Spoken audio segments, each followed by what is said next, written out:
This is one of those where you're like, you will call 5 buddies. You'll be like, you got to see this. Or for the next week and a half, everybody you run into, you'll show them. Okay. That's how good he is. Okay, I'm going to find him. He's unreal. I can't wait. All right, we've got a $1,000 Grand Slam cash contest word for you. It is COIN, C-O-I-N. Enter that at 93.3KJR.com for your shot at $1,000 in Grand Slam cash. It is COIN, C-O-I-N at 93.3KJR.com. That does remind me, I used to do this bit down in Phoenix because he was a Phoenix Sun. Marcin Gortat, admittedly difficult Marcin Gortat trivia. Oh, well, I feel like any of that would be right, really difficult. exactly. Yeah. So we would bring people on, and then we would play around, and it would be like, what is Marcin Gortat's mom's favorite color? So we would ask things there's no way that anybody would ever get. So then we had Marcin Gortat on the show one time. Oh, my gosh. So I played around with him, and he nailed it. Oh, I thought you were going to say he got it wrong. No, he too. nailed it. He was the only person to ever get one right, was actually Marcin Gortat. But did you have any way of verifying these things? Yeah, oh, you I did. did. So you did know his mom's favorite color. Yeah, there were ways to find out. Oh, yeah, that's really I funny. found as obscure, truthful fact about Gortat as I could possibly find that no one would know because no one did that kind of research. Right. And then I would ask them, and then they'd be like, how would I know that? And that was the point of it.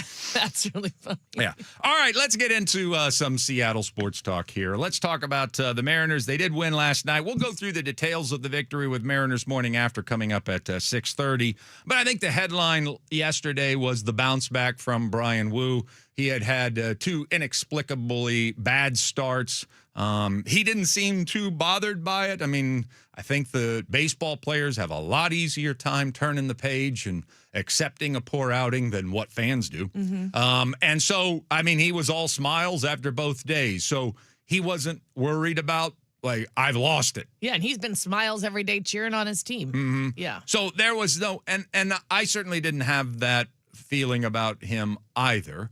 And then I think about Andres Munoz. I know a lot of people are worried that he's lost it. I just got Greg Bell as I'm leaving the studio to hand it over to him yesterday at 10 o'clock. He goes, still believe in Munoz? I'm like, yes. Yeah. Why would I not? Like, throws 1,000 and has one of the most unhittable pitches in the sport the last 2 years, and yet he can't harness it. So, yeah, I'm not, I mean, and just to illustrate, I don't just toe the company line for the Mariners. There are a couple of guys that what I'm seeing, I think age may have caught up to them, and I'm not sure they're going to rebound from the performance that we've seen so far this year. We'll get to that in a moment. But Andres Munoz, Brian Wu, I'm not worried about them. I wasn't worried about them. And this is the sport of baseball. And sometimes what we have to, and I think we do forget about it sometimes, is there could be a multitude of things. First of all, luck does play a part. You know, I mean, Andres Munoz probably doesn't give up a run 2 appearances ago if Julio doesn't take his eye off the ball and let it go between his legs in center field. Yeah, he gave up a couple of hits that inning, but we've seen Munoz work out of trouble all the time. That's kind of part of his thing. He's a strikeout pitcher, and he gets out of traffic. I mean, he's not Fernando Rodney bad in terms of I have to load the bases before I can really the roller coaster experience. dig in, but he does tend to put a runner or 2 on base. And in the last game against Matt Olson, that's not anything I'm going to worry about. The hottest power hitter in the sport hits a ball the other way on a breaking ball, on a 90-mile-per-hour slider, and knocks it out of the ballpark. Sometimes you just got to say, man, that's a really good hitter, really on his game, put a really good swing on that ball. I mean, You got to tip your cap. yeah, exactly. I mean, when Puka Nacua is lighting us up for 13 catches, sometimes it's because Puka Nacua is that good. Right. And Matt Stafford is that good. And it's not because we don't have a cornerback. When did our cornerback start sucking? Our defense is terrible. Yeah, sometimes you do have to acknowledge that's a really good player who's really hot right now, who put a really good swing on not a great pitch from Andres Munoz, but he hit it the other way and out of the ballpark. And just to further illustrate that point, Jose Ferrer, now we've got this love affair with Jose Ferrer. And thank God for Jose Ferrer, because we are down 2 high leverage relievers right now. And Ferrer has said, I feel fine. Give me the damn ball 3 days in a row. I don't care. And he looks great. Yes. So thank goodness for Jose A. Ferrer. But just to illustrate it, a lot of people are going to come on the airwaves today and praise Jose Ferrer, as they should. But he gave up a opposite field fly ball to Matt Olson that went to the wall last night too. And because on a cold night versus a warm night, the ball doesn't carry as well. Doesn't carry 10 feet further. Ferrer's a hero, and we are worried about Munoz. Yeah. Well, I'm not worried about Munoz. Same thing applies to Brian Wu. And so this is somebody that really doesn't make it a mystery out there. He's not Logan. He's not Miller. They are constantly toying with their pitches. Brian Wu has 3 pitches, basically. And he tries to perfect them, and he tries to throw them in the right spots that work for him. Trial and error over time. And this is what Pete Woodworth does. This is what he did with Paul Sewell. This is what you do well. This is where you get guys out. Don't be worried about doing it again, because until they prove they can hit it, you don't have to worry about that. So what we're going to do is we're going to have you throw to the zones where you're most effective over time. And Brian Wu has pretty much perfected that over the course of his young major league career.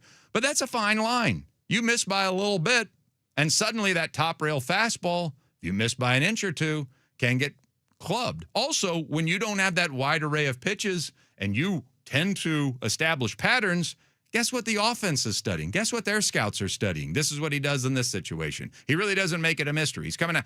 So sometimes hitters can jump. And when you are facing a lineup, you're off just a little bit. They're so good at the major league level, they could take advantage of it. And then there's a third thing that has to be considered. And let's, bleed in the Framber Valdez conversation from yesterday. There are coaches on every staff that are looking for you tipping pitches. Yep. We have one. Yeah. Danny Farquhar, the guy that blew the lid off of the Astros garbage can scandal. We hired him, not as a pitching coach, even though he was a pitcher. We hired him to figure out not just are they tipping pitches, is there anything we can pick up on, but more effectively as a defensive strategy to make sure we're not tipping pitches. We're not giving away any information. This is going on. This has been going on since the beginning of time in baseball. And there might be a situation where both Wu and Munoz are tipping pitches. We don't know for a fact, but I'll guarantee you after 2 bad starts from Brian Wu, he's walking off the mound saying, okay, what am I giving away? Well, what are they picking up on? Because I'm giving something. And so the study went. They put on the film. And while Danny Farquhar's flying from one city to the next on a plane, he's got a cocktail, I'm sure, sitting next to him. Maybe he doesn't drink. He's got a yoo-hoo sitting next to him, and he's watching video and trying to figure out, all right, we've got to get our all-star pitcher back on track. What's he giving away? Because I just don't think overnight he gets hit hard like that. And so here you have a game.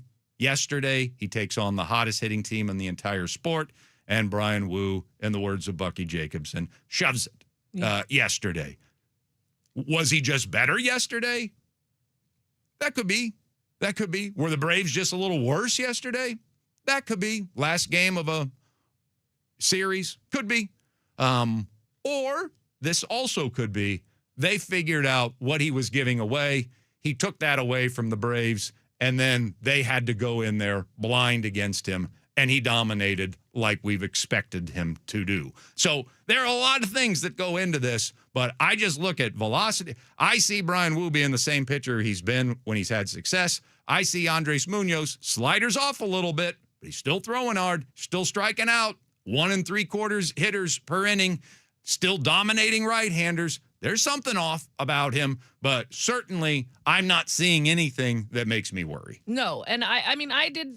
The fact that Brian Wu had 2 back-to-back bad outings concerned me, but not in the way that I thought Brian Wu had lost it. I just couldn't figure out what it is that would cause him to have the 2 back-to-back bad outings. But then when we heard them say, like, we got to figure out what's happening. Is he tipping pitches like you just brought up? So the fact that they were able to figure that out from his last poor start till yesterday, great. And that then we shouldn't be overly concerned about if our pitchers have a couple bad games or have a bad game, because clearly the pitching staff is on it to make sure that all of those things get righted quickly. And when you think about it, a pitcher and their routine and the things they do, it probably, after time, you do start to accidentally tip things because you're setting up the same. You're doing all these things. And you get into habits, patterns. Yeah, so does Cal that you don't even calling realize a game. you're doing. Yeah, exactly. So, I mean, good on Farquhar for figuring it out, because it sure worked yesterday. And maybe that's not the solution. Maybe that's not, but it could be. Yeah. Maybe that is what he was doing. Yeah. I mean, it might be something else.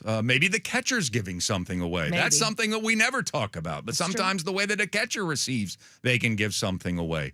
I think Pete Woodworth is one of the best. I mean, I've watched this game for a long time, and it is kind of crazy when a pitching coach can go out the mound to a struggling pitcher and say something, and we don't know what they say because they're covering their mouth, and then they walk back in the dugout and they fixed it. And he's not the only one that does it, but he might be the best one I've ever seen do it. Very good at it. Yeah, so you give yourself 5 days, okay, this is back-to-back bad starts from Brian. We're not used to seeing that. All right, what is wrong? And maybe it's tipping pitches. Maybe it's just a slight adjustment. Maybe it's a pattern that we've fallen into, and hitters have figured out the pattern. Whatever that case may be, I think that's what was creating Woo's problems, and I think that's what's creating Andres Muñoz's problems. Yeah. There are a couple of guys, and I said it, on this team that I do wonder. I know they're not going to reverse age. Yeah. I know Doesn't J.P. happen. Crawford is not going to get laterally quicker the rest of the season. Seems to be an issue to me. I don't think Luis Castillo's going to recapture his stuff from 3 years ago. I don't think it's going to happen. I think he's on the downside. Yeah. Now, has he slid as far? Should he have slid as far as he has this season? No, I think he can be better, certainly, than what he's been this year, but his days of being elite are probably over. So I'm not going to make excuses for all of the Mariners players that have had issues so far this year. I'm concerned about those two guys. I've never been, and I won't be concerned about Woo and Muñoz. I think they're both going to be great before the season comes to a close. All right, let's find out what's on tap for the rest of the show. Coming on Chuck and Bud. Say what? What's on tap? What's on tap? All right, Mariners win over the Atlanta Braves 3-1 yesterday. They do take 2 out of 3 in the series. Still an unimpressive 18-20 record, 38 games into the year, but an opportunity to get well on the road. They'll be at Chicago against the White Sox, who've been better this year, but certainly not considered one of the better teams in Major League Baseball. So we'll start previewing that today. They won't play until tomorrow night. Brendan Donovan could be activated in time for that series, which is an interesting dynamic, which we will discuss a little bit later on in the program. Bryce Miller pitched in Everett, got some kind of lukewarm results, but they're not really looking for him to stuff the stat sheet. He's working on things. He's trying to extend. They're getting close to a decision. I think he'll probably have one more rehab start, and then it will be time to make that decision on what we're going to do with the rotation going forward. We're going to discuss it again today at 8 o'clock because I've had a hitting expert on this week and I've had a pitching expert on this week who have weighed in on what should be done with the rotation going forward. So we're going to put those side by side later on in the show at 8 o'clock. The MLB has suspended Framber Valdez for 5 games. Certainly had a lively conversation about that yesterday. So we'll pick that conversation up today at some point. The Jets and not the Savannah Bananas have made an offer to Russell Wilson. And so suddenly Russell's got a decision to make. Do I want to be Geno Smith's backup or do I want to launch my undoubted superstar career as a studio analyst? Well, we got. I hope he wants to be Gino's backup. We'll talk about that later on in the show as well. Stanley Cup playoffs, Buffalo over Montreal 4-2. The Sabres are up 1-0 in that series. Anaheim evened their series with Las Vegas last night with a 3-1 win. Tonight, Carolina looks to go up 3-0, but Philadelphia gets to host a game for the first time in the series. They'll drop the puck at 5. NBA playoffs, Philadelphia without Joel Embiid certainly gave New York fits last night, but the Knicks do move up 2-0 on Philly with a 108-102 win. Meanwhile, San Antonio, I think Minnesota came and did what they wanted to do, which is win a game in San Antonio. They didn't really show up last night. The Spurs ran them off the court 133-95. Tonight, Cleveland at Detroit, and the Lakers will be at OKC. Speaking of the NBA, we haven't had the chance to chat with the legendary Chris Daniels about the Sonics. If there's breaking news, he always seems to be on somebody else's show. So we're going to take this little lull to just check in with him. Where do we sit with the Sonics? So we're going to do that today at 9 o'clock with our friend Chris Daniels. Coming up next, though, on our radio program, we will have details from yesterday's Mariners win over the Braves. It's Mariners Morning After on Chuck and Buck Sports Radio 93.3 KJR FM.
back to Chuck and Buck on your home for the Huskies, Kraken, and the 12th man.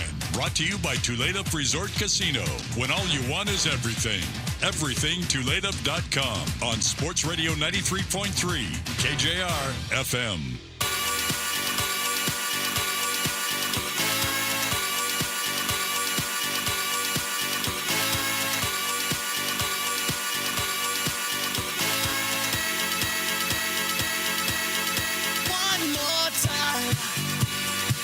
Oh, more like it. Yeah, I missed it. Why don't you make a habit of making your fans happy? You know what we should do? See how much better people get along when they're happy? If we just make a like we plan on playing this a lot more than we've been playing it. Oh. So, Mariners, Let's schedule do it. your part. Yeah, we'll go through. Let's call up Kevin Martinez, Yeah. Jerry, Justin, and we'll call up Dan too. Yeah. Go through the schedule. We'll just say, hey, We'll throw a few darknesses in there. Yeah, you gotta reset. I get that. Yeah. I'm not asking for us to go whatever 128 and no for the or however many games we have left. Yeah, we have scheduled to play the uplifting song Monday morning. So please, if you're not going to do that, Yeah. let us know. Yeah, we're gonna need Sunday wins for sure. Yeah.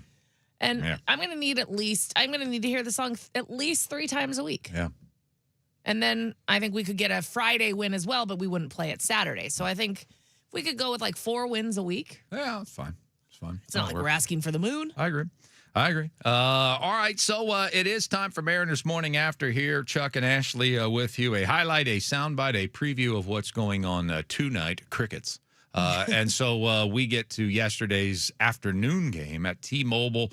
The Mariners taking on the Atlanta Braves. The Braves, the best record in Major League Baseball, probably playing a little bit over their heads. I mean, they have been probably the most disappointing team in baseball the last couple of years. Meanwhile, the Mariners, we can all agree, have underachieved to this point in the season, but an opportunity to take 2 out of 3 from them, heal a little bit, maybe knock them down a peg or 2, but it was all going to hinge on whether or not the real Brian Wu would please stand up, and he did yesterday. He kept the Atlanta Braves at bay, and even though the Mariners didn't light up the scoreboard, they did get a run to start the scoring in the third on a double play ball hit by Cal Raleigh. Still can't get that guy fixed. And then in the sixth, turns out this is all we needed. See, Perez comes after him with that changeup again. Hammering. Deep. Left center field and coming. Julio!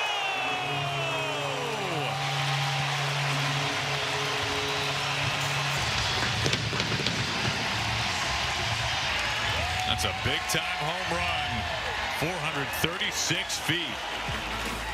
Aaron Goldsmith, Dave Valley on the call. Mariners TV, Julio Rodriguez, the home run. Have you noticed Aaron's home run calls have been better this year? Yes, but I think he's been working on it. like knowing that it's gone. No, no, he can't work on it. He can't fix that. Okay, He doesn't 'cause I was have good gonna depth say. perception Yeah. on that. But he's like, if you started off with hammered, Yeah. and that means like he hit it hard, and then he can now kind of build up Yes. versus, oh my Or God. yeah, going like, Caught. did he get it? No, he did. But it was funny because yesterday when Julio hit that home run, I mean, Julio knew the second it left his bat that was a home run. But Aaron still wanted to be cautious. He's been burned. Yes. Too many times. He hates it. He hates Yeah. it when he misses. They all do when they miss, when they think it's gone. That's like you start getting sweaty under your pits. Yeah, 'cause when you've Yeah. announced a home run and then it falls at the wall. Yeah. Understandable. But So I heard Joe Simpson the other day of the Atlanta Braves on a call it was the J.P. Crawford call. And I loved the call. It hit off the bat and you could hear it. It was great sound off the bat. And then he just went, killed. That was his killed. Yeah. And that's all he said. So he just started with, he hit that ball hard, but I don't know if it's gone or not. And he didn't commit himself. Yeah. And then he built it up the closer he knew to it being gone. I think Aaron's trying to apply that same strategy. Yeah, I will say, yes, he has gotten better, but it was funny yesterday because I was like, I mean, you can just say, that's gone. I mean, the way Julio reacted, you knew. Mariners win at 3-1, the final score. Brian Wu was fantastic. He was the story of the game. He's coming off back-to-back poor outings. But yesterday, he goes up against the best hitting team in baseball so far this year. 1 hit allowed over 6 innings. He struck out 9 batters in the contest and, of course, was asked about winning the series after the game. Yeah, it's great. I mean, we definitely want to build on it. I think that's the only thing really that we're looking for now is just consistency, you know.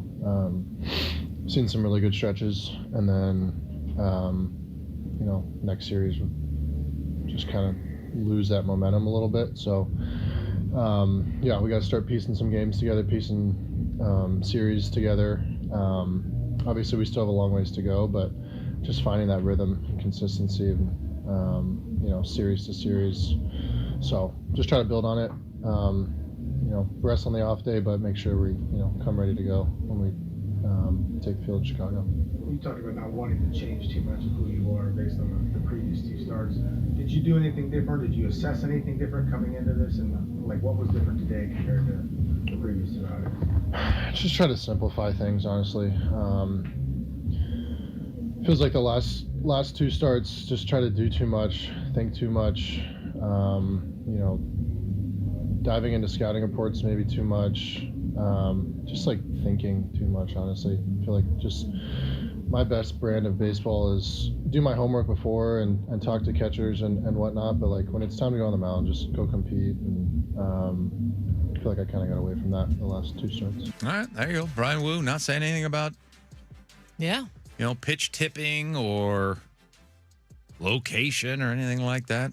Just overthinking. That's what he chalked it up to. Whatever he adjusted from his last start, it worked. Yeah, thanks for not thinking yesterday. Yeah, exactly. Just went out there just stupid and got the job done.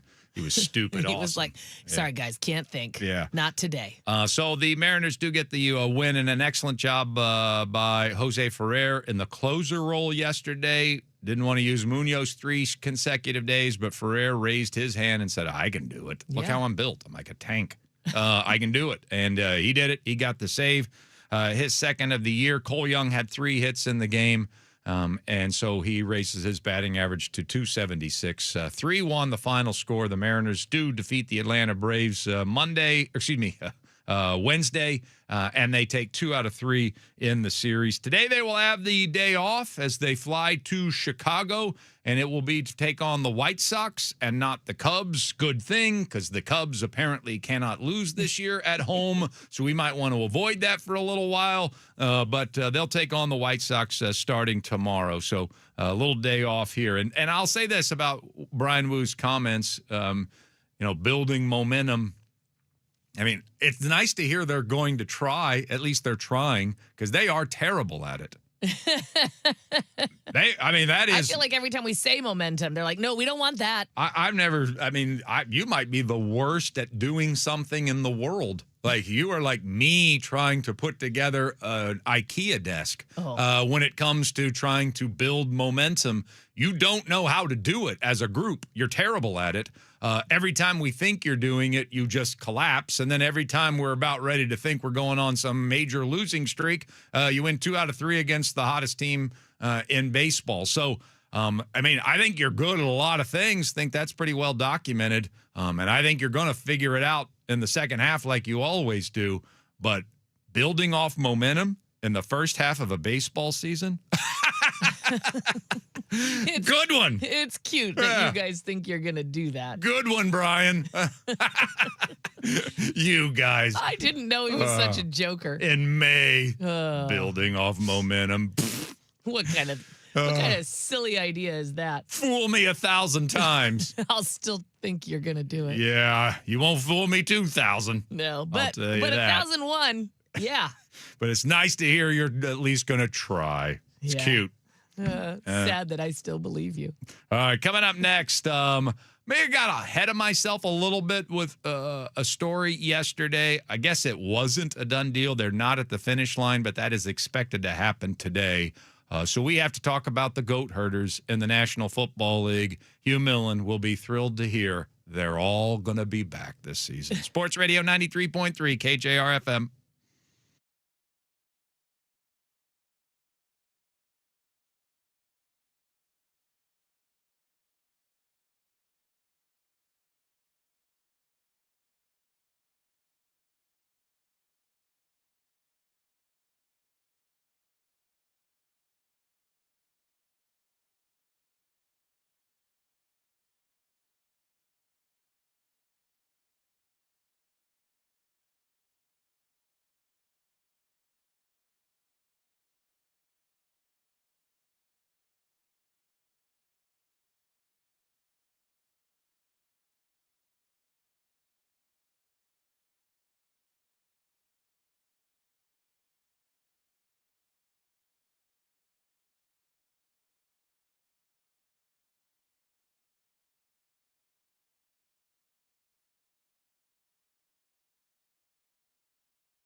hand, huh? Changing them, yeah. I didn't know that. I always thought this was or. No, it's this is the NFL refs version. Right, it's about NFL refs. Yeah. Because they're black and white. It says, I believe in miracles. Yeah. Oh, I see. And a miracle has happened tonight when a ref gets the call, right? Okay. Oh, I see. I see. We got headlines coming up at 7 o'clock. Also, the next blockbuster trade here with our professional sports franchises. Well, we're going to talk about that coming up at 7:05 today. But Hugh Millen is probably going to be very disappointed to learn that the NFL officials are likely to work out a deal with the league today. I reported it as fact yesterday. It was that they were scheduled for a vote today to ratify, and it looks like they are going to ratify it. So I got a little bit ahead of it, so I apologize that because I put it in the headlines. I think I just misread it. But it looks like today they will come to an agreement with the NFL. And so Hugh will get all of his favorite people in the world back for another season untouched and unvarnished. Probably so happy. Just toasting Michelle. Yeah. Oh, thank God, honey. They're all back. All the goat herders are back. God. Yeah. It worked out just how I wanted it to. And don't have to be full-time. No. Don't have to do rigorous eye testing. Don't have to do anything extra. They're just coming back. They're just coming back, just as they were. Perfect little forms of officiating wonders. Oh, thank goodness they didn't make them adhere to any stricter guidelines. I might risk getting run out of town for in a 48-hour period doing a segment defending Major League Baseball umpires and NFL refs. You're going to defend NFL refs. Now I'm going to a little bit. Man. And you know what? It is kind of fun as football fans to rip on them. Yeah. And I do it too. And I think they should be better. And I hear a lot of what Hughes says, and I love when Coach rips on him. Oh, my gosh. Like, Hughes is almost uncomfortable at this point because he hates them so much. Right. But when Coach rips on them, I mean, I think that might be my favorite thing that ever happens in it's life. Really fun. Yeah. And so I like doing it, too, and I like criticizing them. And I don't know what a season would be like if we just had all perfect robots out there. I don't know. Maybe it wouldn't be as fun. I don't know. But I will say this. I was not looking forward to a replacement refs because when we have replacement refs, it's a disaster in this league. And maybe some people out there think it's cute to have these crazy, weird games where call after call gets blown and quarterbacks are shaking their head because they don't think that the officials know the rules. You know, you really do figure out how you feel about another person when they're not there. Yeah, that's true. Right? Yeah. Yeah. And I don't care if it's your husband, wife, mom, dad, whatever the case may be. Whenever they're removed from your life, that's when you'll figure out how much you value them or don't value them. Yeah. And when we don't have NFL refs around, man, Gene would be so happy to hear me saying this. When we don't have the first string NFL refs, no matter how flawed that they are, we miss the hell out of them. It doesn't look right. And certainly, you know who misses them even more? The players and the coaches. That's right. So I'm glad they're ratifying this. I would like to find out later on today, once we do find out the terms, that they have made some adjustments. I'd like to see a little more stringent policy on, evaluating their tape and getting rid of more of them that aren't any good. I don't know if they'll go that far because the NFL refs union is pretty strong, but I'm certainly glad they're going to be back. I didn't want to spend 1 week this season with replacement officials. I would have rather watched Keanu Reeves and the replacements play than have replacement officials. That's a good argument, by the way. Like replacement players or replacement refs. At least the refs are getting the replacement player penalties right. I don't know if I can go that far. But you see what I'm saying. But I do see what you're saying. Yeah. But I'm glad they're working it out, and hopefully the NFL's made some progress in some areas that we didn't even realize we wanted progress on. And I would love to see a better version of it. And I get just as frustrated as everybody else because I don't think they're good. Yeah. but they're a lot better than who would have been replacing them. Yeah. A lot better than the alternative. And sometimes you just got to take that and say, okay, that's enough. That's good. That's good enough. Yeah. Yeah. Yeah. You know. Gets the job done. And what would be an NFL season if you weren't angry at the refs at least twice? Uh-huh. You gotta. Yeah. Yeah. You know, maybe like your husband does the cooking and he doesn't make great pot roast, but at least he tries to make pot roast. Right. As opposed to just putting in a cup of mac and cheese and hitting minutes on the microwave. Yeah. So we're getting pot roast next year. That's right. Whether it's dry or not, we're getting pot roast. Hey, appreciate the effort. All right, coming up next on the show, we've got your headlines, we've got your cash contest word, and we also have the next blockbuster trade in Seattle professional sports should be what? Sports Radio 93.3 KJR FM.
Strike three call. It's over. Dubon challenging. Now it's over. The Mariners take 2 out of 3. It feels like kind of a landmark series win, doesn't it, for the Mariners against the best team in baseball. They hand the Atlanta Braves their first series loss of the year in a bounce-back series for the Mariners. Mariners win yesterday over the Atlanta Braves, Aaron, and on the call, Dave with the laugh. Mariners TV yesterday afternoon. It's a 3-1 win. Brian Wu was fantastic yesterday against the red-hot Braves lineup. And the Mariners still struggling a bit offensively, but had enough juice yesterday to win it 3-1, take the series 2-1. And now we'll have a day off, head to Chicago to take on the White Sox and then the Astros on a road trip. And so we welcome you into hour number 2. Chuck and Buck in the morning, Sports Radio 93.3 KJR FM. Ashley Ryan is here. My name is Chuck Powell, and we have a lot to cover here before the day comes to a close. But certainly, we're going to start with your Frost Brewed Coors Light Choose Chill headlines. Before we get out of the Mariners game, you know what I really like about Josh Naylor? What? You just get the impression that Josh Naylor is so comfortable being Josh Naylor. I love people like this. I think he's so thoughtful. I think he's got some flaws. I think he knows his flaws, but he owns his flaws too. But there's just like such this confidence in what I think I'm capable of. I mean, he is not supposed to be a base stealer. What he did with us last year was not supposed to happen. Yes. He is not supposed to steal 30 bags in a game and not ever get caught stealing. He's not fast. And yet, he showed up this year. I mean, I was talking to my buddies before the year started. What's this deal with the Naylor base stealing? I'm like, he's going to steal 20 again this year. No, he's not. Yes, he is. He is going to steal. Might not look pretty every time. Right. But he's slow. Yes, he is. He's slow. But he's also probably the most instinctive baseball player in the galaxy right now. Yeah. And so you are told you're chubby, you're slow, you shouldn't be stealing bases. And then you got caught stealing twice in one game a week ago. And that sometimes will work on a player. It'll take a fast guy a little while to get over that. Yeah.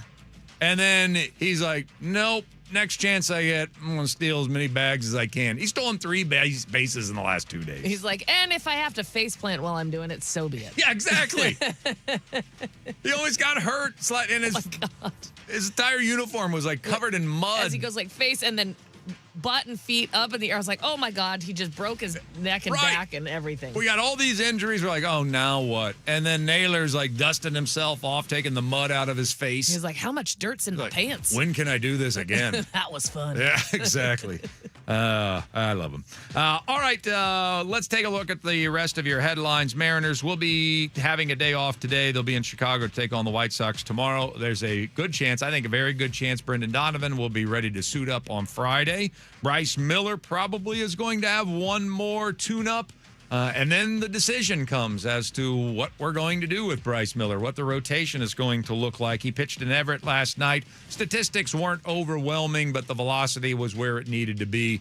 And so it looks like Bryce will be back on the roster soon. Framber Valdez was suspended 5 games for intentionally throwing at Trevor Story. He's still in denial about it. His own teammates have said he did it on purpose. His own manager did it. I don't know if I've ever seen that. That's the thing, too, is you did it. We all know you did it on purpose. Just admit it, because then at least it's like, yeah, I did it. I was pissed. Okay, there you go. It's not really a suspension. It is the ultimate slap on the wrist. I mean, a starting pitcher only pitches every 5 days. So he really didn't even get punished. No. You know. No, it's just, hey, we saw what you did. We didn't like it. Yeah, it's just, and I think maybe some money comes out of his pocket in that equation. So that's really the punishment. But it's probably a benefit to the Tigers. Then you're like, well, we can slide you back a day. It's no big deal. Yeah. So he didn't really, it's kind of a slap on the wrist, really, for his actions. But nonetheless, 5 games. I mean, he'll appeal it, and then the Tigers will time it because you don't even have to, you get to do it on your terms. So they'll time it when they just want him to get an extra day's rest. And that's probably when they activate Troy Melton off the IL in about 3 weeks. So it's really not much of a punishment against the Tigers at all. Jets, not the Bananas, made an offer to Russell Wilson. We'll talk more about this later on this hour. So it looks like Russell's deciding between whether or not he wants to give up football and become a professional broadcaster, which apparently there's an offer on the table there as well, or if he really does want to swallow his pride, which I'm not sure ever interferes with him, and be Geno Smith's backup for the other New York team this upcoming year. We shall see. Stay I like tuned. The third option. I want him to just be a Savannah banana. Full-time Savannah banana. I think that'd be great. Right? You want to talk about just saying, you know what, I want to have some fun. Yeah. And I didn't I'm a get to play cheesy guy. baseball. I didn't get to play baseball. Yes. I didn't get to ever scratch that itch. This was fun. They sell out every damn stadium. Yeah, and I'm a cheesy dude. This is right up my alley. I got to learn to backflip and dance, though, Hey, because you you know can't what? dance. No, but that's even better. Stanley Cup playoffs last night. Buffalo 4-2 winners over Montreal, so they're up 1-0 in that series. Anaheim evened things up with Vegas last night. Carolina can go up 3-0 on Philadelphia today at 5. They'll drop the puck. NBA playoffs. Philadelphia gave New York a much better game last night, but without Joel Embiid probably was the difference. The Knicks win, so they're up 2-0 in that series, and the Spurs beat up on the Timberwolves 133-95. That series is now at 1 game apiece. Cleveland at Detroit, and the Lakers at OKC tonight. And then just quickly, WNBA regular season will begin on Friday. The Storm will be in action on Friday against Golden State. Sounders taking on San Diego this weekend, one of the new franchises. And Golden Tempo has decided this is really bad for horse racing. They keep having Kentucky Derby winners not wanting to run for the Triple Crown. But apparently they moved the race up or something, the next race. Golden Tempo's not going to run in the Preakness, so Yeah. we're not going to have a Triple Crown winner. We know that That's a much. bummer. All right, so there you go. Those are your Frost Brewed Coors Light Choose Chill headlines. We also have a cash word for you. It's media, MEDIA. Enter that at 93.3KJR.com for your shot at $1,000 in Grand Slam cash. That's media at 93.3KJR.com. All right, let's talk about trades, okay? I like this, yes. I love trades. I do love trades. I love the puzzle-making aspect of sports. It's really the thing. It's the reason I became a sports fan. I just love how the pieces come together. So you probably noticed that I talk about trades a lot and roster moves and things of that nature. And you probably really notice it when Bucky's not around. Because it really lets me to get all of my inner GM out. And I'm going to just go ahead and profess this right off the bat. I kind of feel like I understand how the pieces move in baseball. I think I got a really good grasp on that. I think I understand trade value. I think I know the prospects. I think I know how trades work, how the trades that move back and forth, what is equal value. I think I got a pretty good grasp on that. I think I got a decent grasp on the National Football League as well. Decent grasp. Okay. There. Yeah. And I think I could even make an NBA trade if I can figure out the math. But the NHL, not so sure I can do this, though, that well. Yeah, fair. Okay? Yeah, we got more to learn. I'm not sure I do have a grasp on what true NHL trade value is. And so I am coming at this from an amateurish point of view, amateur GM point of view. That said, I think the next big blockbuster trade that we're going to experience here in Seattle has to come from our hockey team. I mean, the Mariners are going to do something. It's going to be at the trading deadline. So we got to wait till July, probably July, mid-July to late July before we see a significant Mariners trade. Maybe they do something earlier, but I doubt it. And I don't think that there is a blockbuster trade in the cards for the Seahawks. And certainly we have to get a basketball team before we can make a move. Oh, is that how that? Yeah, you're right. But I think the Kraken have to make a significant trade this offseason. Yesterday, I had Mike Benton on the radio program, and we were talking. The idea for having Benton on was to talk about the draft. The lottery was determined The Kraken did not win the lottery. They actually fell in the standings one spot. So they had the 6 best odds at getting the top pick. They ended up with the 7th pick in the draft. We have a lot of draft picks. I've been hearing about all our draft picks that Ron Francis and Jason Bottrell and Stockpiling. Yeah, just stockpiling all these picks, and it's going to set us up so well for the future. And yet the team just seems to be the same team year after year, just underachieving. And we continue to bring up the same conversation. It's really hard to get one of those Connor McDavid difference maker types, one of those guys you can count on, a point a night kind of guy. That's a hard guy to get in the National Hockey League. Are we trying? Are we trying hard enough, or are we just focusing our attention on stockpiling draft picks? It seems like we're focusing on trying to find that person, but like through the draft. But you're not. I mean, that's you don't hit that every year. You don't have one of those every year. Well, if they're that special, you're gonna have to finish last. Yeah. To Everett's point, I mean, we finished with we had the 2nd overall pick at one point and got Matty Beniers. I don't think he's going to be. I think he's going to be a really good player for a really long time. Yep. I don't know if we're ever going to say Matty Beniers is a great player. He's that difference maker. He's Connor Bedard. Yeah. He's not the Celebrini in San Jose. I don't think that's what he's going to be. Shane Wright was talked about as being the number 1 overall pick when he came out, but he slid for a reason, and maybe we're seeing those reasons. Mm-hmm. I mean, Lane Lambert, he was in Lane Lambert's doghouse this year. There was no question about that. He went from, I mean, at the beginning of the year, this was the guy that was supposed to lead us in points this year. Mm-hmm. That's what Shane Wright was being described as. You know, enough of the veterans, Eberle and McCann and Schwartz being the goals and assist leaders on this team. It's time for Shane Wright to kind of take that over. And then by the end of the year, he's skating on the damn 4th line. So obviously they don't like what they see out of Shane Wright as an organization. Lane Lambert certainly doesn't. And maybe those are some of the reasons that came to light for the Kraken this year, why he ended up not being the number 1 overall pick, despite his talent, because he does have immense talent this year. And so with that being said, if you can't draft him, you're not going to get him at pick number 7, because in the NHL, they got a pretty good ability to identify who is one of those kind of difference maker kind of players, and you probably have to have the number 1 overall pick to get him. And it sounds like Toronto has one in McKenna. They won the NHL lottery yesterday, and this number 1 overall pick, McKenna, is supposed to be one of those guys. Yes. Yeah. All right. So if Toronto's getting one of those guys, and they're tired of the last guy they got number 1 overall. In some shocking twist of ending up with the number 1 pick the 2 times they've had the lottery. Right, exactly. Well, then Austin Matthews is not all that old. He's 29 years old. I mean, he's had a receding hairline for a while. But so did LeBron. Yeah. You know, he looks. Some guys just look old. He looks older than 28, but he's only 28. This will be his age 29 season coming up this year for the Toronto Maple Leafs, who right now are embarrassed that they're even a position to have the 5th best odds in the NHL lottery. They're getting further and further away from that elusive Stanley Cup championship that they just cannot win in hockey-crazed Toronto, Ontario, Canada.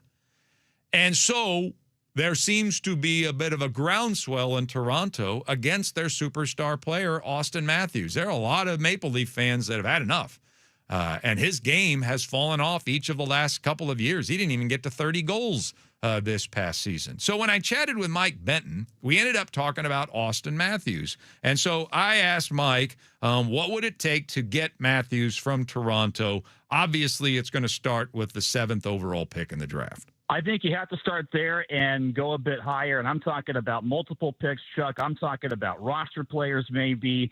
But I think it's very much an unknown because of how much the shakedown has gone, you know, to every corner on this Maple Leafs roster, which even includes a brand new GM in John Chayka, who just got there about 2 weeks ago. So how Jason Botterill maneuvers this, we don't know yet. But here's, I think, the biggest challenge of this, in that Austin Matthews has got as much control over this, presumably, as anybody else. I think just based on the years that he's played, plus also he has a no movement clause. And so he's got, you know, basically full rights to where he wants to go and kind of control this thing with a salary that's already at $13.2 million and has got 2 more years to go. Can the Kraken make that fit? Absolutely. The problem is it's going to be fierce competition should he move on to get a player like that. Utah, I hear, is very much in the mix. Los Angeles, they're moving on from Anze Kopitar. They're a star-driven market. They want to get somebody else in there. That city is really heating up as far as the conversation. So it's going to take a lot.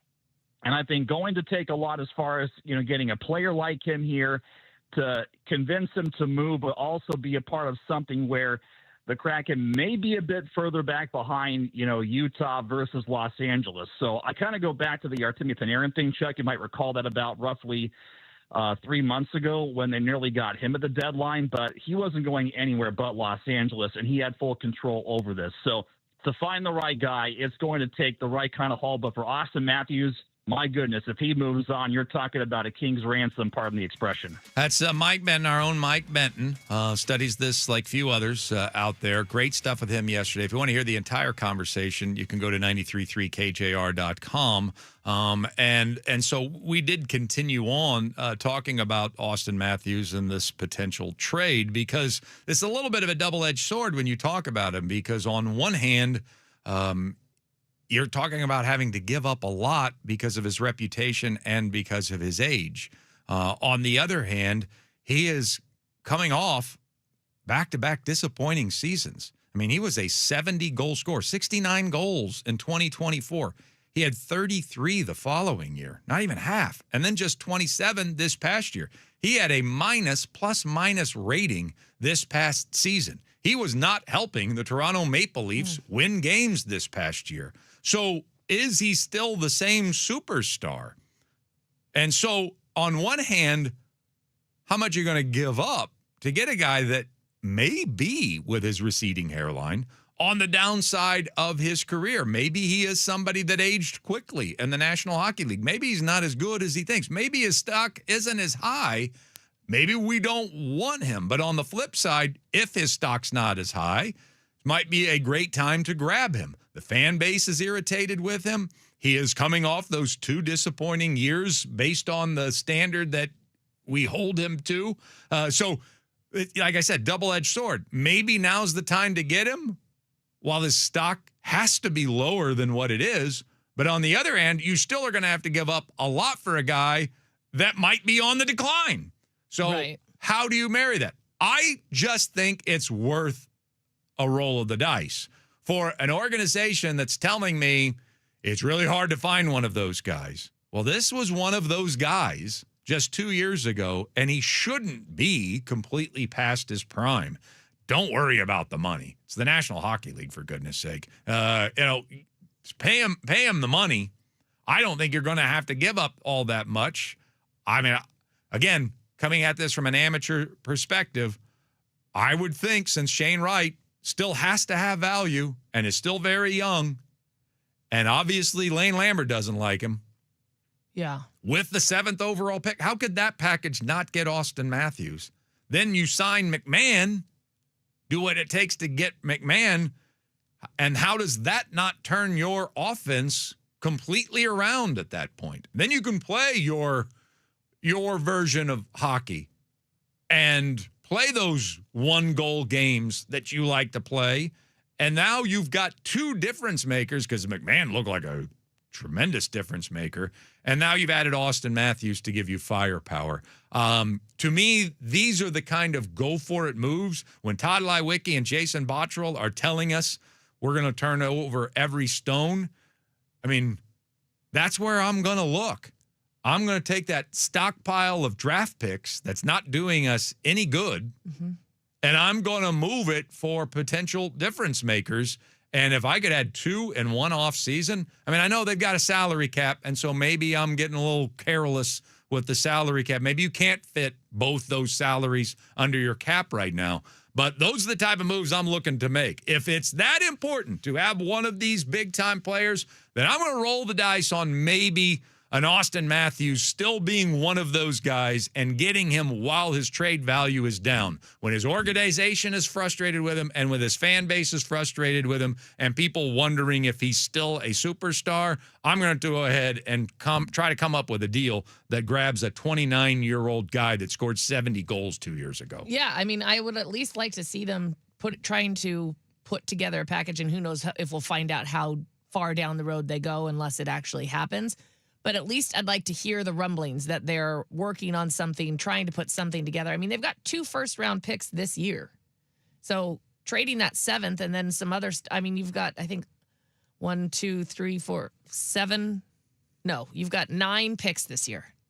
And then I think you've got like a bajillion next year because they just keep stockpiling them. So, yeah, I would love to see them put forth the effort to at least try to make it happen. Yeah, a bajillion draft picks should be able to get you something. I mean, just give them all bajillion. I would think. Not only do I think you become more offensively dynamic, you also probably are going to either take the lead or really cut down on the lead on the most forehead in the NHL. Because Austin Matthews has a really big forehead. It's large. It is like twice Peyton Manning's. That's big. It's huge. But I'd like to see it. I mean, Mike's telling us to take a king's ransom. Maybe it doesn't. Not right now. It's certainly going to cost less now than it would have a year ago and a lot less than it would 2 years ago to get him. So maybe that, Toronto is turning over, forgive the expression, a new leaf. And they may want to just say, hey, we rebuilt this thing and we're doing it around McKenna. We got the number 1 overall pick. And we'd kind of like to move from the Matthews to the McKenna era going forward. And so maybe he doesn't cost as much as what you'd think. And I think it is worth a roll of a dice for an organization that has had 2 different press conferences where they are bearing their souls to us about how they're going to find that secret sauce this offseason to turn this thing around. We're not that far away. We're going to turn over every stone to find out how to give you at least a playoff team and hopefully a championship team. Well, I'm going to try to hook that big fish this offseason. If that's what it takes to become a big player, I'm going to try to hook a big fish. And I think Austin Matthews still has some swimming to do. Some big fish capabilities. I do. All right, coming up next on the radio program, oh my gosh, I cannot believe my eyes when I read this morning. The hottest new craze in baseball. Sports Radio 93.3 KJR FM.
Buck on your home for the Huskies, Kraken, and the 12th man.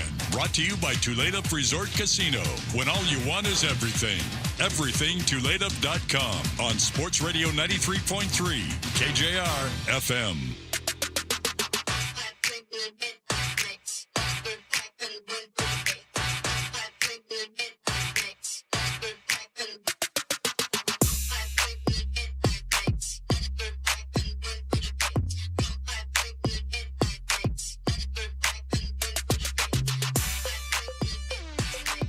Good morning to you. It is Chuck Powell and Ashley Ryan with you here on this Thursday. Oh, man, it's shaping up to be a beautiful day. I can see it from here. Look at that. Can you? I can. Hold on, I want to look. Oh, you can't. Trust me. I can't see it. Do you know what the sunshine looks like? Well, I've seen it drawn on paper. Do you recall what sunshine looks Yeah, like? when sometimes I draw them back here with my crayons. Yeah, it's like yellow like, and it's got little your spikes. Yeah, like when we keep you in your dungeon and and we give you crayons. Is this not sun above me? No, that's a light. That is an electrical light. Oh, I thought it was a bulb powered by electricity. This whole time. Right. No, there's a source for light that exists out there, and it can look really beautiful. A lot better than your light. So you don't have to turn it on and off? Nope. Just comes out naturally. But it's think looking you're gorgeous. It is looking gorgeous. You should see what I'm seeing, Ashley. What a view. I wish I could. Yeah, well, you're never going to get to. Oh, sad. That's right. It is Warden, Ashley, and Chuck with you here on this Thursday. And if you want to get out and enjoy some of the sunshine, why not you know what you could do? Just go on a pleasant drive. Oh. Today. Okay. Sometimes I like going on that fall road. The one toward just on Fall City Road. Oh, yeah. That area, and just go on a nice Seattle drive, like in the middle of the day. Okay. It's a great idea. Before rush hour. Where should we go? Well, I think you just go on your drive, and then you just point your needle, your compass, toward Tulip Resort Casino. Oh, the sun always shines there. Yeah. So what you're going to do is you're going to go on a good drive, and then all of a sudden you're like, I'm tired of driving. I want to gamble. Yeah, that's usually what happens on my drives. Tulip Resort Casino is waiting for you. Make sure you get out there and take advantage of all the restaurants, all the gambling, all the entertainment, all the fun, and, of course, as a sports fan, the Tulip Resort Casino DraftKings Sportsbook as well. Really good setup out there for you. EverythingTulip.com. That's where you're going to find everything you're looking for. All right, let's talk about I come across this story today, and this is rich. This is just wonderful. Apparently, there is this new thing that's happening in baseball this year. It's this new craze that apparently has made the game better, and that all the technology that baseball teams now use. Yeah. I mean, they found a new weapon this year. Really? And maybe it's gone under the radar and that people haven't even realized it. But statistically, there's a new phenomenon that is taking place in the sport of baseball in reaction to how good pitchers are. And maybe we've got to come up with some creative ways to score runs. And because they all throw 100. I mean, Aaron Goldsmith will tell you it's impossible to hit baseball pitchers today. They all throw 100. And Every they all time. have movement. Yep. And they all are precision. And so it's really hard to score. So somehow baseball, and leave it to sports, they've come up with this crazy new method for trying to create offense. Can't wait to hear about it. What is it? It's called bunting.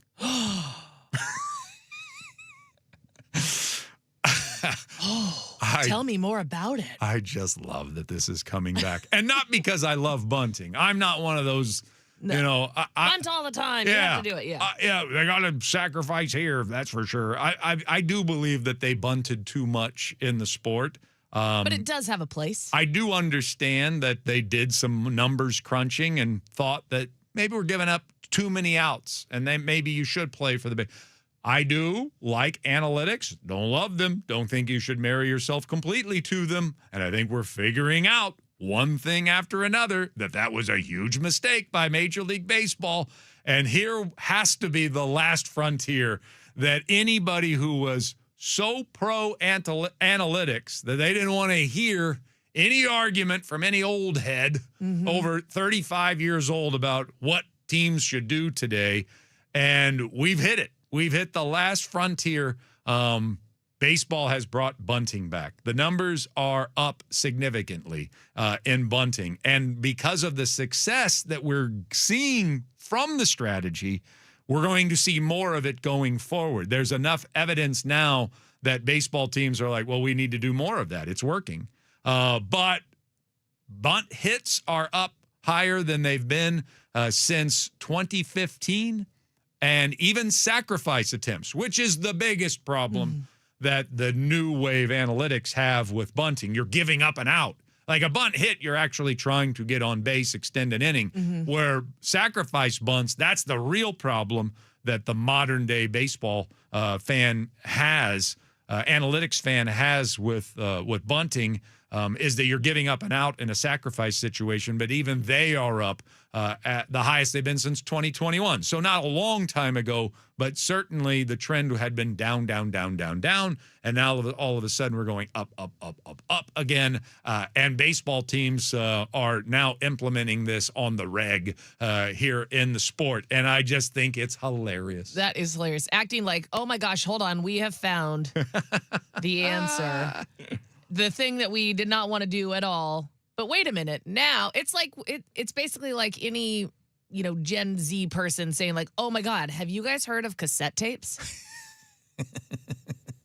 There's this whole like vinyl records. Did you know you could listen to a like music on an actual thing? I love my phone, but man, if only there was a way to get my news in a printed paper form where it was all conveniently in front of me and I could just like sit on my back patio and not have to scroll. I can just read. I mean, just to have the feel of a newspaper. I gotta get away from this blue light, man. It's very similar to what's going on. But it's back. And look, it's not like it's taking over the sport. I'm saying a lot of that tongue in cheek, but there's certainly, does it not make sense? Does it not make sense? Honestly, I'm not some big pro bunt guy. I like analytics. I just felt it went too far. Yeah. Like we took Moneyball and then made it the end-all be-all of sports. I have news for you. Ask any baseball person. What Moneyball, and I've not read the book. I don't really read sports books. I'm a fiction reader, but I have seen the Moneyball movie. So I think the book does a better job of explaining it than does the movie. And I'm really entertained by the movie. I think the movie was great. Very good. But what the movie certainly leaves out is the A's didn't win because of all this Moneyball garbage. They won because they had the best starting rotation in baseball. They had half their offense was on steroids, and Miguel Tejada was the best player in the game. It wasn't because of Scott Hatteberg. I mean, yeah, they found a couple of little things and little nuances in the numbers that I think did a great job of rounding out the team. But that's just it. I mean, that's where I'm coming from. It's about you still have to have the horses. You still have to have talented, great players. And then to try to make up the marginal differences, use analytics to try to find where we can gain an advantage. If that team's not using it, we're gonna use the numbers to find an advantage that nobody else is using. We're gonna use the numbers to find players that are being undervalued out there. We don't have a high payroll, so we're gonna get guys that they really do bring a lot to the table. It's just in areas that aren't as obvious. I love that about what the A's did. I love that about Moneyball. I love that about analytics. Who wouldn't love that? But in Moneyball, it was, we don't ever bunt. We don't ever give up an out. And since that time, an entire generation has been birthed. Aaron Goldsmith, Ryan Divish are very smart baseball people. We all know that. They hate bunting. Don't ever want to see another bunt. Anders Hurst, not as smart. Hates bunting even more. Why would you hate it? Why would you not use it as a weapon? Why would you not still teach it? Why would you not want the capability of, because this is what they're figuring out. Like, oh, there are hits to be had. Pitchers are so good. They throw so hard. It is so difficult to create offense in baseball today. We should try bunting to that open space where they don't have any fielders. And frankly, your Uncle Jeff, who's been arguing about it from the couch for years, and just like, why are you not bunting there? Mm-hmm. That's what they're taking advantage of. That's all they're taking advantage of is it's really hard to get on base. Why not try to lay down a bunt where there's no fielder? That is the essence of the sport. Wee Willie Keeler, hit it where they ain't. And yet, here we are, begrudgingly, major league teams, because they want to look so cutting edge, are finding out that maybe a way to get a few cheap base runners and hits is to just take a 99-mile-per-hour fastball and lay down a bunt in an open pasture that no one is guarding. Yeah, it seems. I mean, it's almost like they cut off their nose to spite their face by ignoring it completely. Well, maybe just use it less. Maybe recognize where the situation is that you should be using it. It shouldn't be something that you're seeing 7 times a game. I still don't want to see sacrifice bunts except in a situation. First and second, late in the game, if I want to get him to second and third, if I've got the right guy on deck. Yep. If Luke Rayleigh's on deck and he can do it because he's somehow really good at it. No, I mean the right guy on deck, that makes contact. Yes. I don't want to. I'm not going to bunt a guy to second and third if I've got a big swing and miss guy on deck. Yeah. But if I've got a good contact guy on deck and I got a guy that can handle the bat a little bit at the plate, yes. First and second, I want to bunt them to second and third because I should be able to get a run in that situation. The numbers suggest I've got a really good shot at getting a run. And if I can get a hit, I get 2 runs out of that. Those are things that we should not have abandoned. No, it seems stupid. Just because we think that bunting isn't cool, because a generation decided that bunting isn't cool. Because all of a sudden we wanted to see all the big hits. Oh, the home runs because women dig the... What is it? Long ball. Long ball, yeah. Put it in your back pocket. Don't overuse it, but use it. Have it there in case you do want it, in case you do have a difficult time scratching out runs against a guy. And you get an error and a walk, and suddenly we can generate a run against a guy that just is dominating us right now. I mean, it's silly to have abandoned it to a degree that we abandoned it just because it isn't cool anymore. It was nonsense. And now here we go in 2026, and we have actually seen an uptick in each of the last 4 years, but teams are giving into it's a significant uptick this year. And I just find it hilarious. I like it. I love that it is back. Don't overuse it. Right. Don't go back to 1984.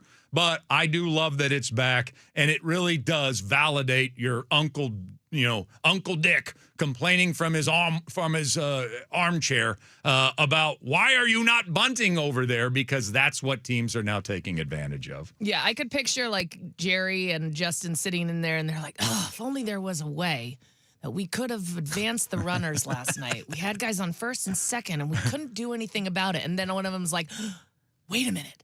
I read about this in the books. They go to the shelf and they dust off the big book. Yeah. It's called bunting. Yeah. All you got to do is just lay the bat out there. You just stick the bat out there and the ball hits the bat. It's a lot easier than swinging and hitting Let's try that. Yeah.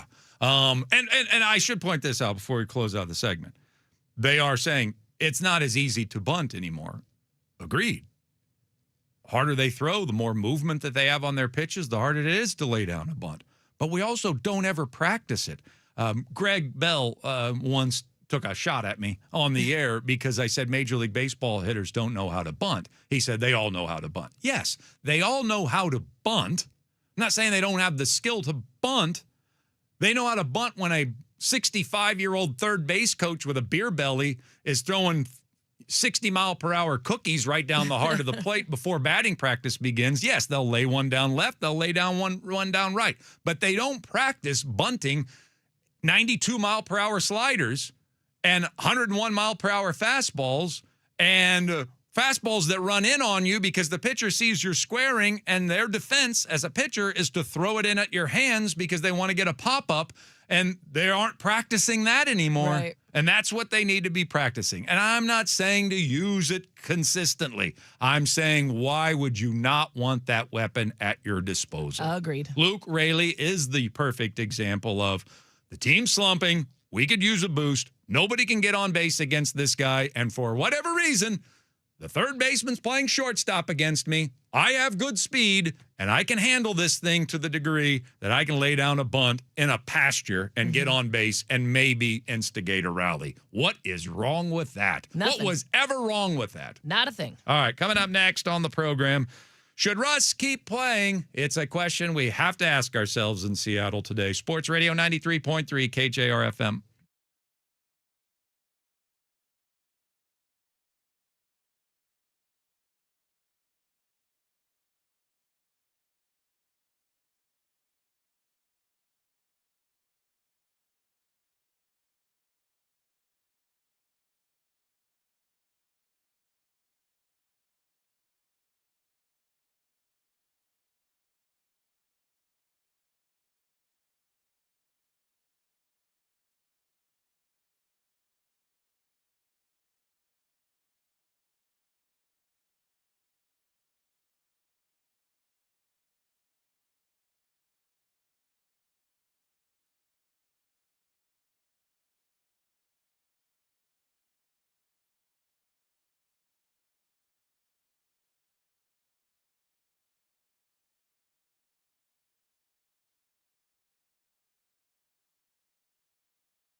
right, Ashley, you can only have one.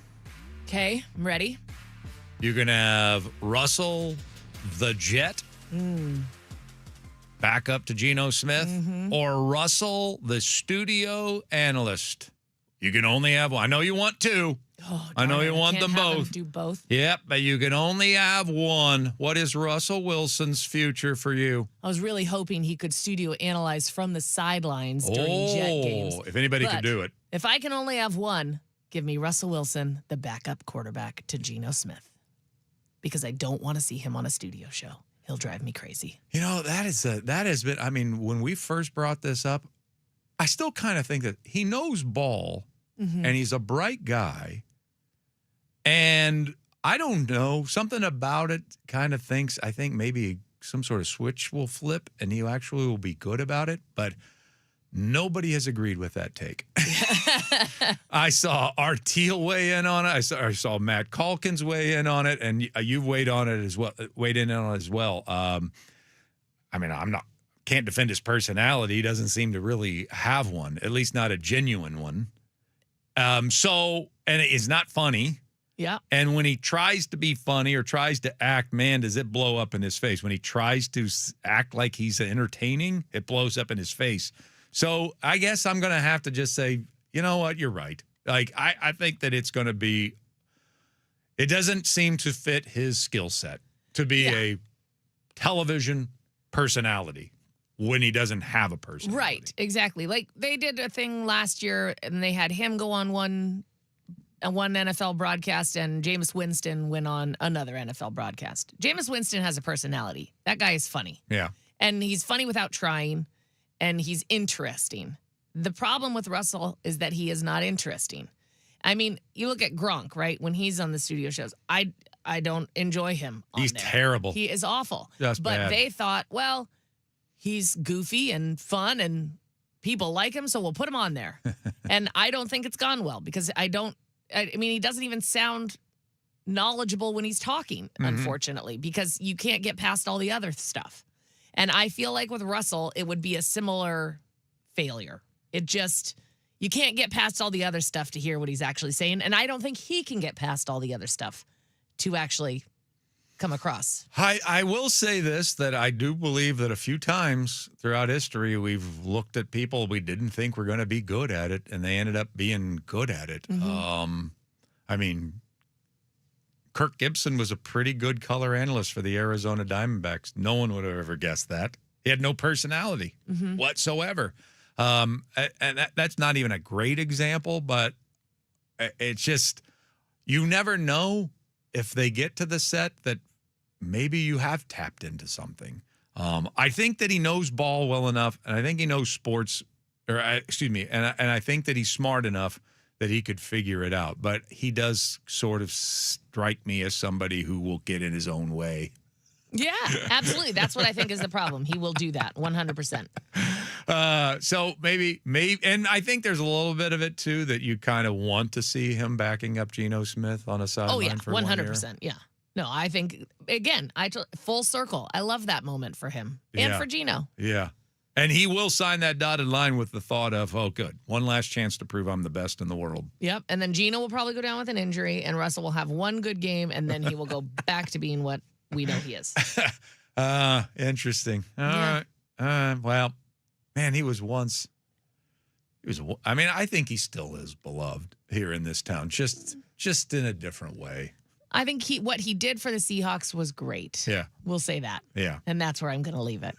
All right, coming up next, it is the question, the $1 million question right now with the Mariners, and it actually deals with their number one strength. Man, we got a lot of things to worry about. How is this the $1 million question? We'll talk about it next. Sports Radio 93.3 KJR FM.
Hey, good morning. It is Chuck Powell and Ashley Ryan with you here on this Thursday, gorgeous Thursday morning here in Seattle. Oh, man, just set your eyes look at on the it. sun shining. Yeah. Ashley's trapped in a box It's so pretty, though. with a microphone. She's been down that. Sun's so bright. Been down in that hole for months. I we love just it. drop her bits of ham sandwiches Just gonna hold down on. there. I gotta get a little tan. Yeah. Here's a little protein powder for some nutrients. Oh, thank you so much, sir. Just scoop it up with your hands and eat it. I don't May have any I have water. more? Yeah. Well, good morning to you. We've got a cash word. It is family, Family. Enter that at 93.3KJR.com for your shot at $1,000 in Grand Slam cash. That is family, Family to 93.3KJR.com. We got another keyword coming up 9 o'clock. Also coming up at 9 o'clock, our chance to finally chat with Chris Daniels. You know, we got to find time to talk to Chris Daniels when we don't have breaking news on the Sonics because he gets gobbled up by everybody in town. And so Ashley and I were like, well, let's get him during a dead period and he can just kind of reset everything with where the Sonics are. And we'll probably talk about a few other things. He's just a charming man. He really Chris is Daniels. a treasure. He's a treasure. So we'll talk to him today at 9 o'clock. We still have the ABCs of the M's coming your way and SUP. That's right. Sup, people? SUP at 8:30. So get your texts in on any questions that you have to ask Ashley or I about the sports world or otherwise. We'll do our best to answer them honestly. We'll do that at 8:30. But I want to talk right now about apparently the $1 million question in town about the Seattle Mariners. And it's a great question. It is a great debate. There are opinions everywhere. I love it. And I love it. And they're really knowledgeable people, and they're all coming from it from different directions. It seems strange that we have an 18 and 20 baseball team that can't hit.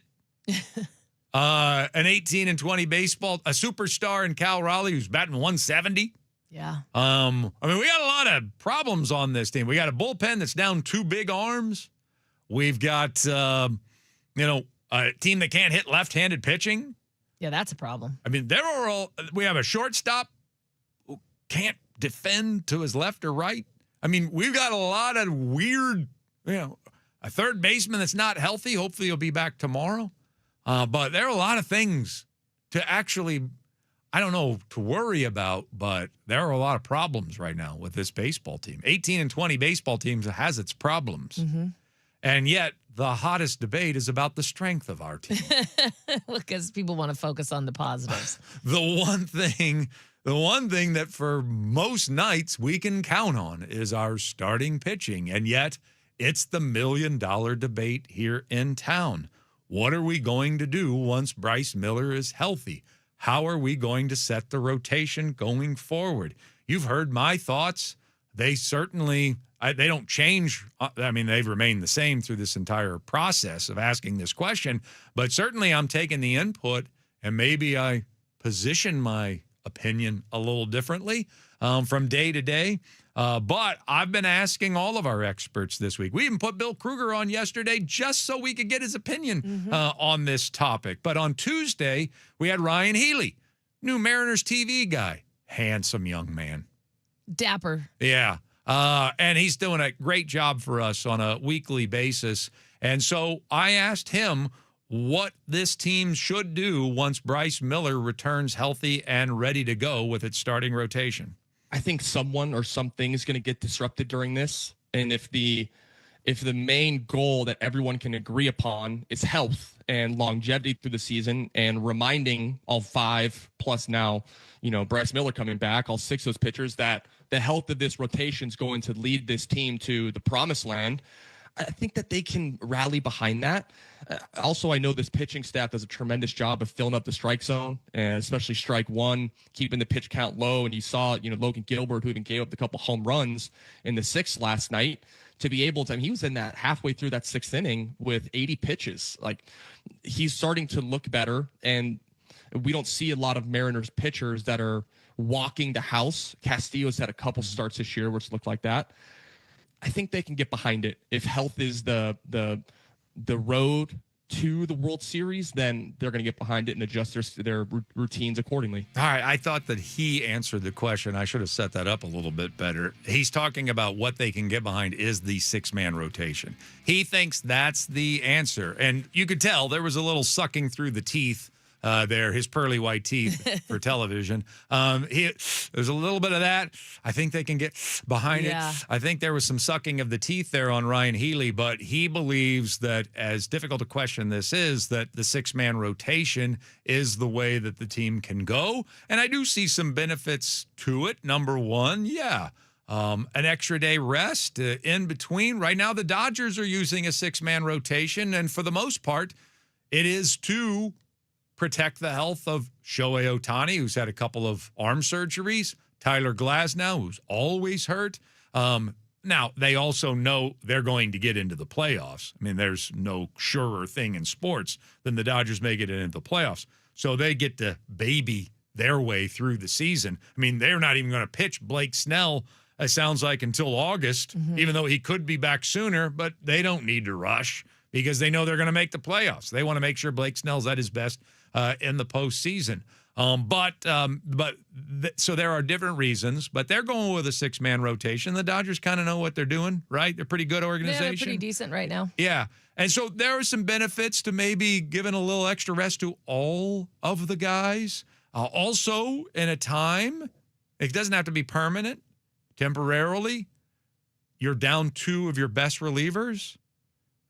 Theoretically, if you are giving your starters an extra day rest in between starts every single time through the rotation, then shouldn't that suggest that they might be able to go longer into games? And that's the key for me, that one. Yeah. If George is going consistently through 7 innings, does he now, with an extra day rest, you can count on to consistently go through 8 innings, maybe even a complete game. Imagine bunting's back. Maybe complete games will come back next. I've never heard of such things. So that's another possibility, is that you save your bullpen a little bit, because in theory, your starting pitchers with an extra day rest you might be able to push them past 88 pitches, like George came out of the game in his last start after just 88 pitches and 7 innings. So that's an idea. So there are merits. There are merits to a 6-man rotation. Also, you don't have to hurt anybody's feelings, right? Luis Castillo gets to stay in the rotation. Bryce gets to join the rotation. You don't have to take Emerson Hancock out of the rotation. You certainly aren't going to touch Wu or Kirby or Gilbert. So no hurt feelings. Right. All 6 guys get to be part of the team, get to be in the boat, rowing one alongside another, equal strength. I mean, they always talk about a fist is stronger than 5 fingers. Imagine how strong a 6-fingered fist is. Oh, my gosh. My name is Nico Montoya. You killed my father. The 6-fingered man. Antonio Alfonseca had 6 fingers on each hand. Hell of a typist. Yes. Yeah. Extra words. Per minute. Absolutely. That 6th finger makes a difference. So I see the merits. That said, I don't want to do it, because I think there's a downside to that as well. These pitchers, and I think ours, modern-day pitchers more so than ever, and maybe Mariners' modern-day pitchers even more so than anybody else's, are such slaves to their routine. Ashley and I point this out a lot to Bucky. He never buys it. Why is it every time there's a rain delay, we have a crappy outing from our starter? Like, they are so grinding on their routines that, man, you throw just a little bit, you delay a game an hour, and you're not going to get the same pitcher that day. Or you start the game and then stop it and ask him to come back. Oh, forget about that. Yeah, forget it. Yeah, you might as well ask him to invent time travel. Good during the delay. Yeah, so what happens then if every single time through the rotation these guys are out of the routine that they've established so far? Luke Arkins, another smart baseball guy. My friend Luke Arkins texted me during the show yesterday when we were discussing this with Bill Kruger and said, what I don't like about a 6-man rotation is those things that are sure, like the Emerson Hancocks and the George Kirbys right now, I don't want to to delay their starts by another game. I want our best pitchers pitching as frequently as they possibly can. And if you now you're pitching 17% less. Now you're getting to your starting pitchers, your best starting pitchers, 17% fewer times through the rotation. And so I think that's a great point. That why do we want Luis Castillo pitching every sixth day when he's struggling and making sure he stays in the rotation? And now we're doing it at the risk of the guys that actually are pitching great and we would like to actually see more of, but can't. Right. So I think that's a great point. So, yes, there are merits to just about every argument when it comes to this, but you also have to make a decision. And my decision is I don't like the six-man rotation. That's also Bill Kruger's belief as well. We had Bill Kruger on yesterday. He does not like the idea of the six-man rotation either. As a matter of fact, he thinks they've got to make a decision on one of the six dudes going to the bullpen, and here's Bill's idea. Well, sometimes when we played the old game of musical chairs and the music stops and you don't have a chair and it's not fair, he's had a year of injury and inconsistency. Talking about Bryce Miller, by the way. While someone that was near his draft class has zoomed ahead of him and belongs in the rotation. That's Emerson Hancock. He's not leaving the rotation. He's pitching too good. He's made some nice adjustments. He's arguably our best starter right now. Yeah. Based upon this sample size. And that's horribly exciting. When we start talking about why to be excited about Mariner baseball, that's one of them. Yep. Okay. So if it were me, and it's not, I'm the armchair guy. I got no pressure. I would put him in the bullpen because he could be a guy in the middle of the game that could really help this team. They're short in the bullpen. They're short anyway. Even with their quartet down there, they need another arm if they're going to really compete. The way the baseball's played, the way the Mariners play it, close to the vest, cut it into pieces. Even with our starting pitching, albeit Gilbert went 6. Oh, by the way, he won the game. What a novel thing. And you kept your pitch count down and you won. Yeah, that's how you win. Keep your pitch count down. That's more pitching innings and staying in longer is more important than how many strikeouts you get, in my opinion. Yeah. But getting to your point, I put him in the bullpen. I think he could be a real weapon. He certainly could replace Brash. Maybe not Brash because Brash has been there and done that. But you're going to put 98 with some equipment down there and a guy with is a cool customer and he's relieved before. That's where I'd put him. It's a hard conversation. It's a hard conversation to tell him that he's not going to be in the rotation. But you're going to have to say, look, we have a championship quality team here. Do you want to contribute to being a championship team? You're never going to be lost as a starter. We still believe in you as a starter, but right now that's where we need you. That's the conversation for me. That's where I'm headed. Bill Kruger with us yesterday. And again, we had a great conversation about the entire pitching staff yesterday with Bill. If you want to check it out at 93.3KJR.com as well. Here's what I like about the argument from Bill, even though I don't agree with it. Here's what I like about it. I think he's right about Bryce Miller. Bryce Miller has such a quiet confidence. I mean, I don't, the Hannibal Lecter line that his, pulse never got above, 60 beats a minute, even when he was eating the man's liver. It was his tongue. Yeah, even while he was eating his tongue. Also gross. Yeah, Bryce Miller kind of has that Hannibal Lecter kind of almost sick coolness about him. That Clint Eastwood, I'm getting ready for a gunfight, and yet... I'm not going to get rattled. You might get rattled. I'm not going to get rattled. So he probably has the perfect makeup for a closer. Just how cool a customer he is. And he also has the stuff that he could be a terrific reliever. And I brought this up long before we had Bill on, that maybe while Bryce is ramping up, his pitch count, and he just had another start last night. If you like his stuff, if you like where he's at, then maybe he could do that here and fill in once or twice a week, pitch a couple of innings out of relief, then get some extra work in the bullpen so that you are extending him and you are still getting ready for him to join the starting rotation. But why waste that in Everett and Tacoma when we're down a relief pitcher? Mm-hmm. And maybe he could fill in for Matt Brash, maybe not on an every other day basis, but maybe twice a week, 2 innings at a time. We could see some Bryce Miller in some high leverage situations. I know he can handle it. I know his stuff can handle it. So I get the merits of that. That said, I just don't want to play this game. Not with this season, not this year. This is not about anybody's feelings. And if Bryce Miller can have a hard conversation about, you know what, we're going to put you in the bullpen because it's best for the team, then so can Luis Castillo. Mm-hmm. You know, why? I mean, I get that he's the senior member of the team, but he's also pitching the worst. I think they all felt Bryce Miller, after what we saw at the tail end of last year, once healthy, this is one of our this guy's going to have a great year this year. And I still think he's going to be very effective for the Mariners this year as a starting pitcher.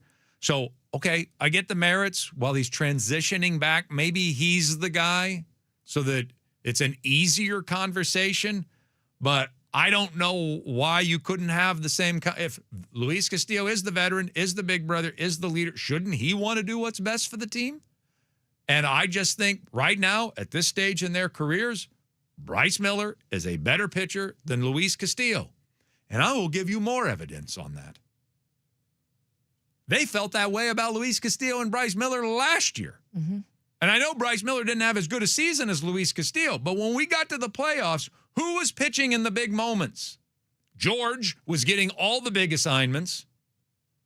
Wu wasn't available, but no one was turning to Luis Castillo in a big game. And yet Bryce Miller pitched some of our biggest games that we had. They had plenty of opportunities of throwing Castillo, making him the starter, game 1 starter right out of the bat on 2 different series. They didn't go to him. They were already losing faith in Luis at the end of last season. And their faith with Bryce was growing at the end of last season. I just think Bryce Miller's the better pitcher, and I'm not going to sit here and protect people's feelings this year. We're going to play the best guys, period. And I think a 5-man rotation, so it doesn't affect all pitchers negatively, is the better way to go. And if we do have to make a hard decision here in a couple of weeks, unless there's something about Bryce in his rehab that the Mariners don't like and that they want to see a little proving ground, I am going with, let's have an honest conversation. Who are our best 5 pitchers? Write them down, put them on the board. That's who we're going with right now. And whoever's on the outside looking in, we'll have to have a difficult conversation with, but they're all great teammates. They all love one another. They will all understand. And it's not a death sentence. Castillo can go to the bullpen as a long reliever for a little while. And if there's an injury, or if he proves, hey, I'm pitching better than Bryce right now, we'll flip-flop him. We'll make the change if we need to make the change. But I'm not making any decisions this year based on hurt feelings. My decisions this year, 2026 Mariners baseball, are who is the best man for the job. And to me, it is Kirby, Gilbert, Wu, Hancock, and Miller. And that's the thing that bothered me, I think, too, with the idea of just sending Miller straight to the bullpen is he's coming off a rehab start. He shouldn't lose his job to just the idea of, well, these guys are already here. They've already been starting. Now, if he wasn't going to be pitching, or if all 5 of the guys that are currently out there right now were pitching like Brian Wu or Emerson Hancock, well, obviously, Miller goes to the bullpen. I'm with you. Yeah. But they're not. And there is one glaring person who is not pitching that well. And so that's where it's like, well, yes, in theory, you would love it if they were all pitching this great, and that the easy thing is to send Miller to the bullpen. Done. You're coming off your rehab. This is the way it's going to go. That would have been so easy. But you can't say, well, sorry, because you're coming off a rehab, we don't want to hurt someone's feelings. We just want to put you in there. It's going to make it easier for everybody because that's not best for the team. And if you are really trying to win a World Series, you have to be doing what's best for the team. Regardless. Yeah, I mean, we're running away with it, and that's another thing. Yeah. But we're still trying to figure out how to win this year. Right. when it's World Series time. Yeah. There is no messing around. And the day that Cole Emerson's better than J.P. Crawford at baseball, he's going to be our starting shortstop. Yep. And I think it's going to happen this year. So that's just the way I want them to operate. I said this earlier in the week, and for the very first time, I'm getting the feeling they're going to go 6-man rotation, and I don't have anything to back that up. No, I went to the yard 2 days ago with Softy. I didn't talk to Jerry, didn't talk to Justin, didn't even talk to a PR person. Yeah. Softy and I didn't even discuss it in the stands. I didn't talk to Divish about it, didn't talk to Jude about it. I didn't talk to Kramer about it. So I don't have this is just a feeling. I have a feeling they're going to go 6-man rotation temporarily and then just let the season take care of it. You know, there And then probably if one will of be them an is injury. underperforming, or Yeah, injury. there probably will be some sort of injury that might take care of it. And then as Ashley brought up, I thought this was a great point. If you do go to the 6-man rotation for a little while, and then you get stuck in the 6-man rotation because you've been doing it longer than you were expecting, which would be a good thing. It means all 6 guys are healthy and all 6 guys are performing. If by chance somebody went down and you didn't want to risk going back to the 5, accordion style. Yeah, that's what I don't want is back and forth. Right. If you didn't want to go back and forth, sounds like Kate Anderson's ready to be a Major League Baseball pitcher, and that's your reason for calling him up and putting him in the 6-man rotation now that you have established. But that's just not what I would do. I think there's too much risk to the continuity, the rhythm of a baseball season, and to a group of guys, and I love them. I think they're all outstanding people and outstanding pitchers, all 6 of them. And yet, I forgot the point that I was going to make. But I mean, I love them, but you know, they've just got to perform. I forgot the point that I was going to make. Gosh, I hate to finish it that way. But I do agree too. Yeah, because you want ideally, if they're all performing excellent, we're in a winning situation. But I don't know. The 6-man rotation makes me nervous as well because you are relying on all 6 of them to all be really good. All right, coming up next, 49451. Your questions on the text line, they start with sup, and then you direct them at one of us, and you can ask us anything you'd like, you know, and I will answer honestly because I'm that kind of dude. You can do it on the YouTube chat too. Yeah, 49451 or on the YouTube chat as well. It's time for a round of sup right here on Chuck and Buck in the Morning, Sports Radio 93.3 KJR FM.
on your home for the Huskies, Kraken, and the 12th man.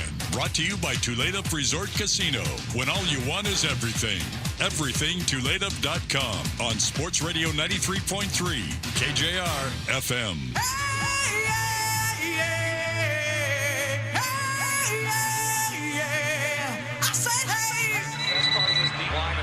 Hello? Yo, what's up? Nothing, B. What's up with you? Nothing. What's up? What's up? What's up? What's up? So what's up, B? Time for a round of sup here on Chuck and Ashley. Tomorrow, by the way, the first appearance of Sup with You. Oh, can't wait. We're going to ask you a question, and I might ask the question here. I'm going to give you overnight to think about it. I do this for Ashley and Bucky as well. I send them a show text the day before. These are some of the things I'm thinking about. So do whatever you want. Come up with whatever you want to, whatever take you have. Sup with misleading underwear.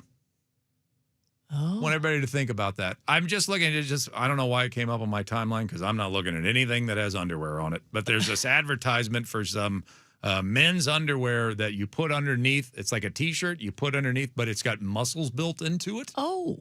Yeah, and so it looks like you have muscles that you really don't have. And I would put the push-up bra in the same category here. I mean, if you achieve what you're striving to achieve by looking more fit than you actually are, then you're going to have to take that off at some point. And how much of a tool are you going to look like when you really don't have muscles underneath there? Yeah. This is the same thing that happens with women and the face filters and all the makeup that they put on Instagram videos. And I'm like, well, yeah, you look real pretty, but you don't look at all like yourself. How does that not burn you? And you can't. At some point. Yeah, you can't. You're not going to wake up in the morning looking like that. So what do you tell the person you meet? Yeah. Yeah. All right. Think about it. I want to talk about that tomorrow. What do they want to talk about? Let's play a round of Sup. All right, here we go. This is from the 253. Sup, Chuck? Yes. You are the Mariners manager. What do you do to light a fire under these guys? They appear hungover to me sometimes. They need a spark. I think number one, 162 games, you can't play it with your hair on fire all the time. Mm-hmm. Number two, I think when you're not hitting, it kind of looks to us like there's no life in the team. And then when you're not hitting, there's no life in the stands, which I think we read into that as well. I don't think that it happens all that frequently, that we're not seeing a great effort on the field. But I will admit, I do think there's some times that they have kind of looked distracted, not focused. I don't think it's an effort thing with these guys. Sure, there's somebody that probably should have ran out that ball. I thought Julio loafed after a ball to center field that went through his legs the other day. There's that occasion, and that drives me nuts as much as it does every other fan out there. But I think that they are guilty of lack of focus at times, and that's hard to maintain for 3 hours a night over 162 games, playing almost every single game. But I at least want my manager, if I'm the manager, I want my manager to acknowledge it and not get to the post game and just blow it off like, that's baseball. Nope. I want my manager to say, we weren't real focused out there tonight. Yeah, we looked sloppy. We sloppy, played a sloppy game. It's not acceptable. Those guys know it. And yet we can't play that way. Yeah, you're still not throwing anyone under the bus. We owe each other more. We owe the fans more. That's unacceptable. Yeah. Just that. That's what I want to hear out of the manager. I don't want to see him shrug his shoulders and say, that's baseball. That's what I don't want to see. I agree. Even if you don't believe it, even if you do think that's baseball and it's hard to hustle 162 games a year, I at least want to hear that it bothers my manager that my team played that sloppy that day. Yes, I agree. From the 206, sup, Buck? Buck? Buck? Bueller. We've got from Dustin, sup, Chuck? With whom was the worst/most awkward radio interview you've ever had? Oh, boy, that's a long list. That is a long list. I'm going to put the time that, oh gosh, it's right on the tip of my tongue. One that I know of, Carmen Electra. Okay. Because, and this was so unfair, I should have never done it. But when I did a morning zoo type show. Like, I wasn't Howard Stern. I mean, we weren't that, but it was, we were supposed to be edgy. That Right. was the idea behind it. And I wasn't real good with celebrity interviews. I usually kind of like cross the line. And I asked Carmen Electra, I told Carmen Electra that I liked her better with Rodman than I did with, what's his Navarro? name? Navarro. Yeah. And that's a horrible thing to say to somebody. Yeah. It's really a horrible thing. And she did not react well. I also interviewed Jessica Alba one time, and she was on with that comedian. They did a movie together. Dane Cook. Yes. And I asked Dane Cook, and I used the phrase something about a hot piece of ass. And she took offense to it, and it really made the interview uncomfortable. But I've got to give it to the interview with Dave McGinnis, which I just talked about not long ago. Mm-hmm. The late Dave McGinnis. I love Dave McGinnis. But I tried to make a joke Oh, right. about how many Leonard Davis was one of like 17 kids when the Cardinals drafted him. Yeah. And I said, who's his father, Sean Kemp? Yeah. And Dave did not like it. And it was very uncomfortable. Very awkward. So I'm going to put those three out. All there. right.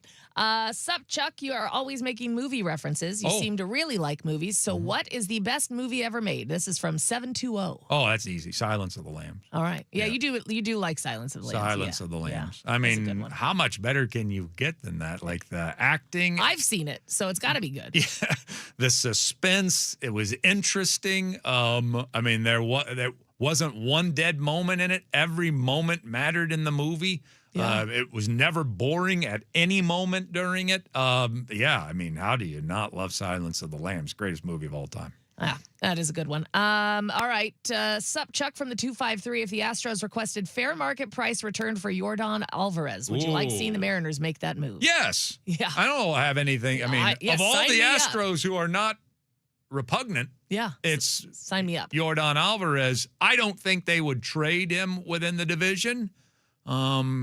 But yeah, I said this yesterday. I think that the Astros are going to do a fire sale at the trading deadline this year. I think they see the writing on the wall. Mm-hmm. Their time has passed, and they're a team that has used rebuilding as well as anyone in baseball history. And I think they're ready to do that again. I think Yordan Alvarez is going to get traded. I don't think they'll trade him to the Mariners. Probably not. But yes, I would be all about that. And I would give up because he's under control at like $19 million for the next 3 years. That is a bargain. Yeah. So I'd give up a lot to Yeah. get Yordan Alvarez. Yeah, agreed. From the 253, Sup, Ashley, if you had a clean shot at Matt Stafford as a linebacker and you knew it would be a 15-yard penalty, would you take it? 100%. A great question. Yeah, 100%. Mike wants to know, Sup, Chuck, I have a non-sports related question Sure. for you regarding your Friday martini nights. Are you a gin or a vodka guy? I will let you know, he does say, if you don't say gin, I'll be very disappointed. Oh, you're going to be disappointed then. I think that tastes like a Christmas tree. I don't want to drink a Christmas tree. Oh, it depends on the gin. Empress gin, very light, very fresh, very delicious. Now, I will acknowledge from his area of disappointment that I did not know this. I thought it was always vodka martinis. And then after becoming a bit of a martini drinker, then I found out that no, a real martini is a gin martini. Yeah, it is. So vodka's kind of the copycat. So I will acknowledge that I'm drinking the copycat. But it's still a martini. But I just love vodka so much more than gin. And so not only am I a vodka guy and never a gin guy, ever a gin guy, Chopin vodka is I always get asked that. And then everybody's like, oh, fancy. I'm like, no, you can get it Just at normal. Yeah. grocery store. It just has a fancy name named after a pianist. Yeah. It's not that big a deal. But I had to do that because it was like the most recommended gluten-free. They all are pretty much gluten-free. Yeah. But Unicorn is celiac. So we had to find the one she was most comfortable with. And now it's the only one I can drink. Everybody has their It's favorite. awesome. So Chopin, vodka, martini, barely dirty, 3 blue cheese olives. Bang. Yum. All right, we're going to get through these next two quickly. They're both for both of us. Okay, so sup, both of you. Who is the best athlete among KJR personalities from the 206? This is a good question because I guess I have to go Anders. He plays soccer. There's no way it's Anders. What are you Or talking Travis about? plays soccer because they actively play a sport. Oh, you mean like right now they're like in the best shape? That's not how I'm taking it. Who is the best athlete among Bucky. KJR personalities? Bucky by far. It's not even close. Yeah, I would actually probably say me because I used to tread water for hours at a time. Well, that's conditioning. Yeah, you're right. No, that's not athleticism. Athleticism is that you pretty much can do like anything athletically. Yeah, and I'd Bucky be did second. swim, and Bucky did play basketball, didn't he? Yeah, but he's powerful and great hand-eye. I took it as now, and I didn't know who would be. Anders the best wouldn't now. beat Bucky at anything.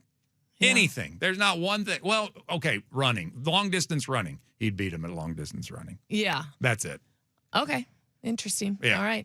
And then this one, sup Chuck, sup Ash. This is from 425. How does it feel to work with Dick Fane? I mean, the guy has made a bajillion phone calls in his life, including the very first phone call in 1876 to Alaska to go over baseball box scores. And he also owned a pager. It must be like working with the most interesting man in the world. It's like working with Ben Franklin. It is.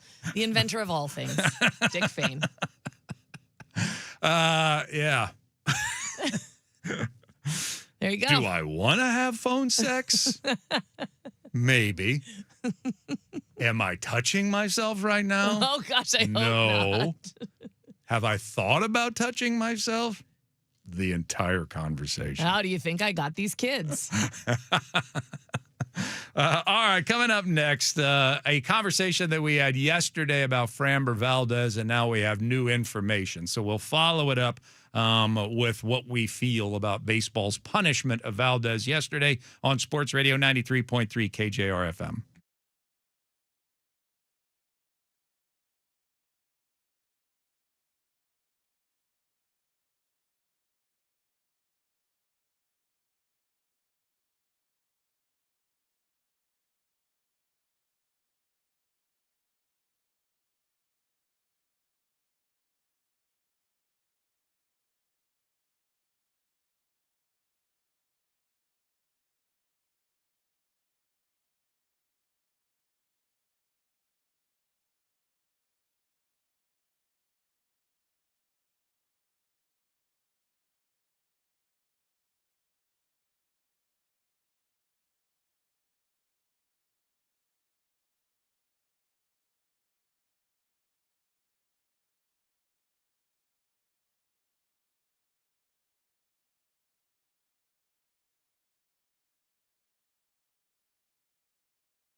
Pat Report is reporting, and it's strange to see from ESPN. Saw that for the first time today. Oh, that is weird. Didn't realize he started his new job just yet. He is reporting that Aaron Rodgers is visiting the Steelers this weekend and is expected to sign with the Steelers. So finally, our national nightmare comes to a close here. Also, I'd like to update something from the previous, because I think that there's a different. I think there is athleticism, and then there is skill, and then there is conditioning. And I think we're getting that confused. So from an athletic standpoint, I put Bucky 1. I'd put myself 2. I know we joke about it, but I got recruited in 3 sports coming out of high school. I'd put Fane 3rd, and I'd put Kid 4th. I would go from a conditioning standpoint, like Bucky and I would be last. I'd put Kid 1, Anders 2, Fane 3, because he still runs every day. And I guess Travis, but I'd little dark horse Greg. Okay. With all of his hiking and his skiing and push-ups and everything. And then unique athletic skill, this is where I put you at. I'd still put Bucky being able to hit a baseball as the best, most unique skill, because you become a professional at it. Then I'd put you, Kid, because of his running ability, because apparently he's very fast. And then I'd put Greg because I think that he could probably shoot the eye out of a sparrow with a gun. So that's my list. All right. I think there's a difference in, when I think of athleticism, I think of Jim Brown. Like Jim Brown would show up and what are you playing out there? It's called lacrosse, Jim. Don't worry about it. You're a football star. I'd like to play. Oh, Jim, come on now. This is a different skill set. Oh gosh, you're the best out here. That's what I think of athleticism. And so, Bucky's past it, but he was a all-state swimmer. Yeah. Could have been a football player, didn't want to. Could dunk a basketball at his size. That's how I divide that up. All right. We're going to have Chris Daniels on coming up at 9 o'clock. But yesterday we had a conversation about Framber Valdez. And a little different one than I think other people probably had throughout the country about it. I don't like Framber Valdez, and I think he should be punished. And I don't like throwing at hitters, especially when you're throwing at them because they're hitting you. I think that's a cowardly thing to do. But I tried to point out yesterday, a little more than met the eye. And he found out after having given up 7 runs in the game and couldn't figure out, why are they hitting me so hard? I'm a really good pitcher. He found out that they were stealing his signs. And so he then waited for the guy that he knew was stealing his signs to come up to the plate, threw at him. So I wasn't in any way saying Framber Valdez shouldn't be penalized.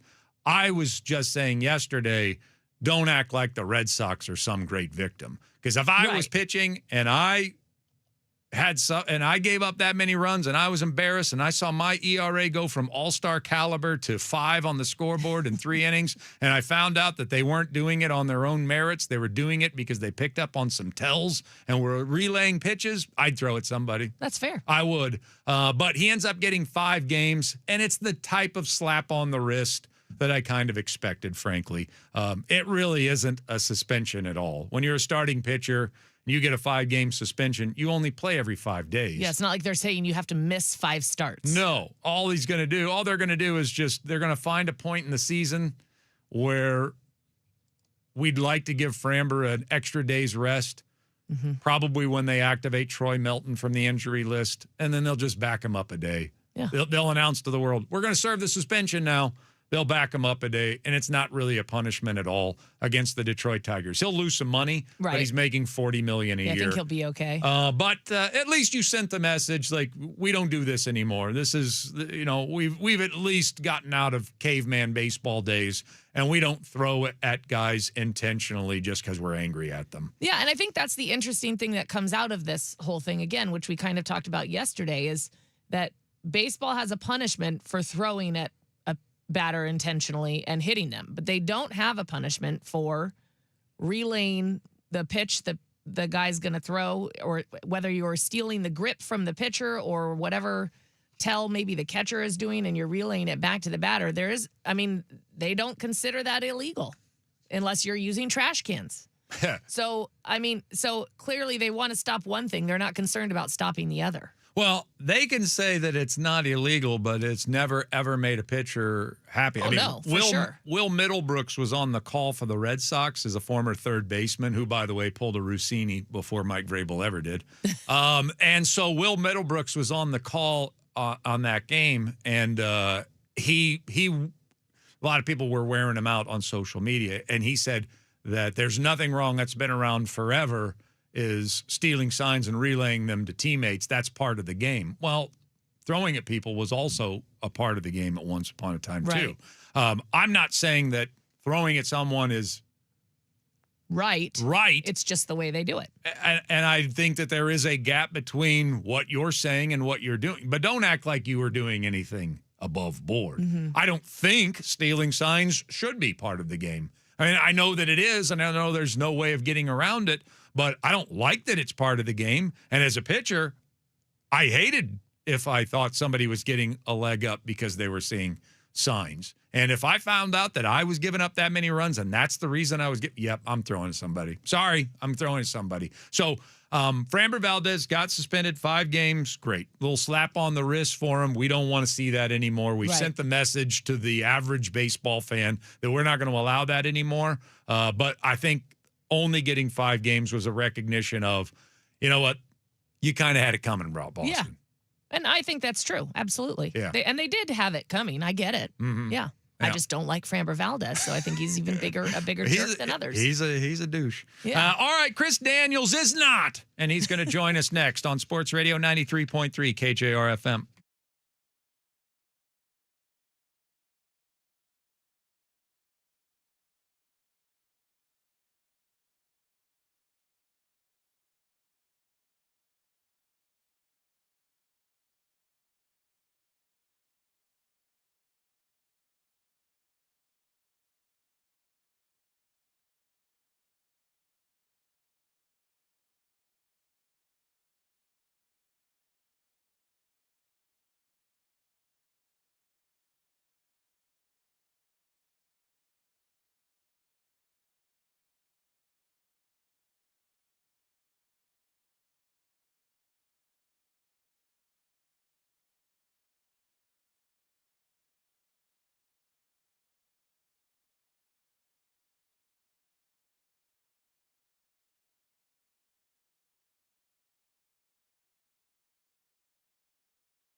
on my button.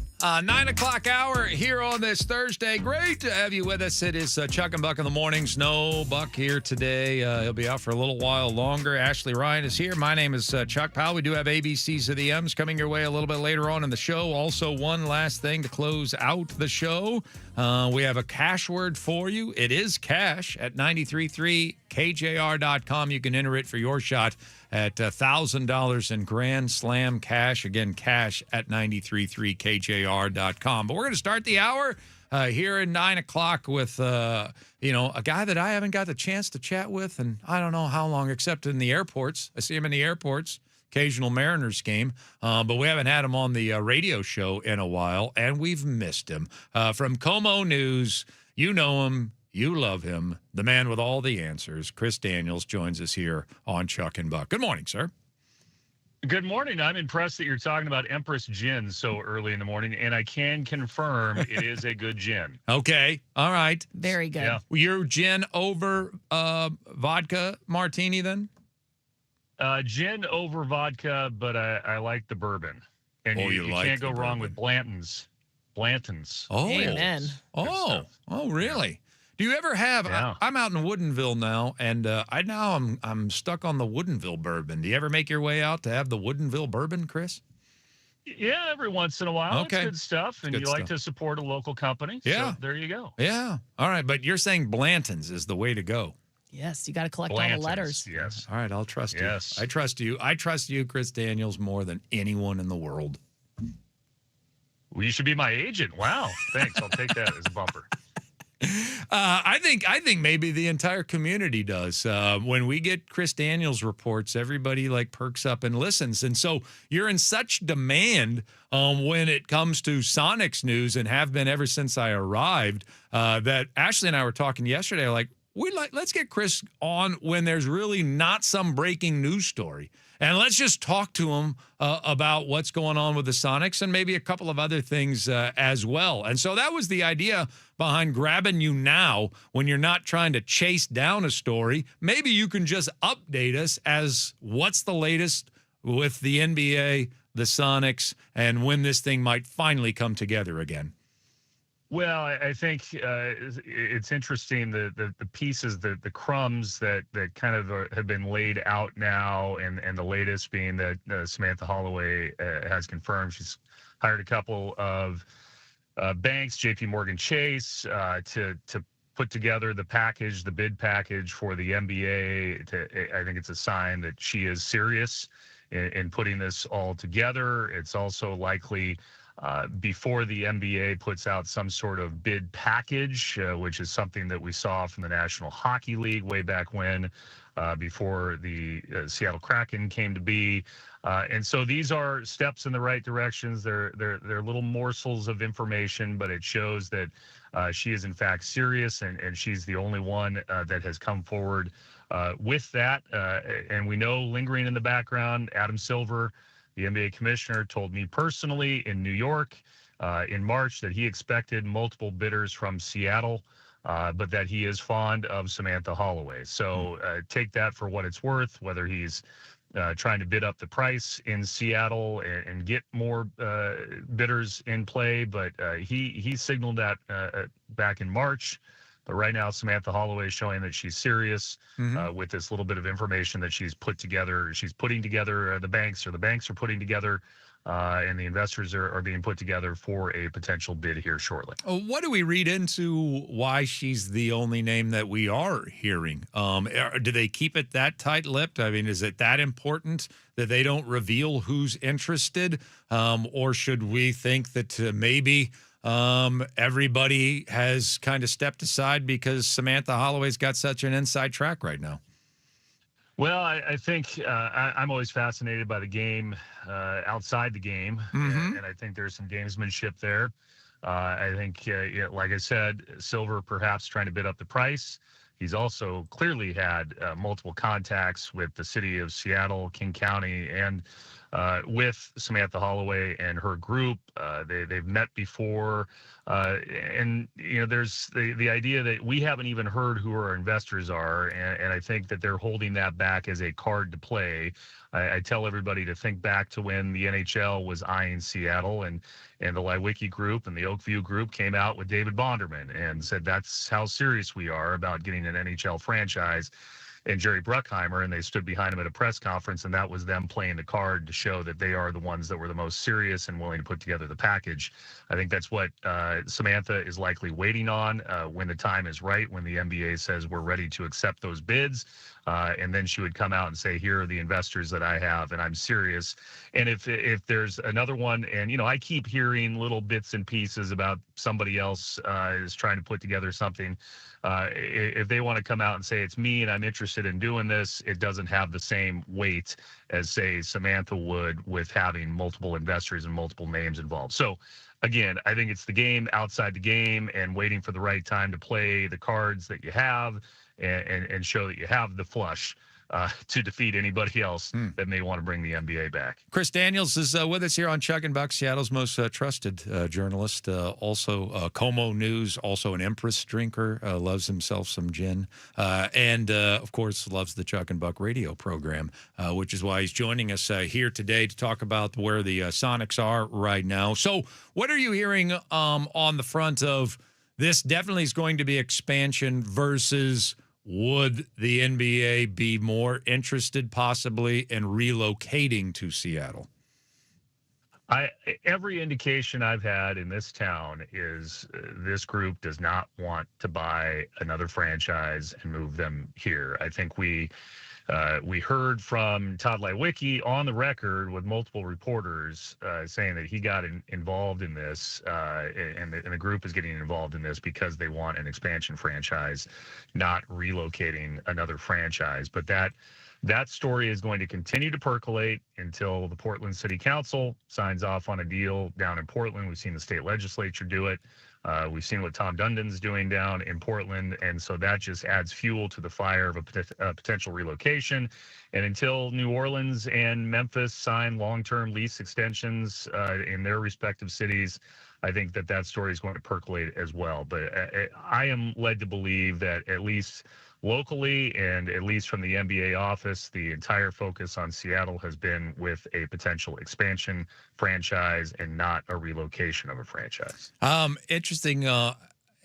Adam Silver really does get uncomfortable when he runs into Seattle people, doesn't he? Because he does kind of feel bad, doesn't he? That he has this process has been strung out for so long, and I think he wants to give us answers, but he's so careful and he's so cautious, and this can just keeps getting kicked down the road. I mean, the last time you ran into Adam Silver, Chris, was he hiding under a table wearing like a fake mustache just to avoid having to answer your questions?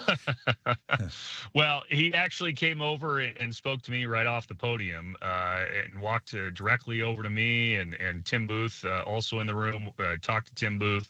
And it's always interesting with the NBA when they want to get a message out to a respective city versus when they don't. I believe that this is Adam Silver's legacy play. He wants to bring the Sonics back. He wants to be the commissioner to end the story, to right a wrong. He has said as much most recently in an interview that it was not David Stern's finest hour. It was not the league's finest hour. I think he has a smile on his face when he's doing it. I think he wants to be the guy who can finally solve the riddle and bring the Sonics back. I do believe that. And whether he has full ownership support is the other big question here. And I think that's why this has dragged on so long. Remember, he brought it up in December of 2020 when the NBA was having problems with Gate in the midst of the pandemic. And here we are in 2026. He's been sending little messages out in that 6-year time frame. But I think it's because he wants to get this done. And I think he genuinely likes Samantha Holloway and loved her dad, too, David Bonderman, let's not forget, who was an investor in the Celtics. And so I think he has some attachment to Seattle and wants to get it done and wants to be the commissioner that gets it done. So when is he going to finally announce this? What are we looking at timetable-wise? Are you getting any indication? Because this has been this is like trying to catch a greased pig. Yeah, September, October, I think is what we're looking at as of right now. He has said he wants to get it done this year. I think when he did say that, he was trying to set a message both internally and externally that he's done talking about it. He thinks they're close enough. He wants to force a vote. He got the vote to at least explore expansion back in March. There was some suggestion that perhaps it would be addressed in July at the Board of Governors meeting down in Vegas.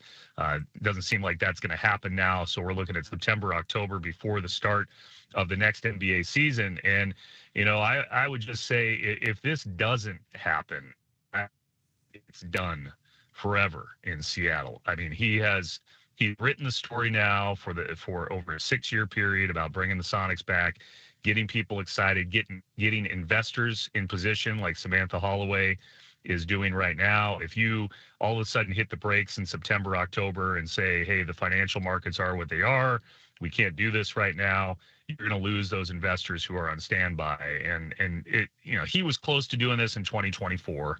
And investors were being lined up and they hit the brakes and interest was lost in that 2-year period. So if they don't follow through on this fall, I think that's the end of the story. And I think everybody knows the stakes now. It's going to be now or never. It's going to be 2026 or never to actually finalize and bring back the Sonics in 2028, 29. But as somebody that is covering this story as long as you have, and I got here and I was it was pointed out to me like my first day 11 years ago in Seattle. There were like 3 things for sure. That you had to love Marshawn Lynch, you had to be frustrated with the Mariners, and you had to trust Chris Daniels when it came to Sonics reporting. Those are like the 3 rules when I got there. So, wow, as somebody who's been rarefied air covering this story for as long as you, where is it on your confidence scale that we are going to get the Sonics back and sooner than later?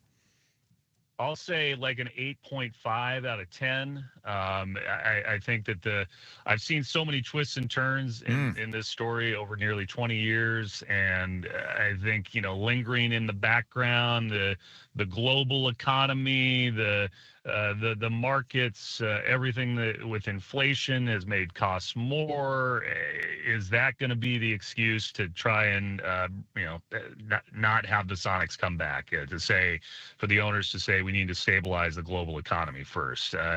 I mean, that's the kind of crazy thing that could happen to derail the story. And yeah. I have seen so many twists and turns. Nothing would surprise me, but I think that this is the most serious effort since we saw the Hansen Group down in Soto in 2012 and 2013. There's the arena in place. It has hosted NBA exhibition games. The NBA has clearly kicked the tires on the arena. They know how it would work. They know there's a locker room for a potential franchise. They know that there's going to be space for a training facility. All those things seem to line up. This would be the time. But boy, I mean, I hate to even throw out that there could be some sort of curveball to mix metaphors, but yeah, I've seen some strange things over time, and I that's the one thing I fear here between now and say September, October. All right, let's talk about just quickly about a couple of other things. I mean, how excited are you as a reporter, long time here in Seattle, to have an event like the World Cup being here this summer?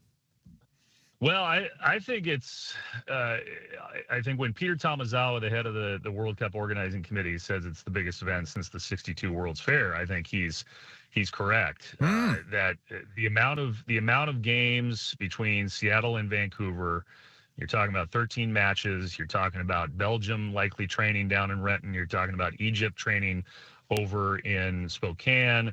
The international visitors that will be coming to town. I think that it's going to be unlike anything the city has seen. I also know that we thought there'd be probably more attention on the Club World Cup, which was the dry run for the World Cup, and we saw some empty seats at Lumen. We know that FIFA has kind of, for lack of a better term, bungled the ticket sales on all of this with so many last minute ticket sales. I've lost count now over like 6 different periods. There's been questions about hotel rooms filling up and vacancy that exists right now, just a little bit over a month out. So I'm concerned that there will be some soft ticket sales, but in terms of a month-long international celebration with people coming from all over the world to Seattle, you are hard-pressed to think of another event like that.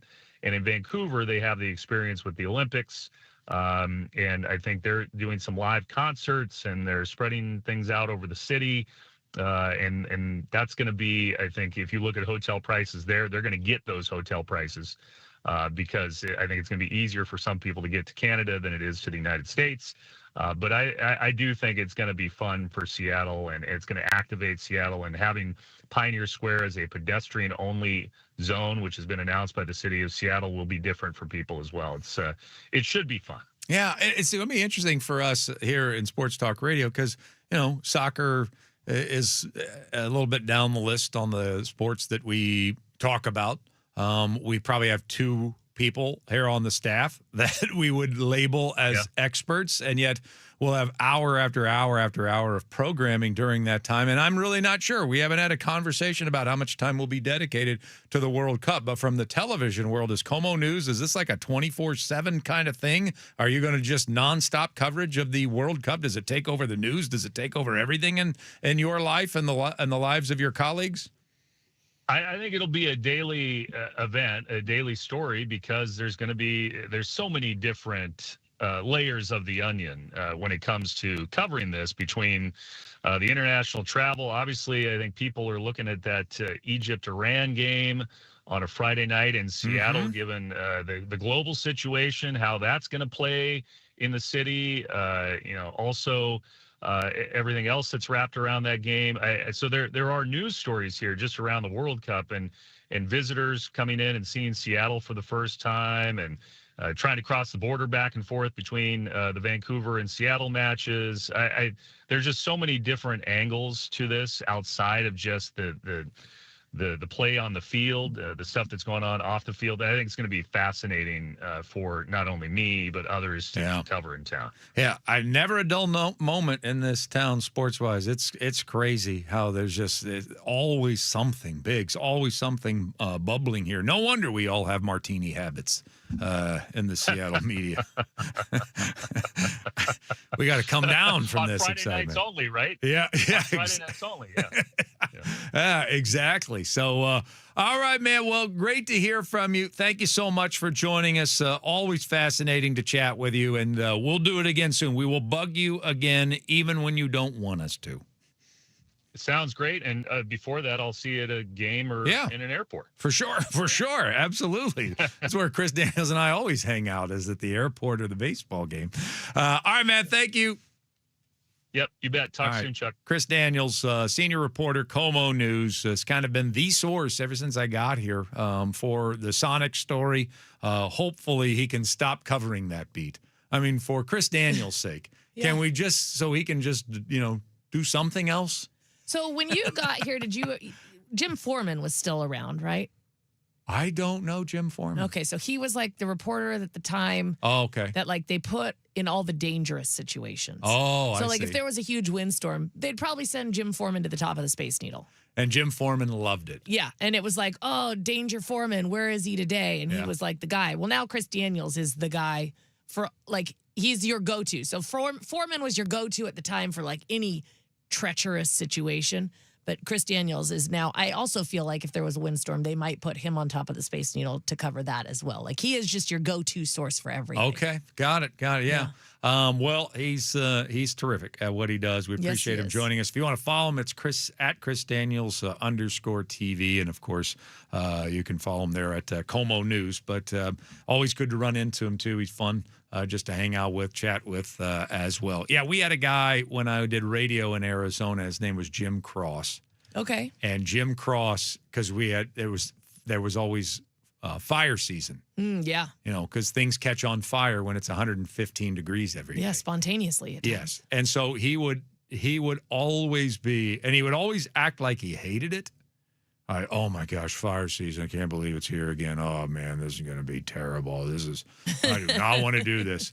And then as soon as you heard one, you would watch him just jump up from his chair, grab all of his stuff, and head out in his truck to go find it. Oh gosh.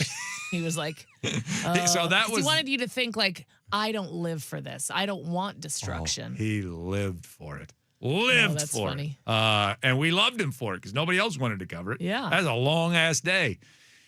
Drive out to a mountain, stand around and heat and fire coming off of the mountain, and he just ate it up, gobbled it up. So he's kind of the Jim Foreman of Arizona, if you will. I like it. All right, coming up next on the radio show, it's time for the ABCs of the M Sports Radio, 93.3 KJR FM.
Now back to Chuck and Buck on your home for the Huskies, Kraken, and the 12th man. Brought to you by Tulip Resort Casino. When all you want is everything. Everything Tulip.com on Sports Radio 93.3 KJR FM. ABC, easy as 1, 2, 3. All simple as slow, break me. ABC, 1, 2, 3, baby, you and me, girl. Check out the new ABCs of the M's stand out there at the Tulip Resort Casino. Your opportunity to win riches just by guessing which alphabet letter will be used that day on the Mariners. Very exciting. Yeah. A very exciting game. I'm very proud of it. As you should be. Yeah, my face is on it. They just let you create games up there now these days, huh? Right, yeah. Wow. And I just stand behind the podium and hand out $1 at a time. That's really cool. There are other games that you can play there as well for even more money. And so you could even go to the DraftKings Sportsbook. It's a wonderful little enterprise there. And you just sit there. There's like stands built up. Like you can sit down below. You can sit up by the bar. You can get like these comfortable lounge chairs and whatnot and just take in the game. Even if you just go to watch the game, it's worth it. Restaurants all around you. Yeah. And then if you want to play a little bit, you know what I mean by play. You can play as well. I mean, you got NBA playoffs, Stanley Cup playoffs going on right now, baseball every single day, DraftKings Sportsbook, Tulip Resort Casino. It is your home away from home. Oh, sounds comforting. I want to go. When all you want is everything Tulip.com. All right, it is time for the ABCs of the M's. Our daily Mariner segment, we allow the alphabet to be a guide through a few different Mariner topics. We're not necessarily beholden to the results from yesterday, but I will mention them. 3-1, the Atlanta Braves knocked out by the Seattle Mariners yesterday afternoon, and so win 2 out of 3 from the team that was the hottest and best team in baseball so far this year. Coming into that series, maybe it triggers something going forward. That is a hard maybe.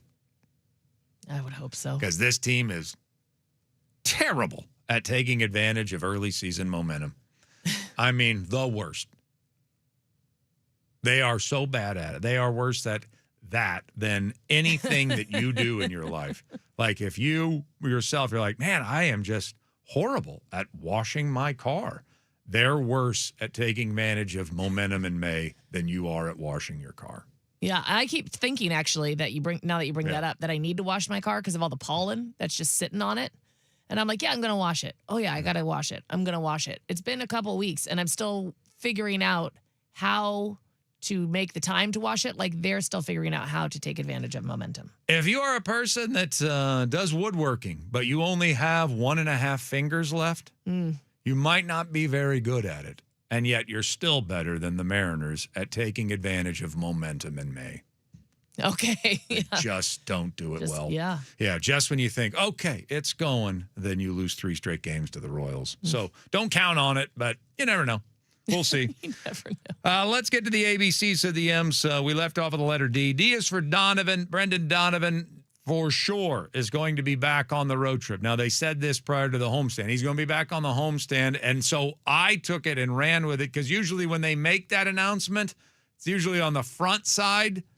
Usually means he's just about ready. Mm-hmm. So I thought last week we were going to get to see Brendan Donovan at the beginning of the homestand. You know, you had those that day off last Thursday and then really had gone 2+ days without a baseball game. So I thought last Friday against Kansas City Royals, we're going to see Brendan Donovan and his, electric hair return to the lineup last Friday. And then we find out, no, he's not. He's going to have a rehab assignment. So now we're hearing definitely on this road trip. So I don't know. Do I make the same mistake twice? I guess I'll risk it. Yeah. I think he'll be available Friday in Chicago for game 1 of the series against the White Sox. Didn't have a real long rehab process in terms of minor league games. And I think he hit a ball like 110 miles per hour his first at bat. So Brendan Donovan, I think, is going to be suiting up, and I'm going to guess tomorrow night against the White Sox. And so I would like to see him obviously back. I think he provides a nice spark. He's got a lot of energy, and I think definitely at times this team needs the energy and that boost. Agreed. Would he go back as the leadoff hitter and move JP back? Please. Yeah, that's what I was thinking, right? That's what we want to see. Yeah. But I wonder if they do that. Yeah. And if they don't, I don't know where they place him. I think he's leadoff. Okay. I think JP's the move. I mean, JP's hit a couple of home runs and he's getting some walks. But he's not. It's not like he's stinging the baseball. We can't move him out of first. I mean, Brendan Donovan was stinging the baseball in that spot. So I would assume Brendan Donovan goes right back into the leadoff spot. JP a little lower in the order. And I would imagine that's what they're going to do. Now, the best part about this, and I don't mean to sound cruel, and it's going to come off sounding cruel. I am so relieved not to see Leo Rivas play every day. Oh, my gosh. That was getting really, really hard to do. He looked lost at the plate this year. And I think that he's got this little something about him. Like he came through big in some big moments last year, especially in the playoffs against the Tigers. My goodness. So that's nice to have off the bench. In terms of an everyday Major League Baseball player, I mean, Leo even told us in spring training when we interviewed him that he's going to be a utility player, and he looked like he was really ready to embrace that role. And he wants to be in the major leagues. They all want to be in the major leagues. Spent a lot of time in Tacoma last year. So getting Leo back to the role that he needs to be in, not having him in the lineup every day, and he really did seem overwhelmed as a hitter here in the last week and a half or so. At least want him to put the ball in play, and he wasn't even doing that. He was striking out almost every at-bat. So I'm glad. I think even better than getting Donovan back is not having Leo in the lineup every day. Yeah, just when we need him or when he can come in and do something and provide a little spark as opposed to relying on him every day would be nice. But he is. He's a little spark provider. Yeah. Yeah, and yet I don't want to count on him being a reliable heat source. That's fair. Yeah. Yep. Yeah. Yeah, he's like a lighter. Like if I go camping and I need to start a fire, I'm not going camping every day. Right. But I'm going to go on a holiday weekend. Yeah. I mean, you carry around the lighter because every once in a while you want to light something. Yeah. Okay. It's not anything that you would heat your home with. No, you should not. All right. E is for error. And as excited as we are to have Donovan back, do we have to, on the verge of playing the White Sox, acknowledge maybe a front office error? That Munetaka Murakami was there for the taking? His stock had dropped off so dramatically in the offseason because so many teams didn't think he was going to produce enough contact. And he struck out 55 times this year, so he's striking out a lot. They were right in their scouting report about that. But is he striking out so much that you wouldn't want his 14 home runs that he's hit so far this season? I mean, he's second to Aaron Judge right now in home runs. He's got a 934 OPS. This is a young man who looks very, very menacing when he is at the plate.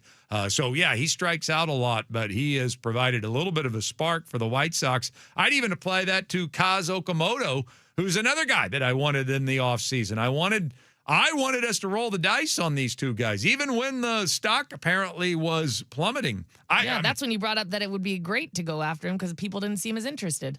I would have taken both of them. Yeah. I mean, for what they ended up getting paid, Murakami got 2 years, $34 million, and Okamoto got 4 years, $60 million.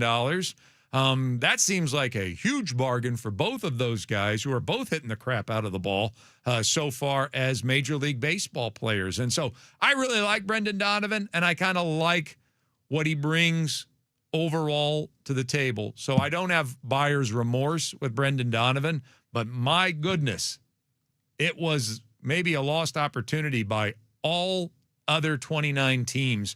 Murakami and Okamoto were much better than they were given credit for by all of Major League Baseball this offseason. I mean, maybe it'll prove to be wrong. Maybe the pitchers will adjust, and in the second half, they won't be able to make contact at all. And so maybe I'll sing a different tune. But so far, they are exactly what I thought they were going to be as Major League hitters, and it would be nice to have one of them. Yeah, you can't, you especially sitting where the Mariners are sitting right now and where the struggles have come at the plate, you can't help but think, gosh, that would have been good. Mm-hmm. Finally, F is for Ferrer. And man, tip of the cap to Jose Ferrer. When we acquired Ferrer from the Washington Nationals this offseason and gave up Harry Ford for him, I really thought Harry Ford, all the talk we've had about Harry Ford, that he was such a prospect that he was going to fetch more than a lefty setup reliever who was coming off a pretty good year analytically, but like the base foundation numbers were not all that impressive. Also, doesn't strike out guys. To me, I'm like, did we just pick up a left-handed Gregory Santos? Because that did not work out do anything for us. But he profiles as that when you start reading about him. Then we get to spring training and start to learn a little bit more about him. And Jose Ferrer has obviously been a find for the Mariners. So far, again, it's all so far.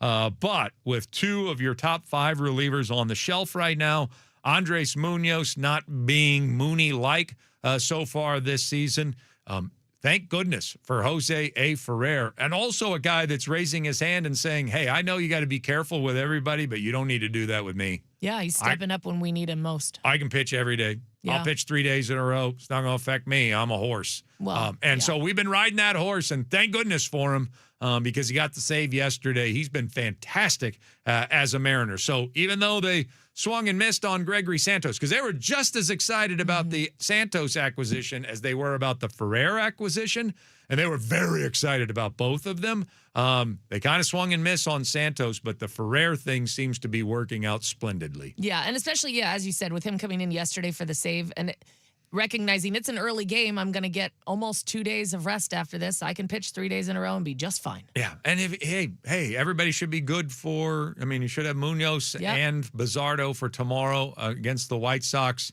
and then who will be starting for us? That will be Wu just pitched. Yeah, so it will be Castillo, correct? Right, it should be. Yeah, it should be Castillo. Let me just look it up. Yeah, because now I'm doubting that too, because I feel like Hancock tomorrow. Is it Hancock tomorrow? Yes, yeah, Hancock tomorrow. Because I was going to say, didn't Castillo just pitch the other day? Yeah, Hancock and Sean Burke. All right, yes. Emerson Hancock will go tomorrow, and then on Saturday will be Luis Castillo. There we go. All right, so Hancock on Friday. Hopefully he goes deep, and you can give Ferrer the day off, and then have Munoz and Bizzardo for a couple of innings on Friday night, who I both have faith in still. Yeah. Just to clarify. One last thing coming your way next. Sports Radio 93.3 KJR FM.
that song.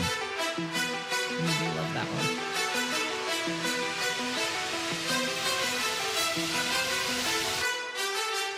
All right, final segment on this Thursday edition of Chuck and Buck in the Morning. Coming your way next, Greg Bell and Christopher Kidd. Oh, man, they make sweet, sweet music together, don't they? They really do. I say that about them all the time. Yep. Yeah. Yep. Hand in glove. All right, our final Yes. segment. We have one last thing to close out our broadcast day, and then we'll be back Friday at 6 o'clock for you as well, which is more than we can say about Bucky these days. That guy. Yep. What do you have for your one last thing in there? I was reading or saw a story yesterday on social media, and it came from Washington State, right here in our home area. And there is a man, it was just a video that I saw from CBS, but there's a guy that is a garbage truck driver who has befriended a little 3-year-old girl on his route.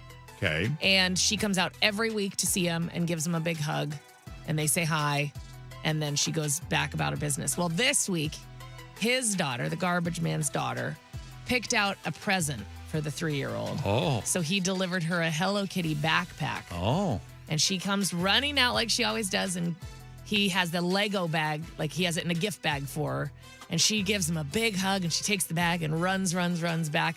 And he goes about his business, does the garbage, goes to wave, honks the horn, and leaves. And they do this every week. He doesn't bring her a gift every week, obviously. Yeah. But I just thought it was the cutest thing ever. I thought, how great that this little girl who's home every week, when the garbage man comes, probably thought, that's a cool truck. I'm going to go see it. And he took the time to get to know her, and they've formed this little friendship. And I just thought it was the cutest thing ever. Yeah, just these simple little kindnesses that go a long way. Because a lot of people go about, you ignore your your postal worker, you ignore your garbage man, you ignore your delivery drivers. Because either you're busy, I mean, it's not as if we intentionally do it, right? But these are the things that happen around us every day, and how often do we really take the time to pay attention to the people doing it? And if they do get any feedback from the people they deliver to, it's probably complaints. Yeah, usually. Yeah. It's definitely not often 3-year-olds coming out to say hi and wanting to be your friend. Yeah, it probably does make his day every time to come by there. Yeah. I see the same thing with pets, too. Like dogs become best friends with the delivery guy. There's also dogs that eat the delivery guy. Right. It comes on both sides. But you see a lot more of the ones that become friends, and they look forward to it. Yeah, it's great. Yeah, that was very cute. Little simple kindnesses like that, they do go a long way. I should try one. And it just brings a smile to your face. All right. I actually have a couple things, and I might have a little time to get both of them in. First of all, we did not talk about Charles versus Draymond, which has been making the rounds here today. Apparently, there was a little teat for tat last night. Charles took a few shots in front of him about, you guys are done. You guys are cooked with the Golden State. I wasn't watching at the time, and I do watch them almost every night, for at least some of the night during the NBA playoffs. And so there was a little bit of shot like, you guys are cooked, and then Draymond kind of acknowledged it. The one that's getting more run is that they were asking Draymond when he's going to hang it up, and he says, the only thing I don't want to look at is Charles as a rocket. I don't want to end up looking like that. And I thought they were going to laugh. Yeah. And nobody laughed. Oh. And Kenny even asked the follow-up, what do you mean by that? And Draymond goes, you saw it. It was like a serious moment. I figured when he said it was a joke, lighthearted. Yeah. I would have thought everybody else, but I just saw the clip, so I didn't get the full context. I don't know what the full conversation was, but apparently it was kind of tense on the set. And then by the end of the night, when I was actually watching, whatever happened, they didn't take it seriously because they were all laughing and getting along. So there was no grudge held through the rest of the show. But it was the talk of the sports world last night, was Draymond taking his shot at Charles Barkley and saying, yeah, I know I don't have much time left, but I'm going to certainly retire before I end up looking as foolish as you did as a Houston Rocket. Ended up being the topic of conversation last night. Whereas if Shaq would have said that, Charles would have pretended to be mad. They would have laughed, or at least Kenny and Ernie would have laughed. And so I don't know. I think that's funny. One, that it's Draymond and Charles, two people that love to talk and love to rip on people. Yeah. Yeah. So you both got to be able to take it if you're going to dish it. No question. And I think that's one of the layers. Like, look, they have to take it. Charles had to take that. Yeah. Because they take a lot of really cheap shots at active players. Yeah. They do it all the time. And then when the players say that they are angry about it or butthurt about it, then they make fun of them for being angry and they need to be able to take it. So even though it was a tense moment, I'm glad Charles didn't get angry about it because then he comes off as a hypocrite and I don't want to think less of Charles. No, and I love him. He's my hero. And I don't like Draymond, but Draymond was dishing it out a little bit, and Yeah. it sounded like he was taking it for once as Good. well on the set. So I actually think it was kind of a healthy exchange. good. I just kind of wish that, because it was kind of a funny thing to. I was hoping he said it tongue in cheek. Yeah. Because actually Charles was not that bad as a Rocket. I mean, he averaged a double-double during his 4 years as a Houston Rocket at the not end of his bad. career. I mean, a lot of guys would have killed to have averaged a double-double for 1 year Yeah, in at their any NBA point in their career, And yeah. yet he did it for the last 4 years as a Houston Rocket. So he wasn't nearly as bad as you think he was, Draymond. And then just quickly, I just want to say this, and I'm glad we don't have a lot of time to talk about this. I don't think there's a bigger group of cowards in the world, in the sports world, than major college basketball and football coaches. I think you're cowards. What for what? I mean, there was a story yesterday about none of them like the expanded NCAA tournament format. Well, guess what? None of the fans do either. Yeah. You know, it's complete money grab. Fans don't have any defense against it. You actually have the power to do something about Yeah, it. you could say something. And this has happened in college football playoff. This has happened with NIL. Like, guys, you're not going to get fired because you as a group stand up against something that you don't think is good for the sport. Could you please do something? Like, you're worried you're going to get fined? You make millions of dollars a year. You're not going to get fired for taking a stance against it. Why do talk show hosts and fans have to take the stands? Right. You're the faces of college athletics. The players are only there for 2, in college basketball case, 1 to 4 years. You are the only ones that are there on the sidelines for year after year, decade after decade. Get together if you don't like it and take a stand and tell the NCAA, no, we don't want to do this. It's terrible for the sport and we're not going to stand by and take it. But you complain about it and you grumble about it and you take little pot shots at your press conferences here and there rather than ever doing actually anything about it. You're the only ones that have the power to do it. Yeah. Please. Stop being cowards. You're not going to get fired. And who cares if you get fines? You're rich. Right. You can afford to have a spine, a backbone. Probably should have saved that for tomorrow. All right, Greg Bell and Chris Kidd next. Sports Radio 93.3 KJR FM.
Sports Desk, your 93.3 KJR FM sports headlines. Good morning. Your headlines are brought to you by Frost Brewed Light Choose Chill.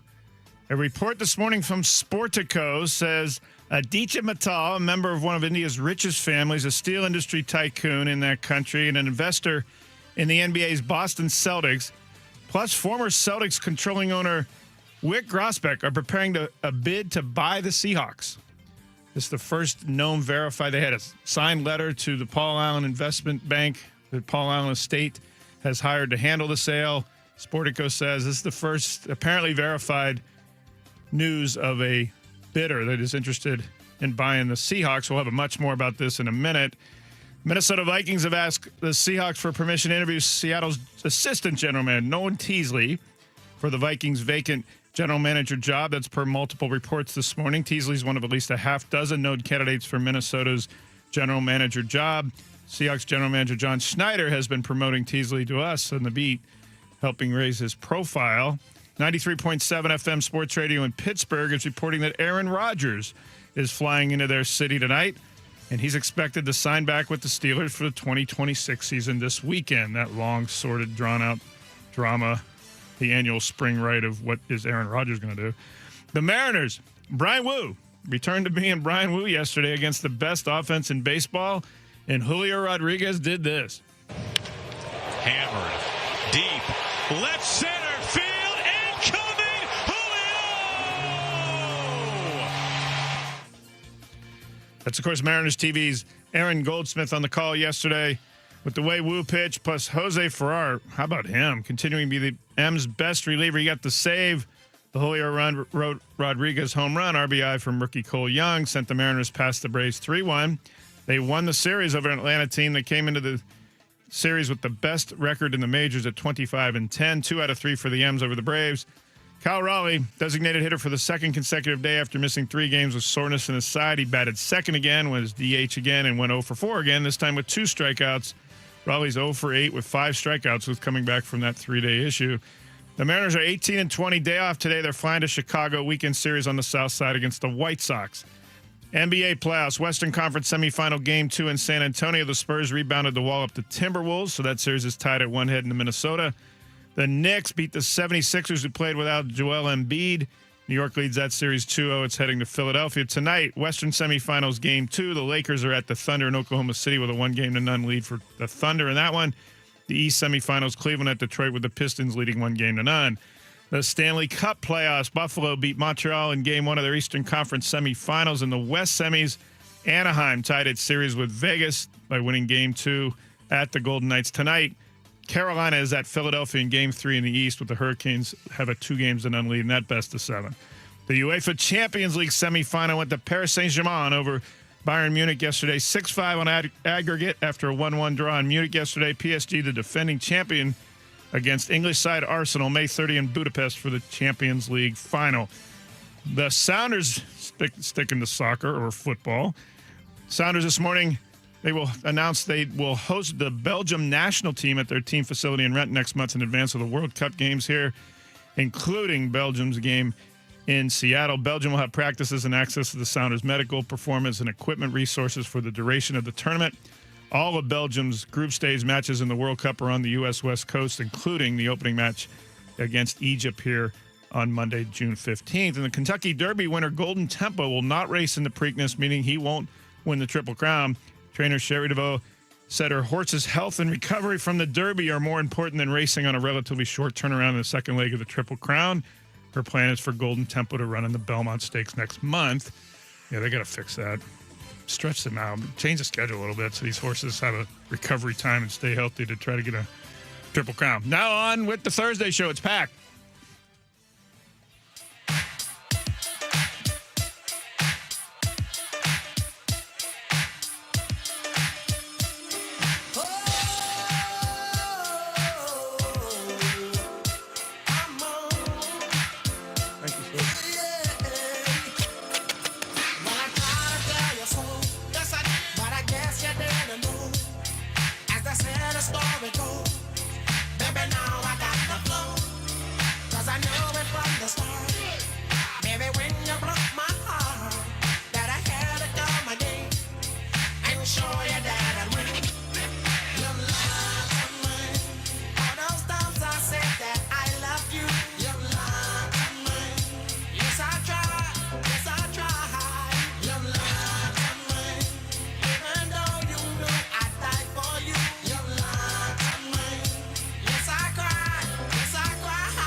Good morning. Happy Thursday, May the 7th to you.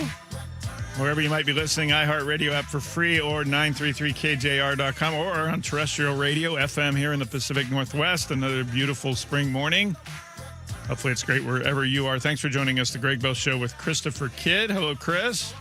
Good morning, Greg. 10 years ago today, I graduated from college. Look at that. That's crazy. Go Cougs. Go Cougs. It's It crazy. is. I forgot it is early in Pullman. My son graduated last year, the first week of May. Yep. It makes sense. Yep. That's because of quarters or semesters, right? Yeah, 2 semesters. Yep. Which more schools are going to, but okay. Wow, 10 years. Yeah, I just You saw have the a photo. reunion? No. Well, tell us about the photo. I just went to my Facebook and they were like, "Oh, reminder, 10 years ago today," and there was me holding my diploma, and I'm like, "Oh my God, it has been 10 years! Wow." Felt like yesterday I was down there partying, eating chicken wings, and staying up late, doing everything college students were supposed to do. I lived up to the hype. So yeah, it was just wow. 10 years ago today, walked across that stage, got my degree. Do you look the same now? Yeah. Well, I just shaved my beard off. Yeah. That's about. I got a nose ring. That's about it. Yeah, nothing. I didn't grow. I didn't get taller. So yeah, nothing. You know, That's good. that's crazy. It's one crazy. of these anniversary reunion type days. You're going to look back and go, "Whoa, I don't look like that anymore." I hope you're not at but that age yet. Chances are, yeah, it's coming sooner than later. I'll tell you that. Life kind of catches up to you that way. On the show today, we're going to dive into the new bidders, known bidders. Sportico first reporting that this morning for the Seattle Seahawks. Of course, they are for sale. The Super Bowl champions are for sale. We're going to answer the question, who is Aditya Mittal? Who is Wick Grossbeck? And what that might mean for the operations of the Seahawks. There will be a change. I will talk about, especially for John Schneider, the GM, the football operations side, if these potential bidders operate any way like they did with the Celtics. They sold the Celtics, were sold last year for $6 billion. We'll talk about that too. But Wick Grossbeck in particular in Boston, that will be, if he operates the same way in Seattle, that would be a change for John Schneider on the football operations side. We'll see. And we'll talk about that at 10:45. We're going to go to the NBA, and Chris is going to lead a discussion about the interesting dynamics at play. He's shaking his head already about Draymond Green, who like a career average, 8-point guy. He makes more noise than points.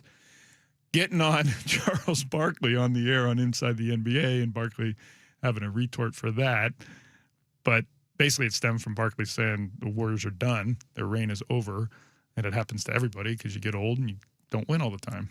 And Draymond Green took exception to that. We'll talk about that at 10:45. 11 o'clock, we think it's going to be interesting for you. Terrence Samuel, he's the receivers coach at the University of Kansas. He was the college position coach for Seahawks 6th-round pick Emmanuel Henderson Jr. He also coached Cody White, Seahawks wide receiver. He also coached recruited to Michigan State, Ricky White, the 3rd Seahawks wide receiver. That's 3 Seahawks right there for one coach or one position coach. So we're going to talk to Terrence Samuel. I'm going to ask him, okay, we're all billing Emmanuel Henderson, the rookie 6th-round pick, as the new punt gunner and a special teams pick. What is Emmanuel Henderson like as a receiver for an NFL? I mean, people have pretty much overlooked that. At 11 o'clock, we'll go to Lawrence, Kansas, or wherever he might be on a recruiting trip. He in Texas, man. He out there in the sun. He's in Dallas. At least he gets back to us. That's the Notre Dame running backs coach and the Kansas wide receiver coach who don't mind talking to us on a recruiting trip. But as you can see, there's a lot of talent out there in Texas. They're in the right place. Yeah, you're not going to run out of players going to recruit down there. At 11:30, we'll read back your text at 49451 on the Tacoma Dodge text line, as we do every day at this time. And our first question on the top of the show, your reaction to the news of the first known potential bidders on the Seahawks. There were some unconfirmed reports last week that Mark Zuckerberg, Facebook infamy, Tim Cook of Apple, both of whom have denied it. Their spokespeople have denied it. That was actually the report that came out from Front Office Sports. The writer ended up retracting it, basically saying, well, they denied it a couple hours after he wrote the story. So we stayed away from most of that, other than to say it was debunked. But this from Sportico, not denied. They both, Aditya Mittal and Wick Grossbeck both just declined to comment to Sportico rather than deny it.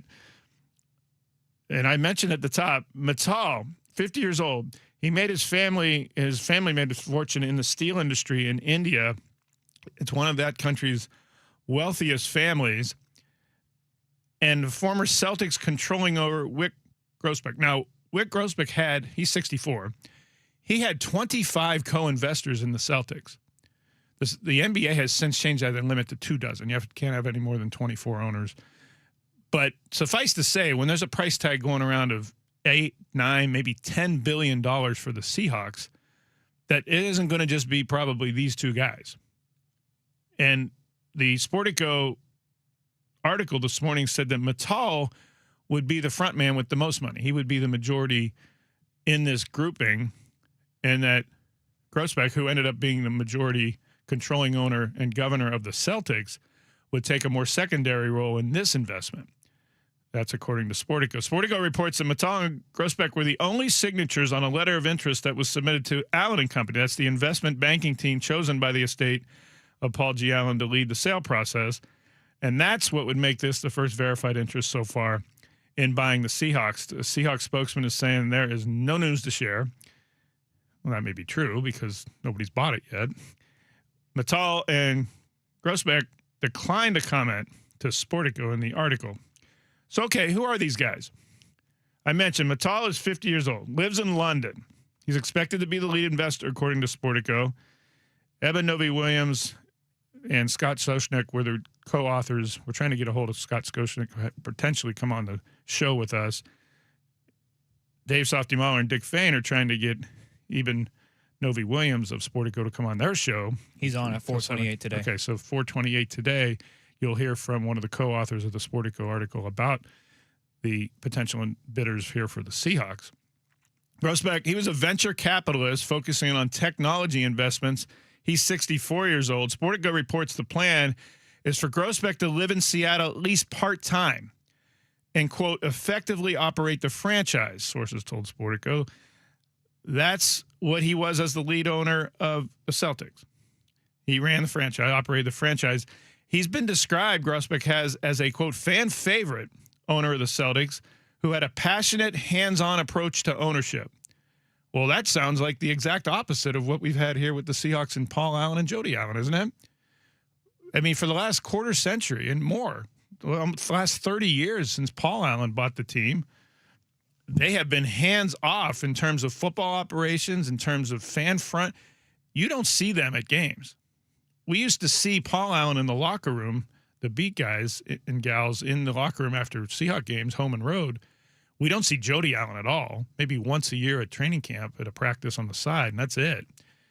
But they are not mingling with the fans and grabbing microphones, and that's what Wick Grossbeck was in Boston with the Celtics. During his time of owning the Celtics, they won 2 NBA finals. He was out front.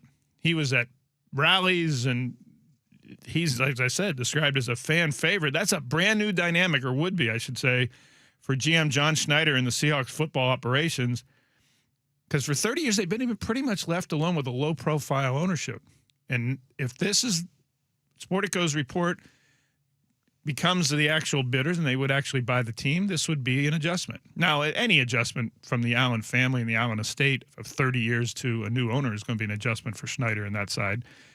But an owner who is as involved as Grossbeck was in Boston with the Celtics would be a pretty radical departure in the day-to-day operations of having an owner in the front. I don't know, and I don't see any evidence in Boston that Grossbeck was like a Jerry Jones holding press conferences and around media scrums in the locker room after games. But still, compared to what the Seahawks have had, this would be the difference. Again, he was opposite of in the shadows. Grossbeck has been described as, quote, perhaps the least well-capitalized owner in sports when he bought the Celtics with 25 of his rich friends, including his billionaire father. His father was a pioneer in cable television when it began about a half a century ago. Wick Grossbeck, the son, owned the Celtics for 22 years. He was motivated by the Celtics a quarter century ago when their owner was then an absentee guy. He lived in New York, never attended Celtics games in Boston. So you can see why the Sportico article is saying that Grossbeck would live here at least part-time in Seattle. Not so with the lead investor, Mittal, the inference being that he would stay in London, but be the money front man. Grossbeck and his partners, 25 of them, bought the Celtics for $360 million in 2002. Decent chunk of change, right? Well, he sold the Celtics last year for $6 billion. That's a pretty good turnover and a return on investment. I mentioned he was known as a fan favorite owner at games and comforting with fans, celebrating when the team won their 2 more NBA titles in that franchise's storied history. So that's the sketch of who these two are. And at $10 billion, now, Grossbeck himself is a lot wealthier than he was when he purchased the Celtics in 2002 by the fact he and his group just sold the Celtics for $6 billion. But as I said, he had 24 investors with him, so it's not like he got a $6 billion check cut to him. So it would assume that they would have co-investors with them and that these are the two leads, and they are higher profile because they have owned the Celtics. Mittal was an investor in Grossbeck's Celtics ownership. And so they're not brand new to this, owning a sports team. But there are differences, obviously, between the Celtics and the NBA and the Seahawks and the NFL. The biggest one would being the salary cap. Chris, I've seen some reaction of fans already saying, well, this is great because Grossbeck spent a ton in Boston. He spent on free agents. He re-signed Jason Tatum. He re-signed their stars, Jaylen Brown. Just spend to win. And it worked. 2 NBA finals. But the NBA has exceptions to its cap. It's a soft cap. You have the Larry Bird exemption. You have a bunch of contracts that you can re-sign your own guys, 110, 120%. There's all kinds of confusing. You think the NFL salary cap is confusing. The NBA salary cap, with all its exceptions, you can go above the salary cap, and so the owners that spend can win. The NFL is not that way, obviously. It's a hard cap. So no matter how rich you're, I mean, they don't come much richer than Paul Allen. He could only spend up to a ceiling. He and the owner of the Cleveland Browns and the Green Bay Packers and the Houston Texans and the Arizona Cardinals all can spend up to the same limit no matter how rich they are. So in terms of product on the field, Grossbeck's history with buying players and getting the Celtics championships and re-signing his own players doesn't really apply to the NFL because he will have a cap here that he didn't have as hard a cap in the NBA. And that's important to know because I don't think that a previous owner of an NBA team's spending history on players applies at all to the Seahawks situation. No, I think the bigger question is, do Seahawks fans care more about the deep pockets or the experience around football for the next owner? Because this guy, he got the money, it appears. He could easily go out here and do this, but as a fan, what do you want to see from this owner? Do you care that he has billions of dollars that he's willing to throw to own the team, or are you looking at it from a football standpoint, like to your point about building up the team and the organization, seeing through John Schneider, Mike McDonald's image of this team and how it's built? So that's a question that could come into fruition considering he is one of the guys that can put some money down to try to be the next owner of this franchise, because I think Jody's done a really good job with it, right? Granted, she's been more hands-off and she does what she needs to do to fulfill certain needs that the team wants or you name it. But now someone new coming in, would you say Jody Allen fit the deep pocket or was she more of the football experience? Well, she was of the same persuasion of her brother, Paul Allen, in letting the football guys do football and did not meddle. She was the final stamp approval, has been the final stamp approval on contracts, on trades. The Russell Wilson trade doesn't happen without Jody Allen's approval, obviously. The Sam Darnold signing, the trading of DK Metcalf and Geno Smith within 2-3 days of each other would not have happened without Jody Allen. Jody Allen is usually in the back of the room monitoring and being told about the draft, for instance. It was Burt Cold this year, the vice chair. But she is not making the decisions for John Schneider, and that's a big distinction to, say, Jerry Jones and some other owners in the NFL. So Chris, basically to summarize how Jody Allen handled it after her brother died in 2018, she took the approach of, if it ain't broke, don't fix it. And this team has had its most sustained run of success and Super Bowl championships, the only 2 Super Bowl championships in its 51-year history in this ownership, in this stewardship. So she just didn't change anything. And maybe that's good advice for the next owner. Well, thank you. There's a lot of fans who would. It worked for the last 20 years, right? So why fix it? Why try to do your thing when something that's proven to work before, right? Someone just took the reins Did it the same way. Copy and repeat. But of course, the difference once you plunk down $6, $8, $10 billion. No, I hear you. It's like, yo, I want to have say. It's easier said than done. Not to mention her brother was the guy that was doing everything. Right. So Jody it's Allen simple. didn't plunk down $10 billion, Exactly. $8 billion. Yeah, so it's a little different. But Right. even then, you're a billionaire. Are you really tripping over $10 billion that you put into a franchise that you know you're going to get tenfold back in the next 20, 30 years? Yeah, that's true. Like, you got to think ahead, right? Because that's why they're investing this money. So they know 20, 30 years, I'm going to have wealth, as opposed to, well, I'm putting money down.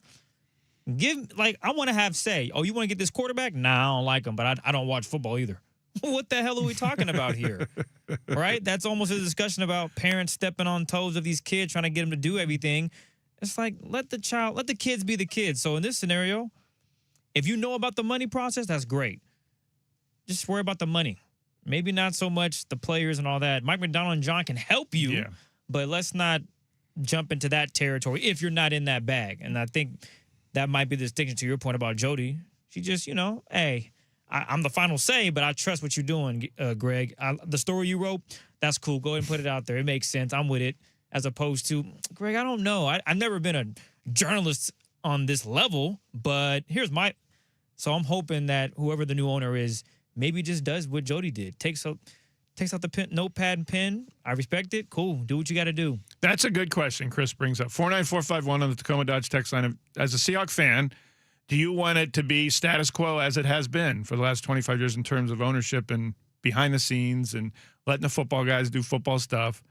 Or are you of the belief that, $10 billion buys you influence, and the new owners are obviously going to have more of a say than the current owners have for the reasons we just outlined, and that's part of the business in modern sports. And if you pay that much money, you're damn right they're going to have a say in how things operate, and whether you as Seahawks fans are ready for that. 49451, we'll talk to 10:30 about that. When we come back, we'll talk a little more about this and why we may be getting ahead of ourselves in talking about these potential bidders, or apparently bidders.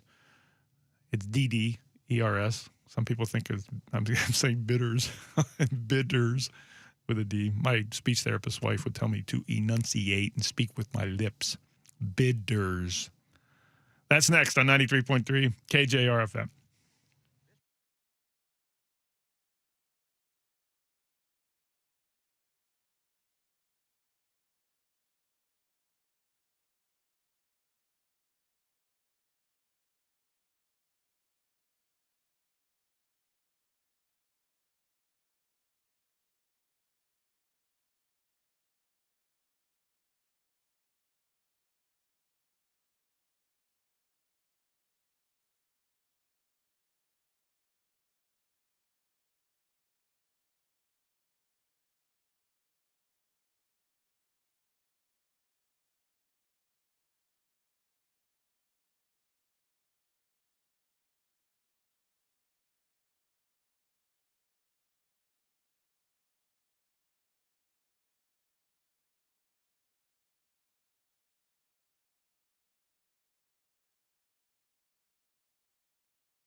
Sports Radio 93.3 KJR FM.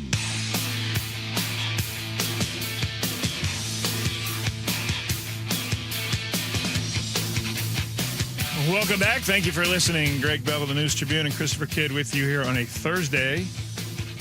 We're talking a lot about money in sports already with the Seahawks' potential bidders on the franchise being sold, emerging in a Sportico report today.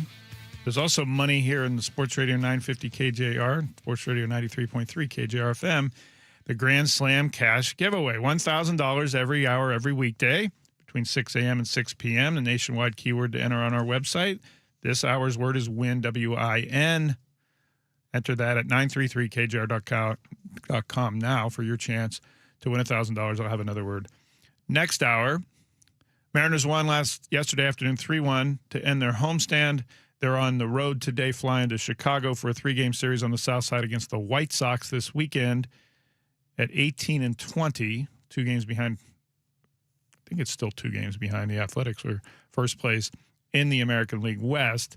Brian Wu returning to Brian Wu form, as we talked about at the top of the show.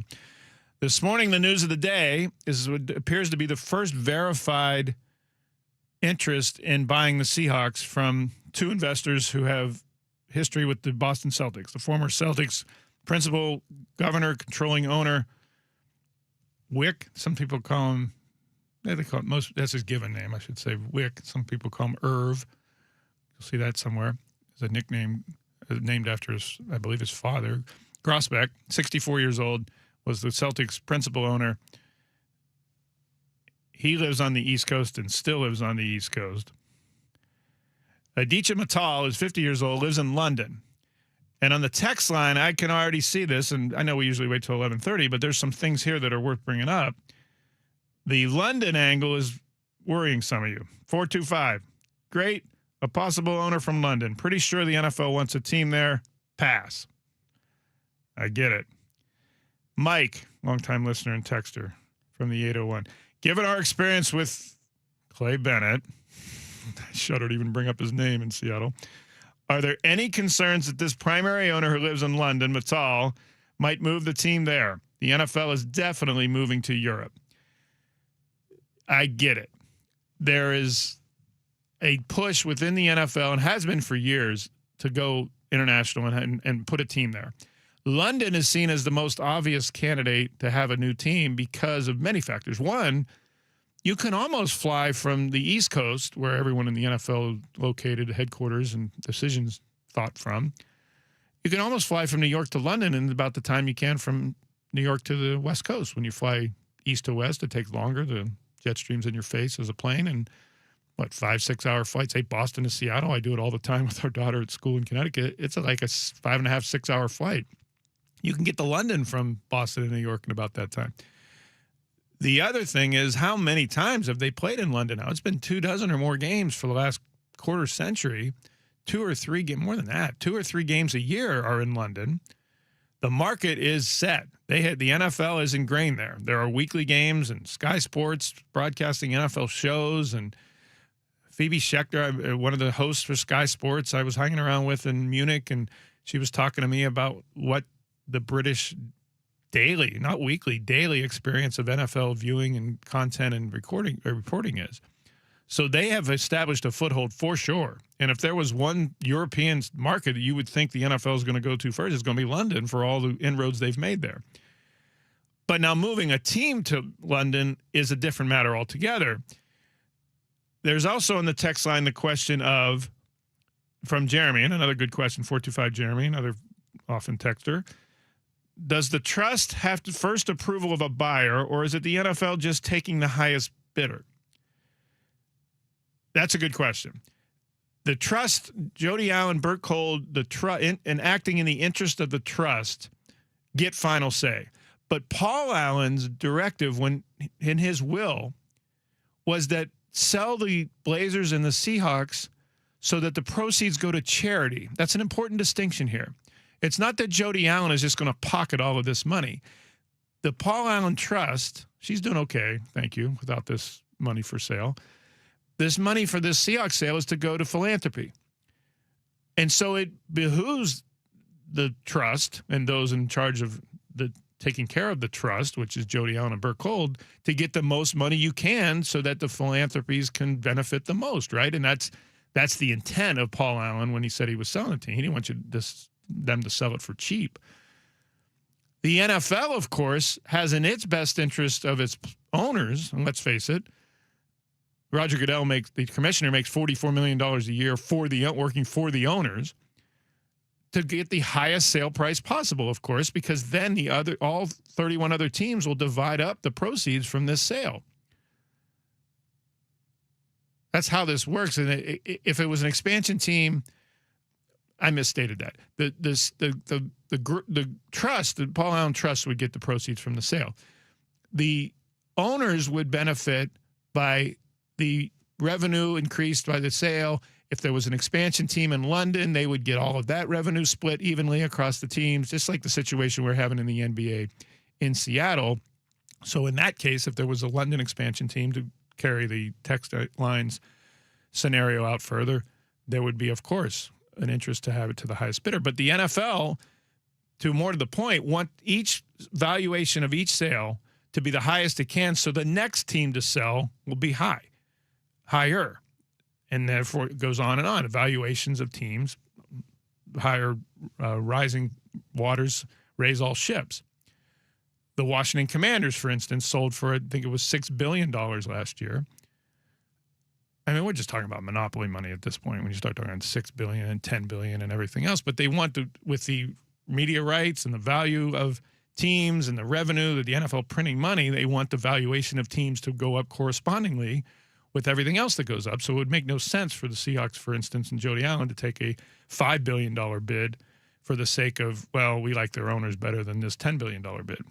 They're not going to undercut the league's trend of wanting to get each sale higher than the previous one, and it was $6 billion for Washington. I didn't state that very clearly, but you know what I mean. Anyway, it does, as Keith's point on the text line, make zero sense to move a franchise like the Seahawks. Doesn't matter where the owner is from, and I totally agree. And there is nothing from the NFL, and I talked to people at the Super Bowl about this, there is nothing in the cards saying that this sale is going to result in the movement of the team. Hell, Mittal was an investor, has been an investor in the Celtics while he still lives in London, and the Celtics aren't going anywhere. The NFL has, and I've been told this by NFL people in the headquarters, the NFL has a vested interest in keeping the Seahawks here as one of the only teams in like a 6-hour driving radius, more than that. What is it, 14 hours, 12 hours to the Bay Area? There are no teams from the Dakotas through Montana to Idaho, I don't have to remind people in Seattle this, or through Oregon or to Alaska in the NFL north of San Francisco or west of Minneapolis. If you go through that northern tier, Denver, Minneapolis, San Francisco, and then Seattle stuck up there in the upper left corner of the continent as the NFL's only team, not to mention which the corporate wealth that's in this city and the explosion of corporate wealth from the technology sector and Amazon and Google, they want to be a part of that, and they want season ticket holders to be Microsoft and Amazon and all of the. So this is seen, that's part of the reason the NBA wants to come back here, to tap into the technology wealth in Seattle. But the concerns are valid because this is change. And with change becomes discomfort. And this is what, no matter who buys the team, if their name is not Allen, this will be different than the last 30 years in Seattle. Because Paul Allen, we all know, bought the team to keep Ken Behring from moving it to Southern California, which he moved part of the front office to for a couple of days before the NFL stepped in and said, no way. Paul Allen bought him. And for the last 30 years, it's been an Allen-run franchise. And no matter who buys them, it's going to be different than that. And as we pointed out in the last segment, if it's this until recently now former Celtics owner who was out front, fan favorite, highly engaged, that will be the opposite of what the experience has been for John Schneider and the football staff for the last 17 years of his GMship, of having an owner who's not in the weeds and back behind. And the reports from Sportico again are that if it is Grossbeck who wins the bid in his group with Mittal, Grossbeck will move from the East Coast to Seattle at least part-time. But I get it. We're provincial, we're regional, if you're from the Northwest, you want everything to be from the Northwest. There's an understanding here, a community and civic trust. I'm sure.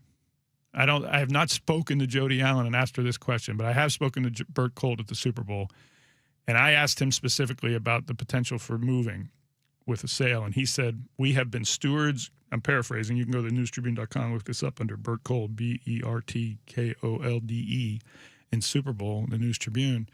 He told me when I asked him about the fears fans will have about the Seahawks potentially moving with this sale, he said, I can't speak to that specifically, or I won't speak to that specifically because he didn't want to get ahead of who the bidders might be.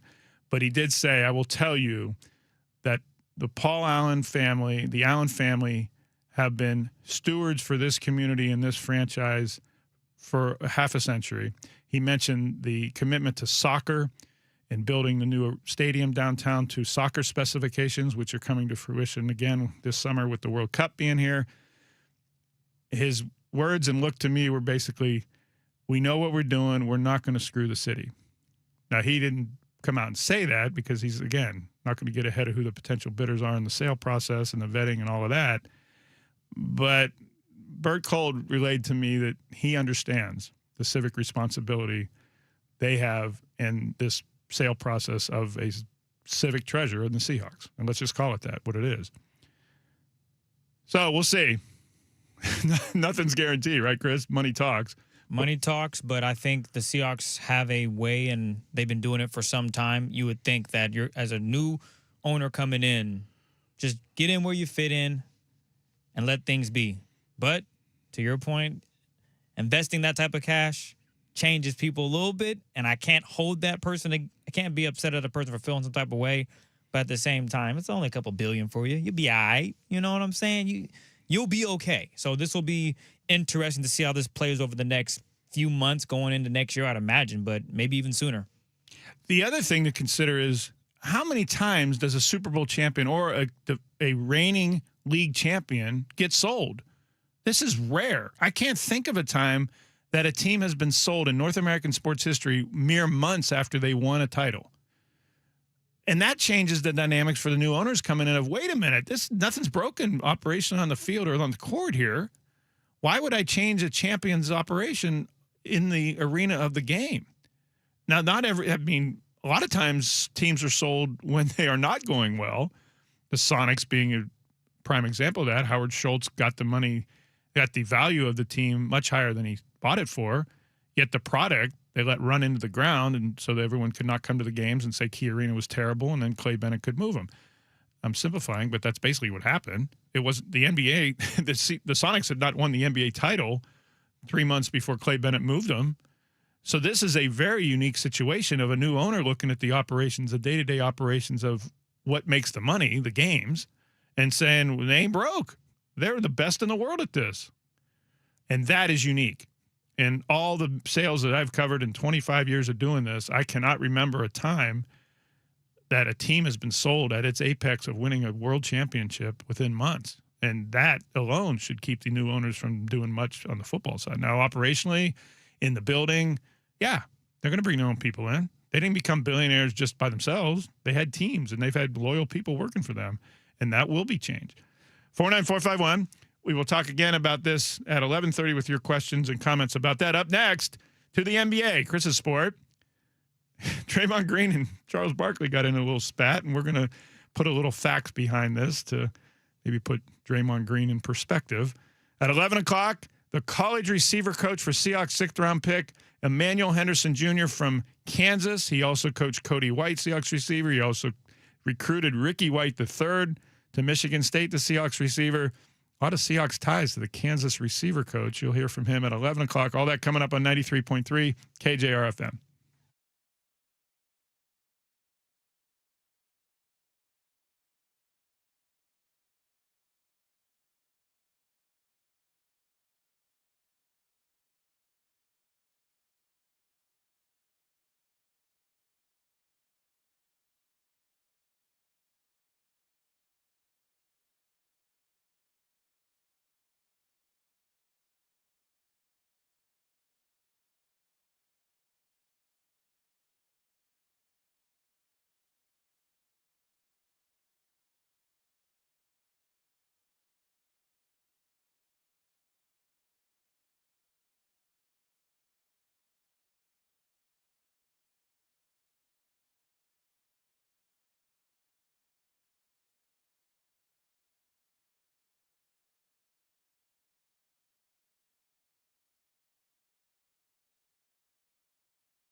KJR FM.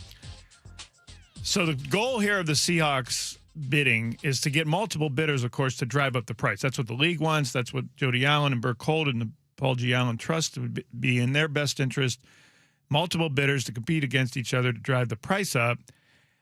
And so sure enough, Scott Sosnick and Eben Novy-Williams, the two Sportico reporters who this morning broke the news that the Seahawks had two potential Celtics investors, including the former Celtics lead owner, as preparing a bid.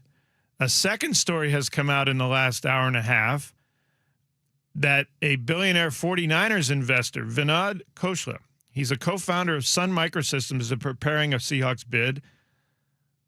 Khosla is estimated to be worth $14.5 billion by Forbes. He recently purchased a minority stake down there in the Bay Area to the 49ers. He'd have to assumably divest of that to buy the Seahawks. Can't own multiple teams in the same league. It said that Khosla didn't immediately respond to an email seeking comment. A rep for Allen and Company, which was retained to handle the sale, declined to comment. This is from Sportico. A representative for the Seahawks said in an email Wednesday night there was, quote, no news to share about the process. That's a familiar refrain. Until there's news, they will say there's no news until they can confirm. And they're not going to confirm potential bidding until the bids begin. And even then, they may not until they choose one. But there you go. That's the multiple bids, the competing bids already in. Apparently, two different bids, Sportico reporting for the Seahawks. Much more to come on this. Much more to come, including at 4:28 today when one of the co-authors of the Sportico article is going to be on with Dave Softy Mahler and Dick Fain. We're trying to get the other one to come on the show as well, whether that's today before we come off the air, might be tomorrow. Scott Sosnick. All right, in the NBA last night, inside the NBA, Draymond Green of the Warriors, who are eliminated, so he's got time and can be on the show, and Charles Barkley got into it last night. Nobody wins when they're 37, 38. That you said what you said. I want to hear if he believes what you're talking. I think the goal is just to not look like you in the Houston Rockets uniform. Yeah. Is ultimately the goal for us. Like, we don't want to. What does that look like? Did you see it? I'm just asking. I saw it. That was Kenny Smith in the middle, trying to egg on the conversation. This was funny, Chris, I thought, because, I mean, Draymond Green is a footnote in Warriors' history of winning titles. To me, he was almost a sideshow carnival act at times with his antics, where Charles Barkley is one of the best players in NBA history. Andy Bailey of Bleacher Report, before you comment, Chris, he pointed out that Charles Barkley, in his 4 seasons as a Houston Rocket, when apparently Draymond Green thinks he was washed up and useless, had averaged 16.5 points, 12 rebounds, 4 assists. He was a +4 in plus-minus. Draymond Green's last 4 seasons with the Warriors have been 8.6 points, 6 rebounds, 6 assists, and a .5 plus-minus. Yeah, stats, they don't add up at all. Charles is a better basketball player than Draymond was, however you want to phrase it. Charles wasn't even disrespecting the Warriors. He was making a basketball point about dynasties and aging. Every great team declines, whether it's the Warriors, the Boston Celtics, the Lakers. You can go on and on about all these dynasties. Maybe age didn't even play a factor, right? But they've been doing it for so long, it's actually a fact. It's just you can't continue winning. It's just uncommon. You don't see it. Steph Curry has 4 championships. He's aging. It's going to be that much harder for him to get his 5th. Look at LeBron. He out here playing with everything he got at 41 years old, and that's not going to be enough. They're going to get swept. You think so? Oh, yeah. They're going to get swept. Barkley even gave praise to the Warriors early on in that clip. We didn't play the entire thing, but didn't. He gave praise. He was just pointing out my original statement that I made. You guys are getting old. That dynasty is a wrap. It's just not happening. And Draymond took so much offense to that and made it personal by attacking Charles, which I get it. It's the fun joke. He's the only person on set that doesn't have a championship ring. So when you disagree with his analysis, whatever the case may be, the first thing you're going to bring up is, well, wait up. How many championships you got, Chuck? But his impact was further than that. He just didn't have an opportunity. He wasn't lucky enough to go to an organization to win and at that level. Draymond did get lucky enough, but Charles also played really good basketball. And if he didn't run into freaking Michael Jordan in the 90s, he would have a ring. And if he also hadn't gotten hurt in a series, the Western Conference Finals against the Utah Jazz, the Jazz, one of those years they ended up going to the finals. I think it was the one they lost in the the push-off of Byron Russell year. And Barkley missed the elimination games with an injury. A lot of people in Houston and in the NBA think that if Barkley had played in those games, the Rockets would have been in the finals against those I'll Bulls. leave it at this with Barkley. NBA MVP, Hall of Famer, one of the greatest power forwards of all time. Not to mention, he's been around quite some time, so he knows this stuff. I know he didn't win a championship, but let's not discredit him for that. You need a little luck to win a championship. Yeah. Draymond got lucky 4 times. He had the best shooter on the planet. You go out and call, hey, KD, LeBron's punking us, man. You trying to join the team? Who's going to say no to that? KD wants a ring. So let's not act like Barkley was just some scrub and made it to the NBA and now he's on TNT giving his thoughts. That's not what it is. And Draymond does that too much. I think it's funny after the first time, but you're doing it every time now. Bruh, can you come up with something new? Coming up next, we've got something new. Terrence Samuel is the receivers coach at the University of Kansas, college position coach for Seahawks 6th-round pick Emmanuel Henderson Jr. He's also coached Cody White of the Seahawks. He's recruited Ricky White of the Seahawks to Michigan State. He will join us next on 93.3 KJR FM.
second hour.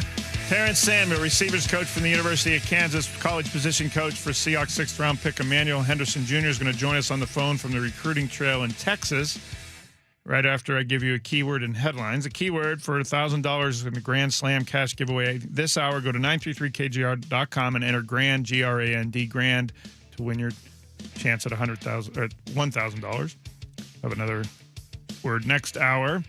Headlines, we've been talking all morning about Sportico's dual reports now that there are two competing bids on the horizon planning to buy the Seahawks. Aditya Mittal, a member of one of India's richest families, steel industry tycoon in that country, investor in the Boston Celtics, plus former Celtics controller owner Wyc Grousbeck are preparing to bid to buy the Seahawks, according to Sportico, who then in the last hour and a half, the same two reporters for Sportico reported that 49ers billionaire investor Vinod Khosla, a co-founder of Sun Microsystems down in the Bay Area, worth $14.5 billion, he's preparing a bid. And that's what the NFL and the Seahawks would want, is multiple bidders to drive up the value of the sale. Minnesota Vikings have asked Seahawks for permission to interview Seahawks assistant general manager Nolan Teasley for the Vikings' vacant general manager job. 93.7 FM Sports Radio in Pittsburgh is reporting Aaron Rodgers is flying into their city tonight and is expected to sign with the Steelers back for the 2026 season this weekend. The Mariners yesterday got Brian Wu back to being Brian Wu. That plus a home run by Julio Rodriguez, an RBI from Cole Young late, and then Jose Ferrer, the best guy in a injury-ravaged bullpen right now, getting the save. Got the Mariners to a 3-1 win over Atlanta and a series win over the team that was the best in Major League Baseball coming into Seattle on Monday. Mariners are now 18-20. Day off today. They fly to Chicago for a weekend series on the south side against the White Sox. If you missed the NBA playoffs last night, the semifinals in the Western Conference, the Spurs rebounded to wall up the Timberwolves to tie that series at a game each. In the East, the Knicks beat the 76ers at the Garden. Sixers played without Joel Embiid. New York's up 2-0 in that series. Tonight, Western Conference semis, Game 2, Lakers at Thunder. Oklahoma City's up 1-0. Eastern semis, Cleveland at Detroit with the Pistons leading 1-0. Stanley Cup playoffs tonight is Carolina at Philadelphia in Game 3 with the Hurricanes leading 2-0. Last night, Buffalo beat Montreal in Game 1 of the East. Semifinals in the West, Anaheim tied its series with Vegas by winning Game 2. The UEFA Champions League semifinal went to Paris Saint-Germain at Bayern Munich, 6-5 on aggregate yesterday after a 1-1 draw in Allianz Stadium outside Munich. PSG, defending champion against English side Arsenal, May 30th in Budapest in the Champions League final. The Sounders are going to host the Belgium national team at their training facility next month in advance of Belgium playing 3 opening round World Cup games on the West Coast, including one. Their opening match of the World Cup is going to be in Seattle against Egypt on June 15th. To the Beacon Plumbing Hotline we go, where we are pleased and thankful to be joined by Terrence Samuel, busy receivers coach on the recruiting trail for the University of Kansas, talking to us from Texas. He's the college position coach for Seahawks sixth-round pick Emmanuel Henderson Jr. Coach Samuel, thanks for joining us while you're busy. Appreciate it. How are you, sir? Hey, I'm doing well, and it's a pleasure to be on with you and talking about Emmanuel. Thank you. The Seahawks told us that GPS at Kansas measured Emmanuel Henderson at 22.9 miles an hour, like faster than you can drive through a school zone in the morning. So we know that part of him. We know him as a punt gunner, as a punt returner. There's a job open in Seattle for that. What we don't know about him is as a wide receiver, and you were his receivers coach. What can you tell us about him as a ready for the NFL wide receiver? Well, he's coming from Alabama, and I think that's probably where this whole thing's got to start. He was trained there. He was in a room that had some really, really good wide receivers.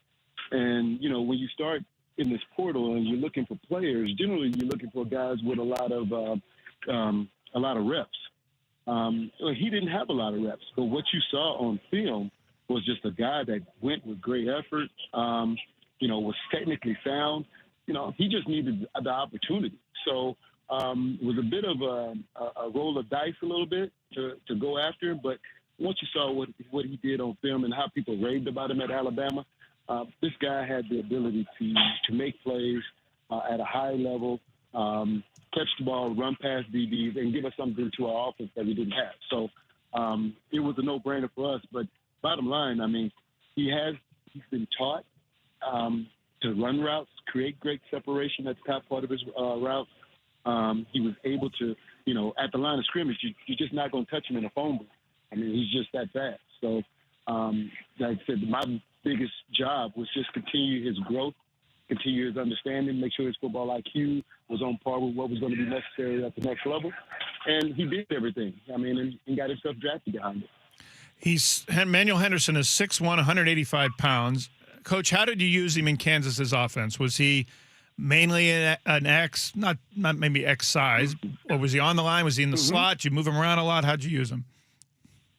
That's the key. You got to move guys around. You got to move a guy that has speed and ability. If he's your main target, and he was our main target, we needed to be able to put him in different spots and get him against linebackers or get him against safeties and take advantage of his speed. So we used him in everything we could. I mean, even if it was, well, of course, with special teams and things of that nature, but everything we could use him for, we did. How much did you have to, I don't want to say fight, but because he was such a great special team standout on punt return, kickoff return, did you have to cede some of his offensive reps and snaps because of all his special teams prowess? No.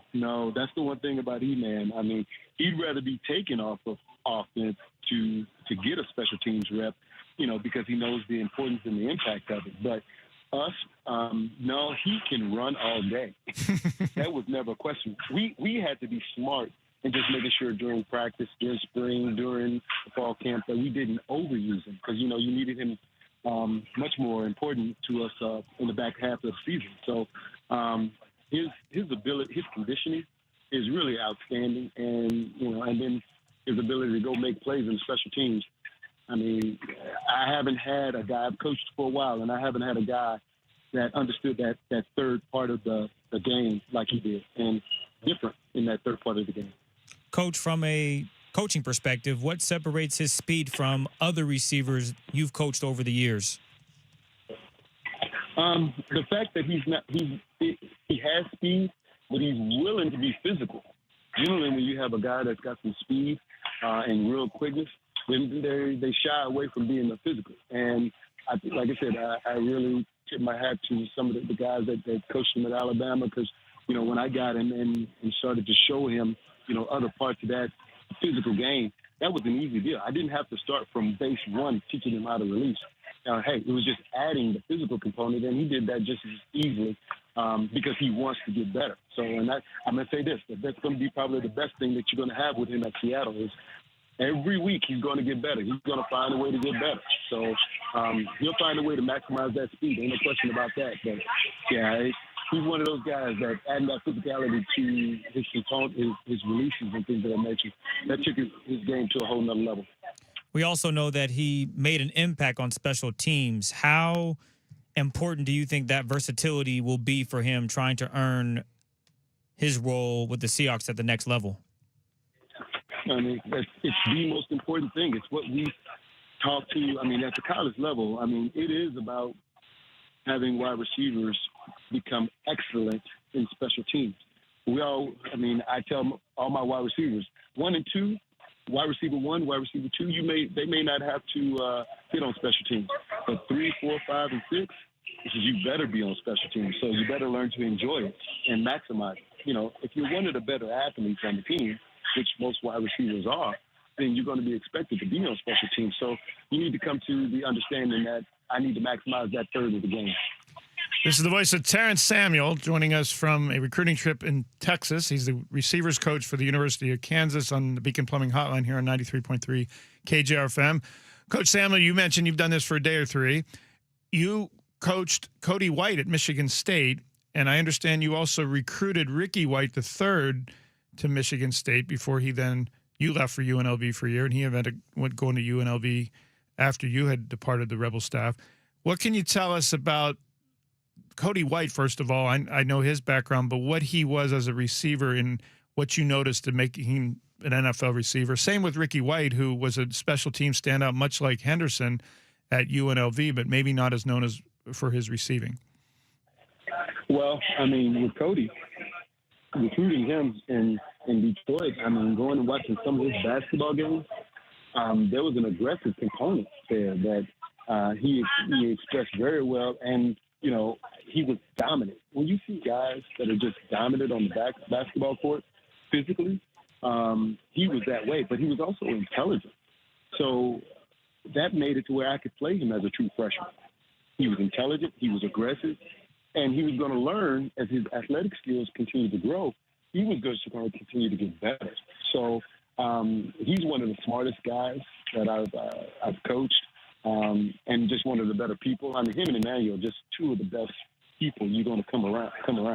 And like I said, I mean, Cody had his dad, Sheldon White, who's right. the player personnel over at Pittsburgh Steelers, and so he's been a part. He grew up with the game, so you knew he was going to have success at the next level, and special teams wise, he was going to maximize that. So I was blessed to be able to have Cody and have him play. I just wish he wouldn't have got injured a couple of those times. Right. And Ricky White, we know him here as a special teamer so far, but as a wide receiver.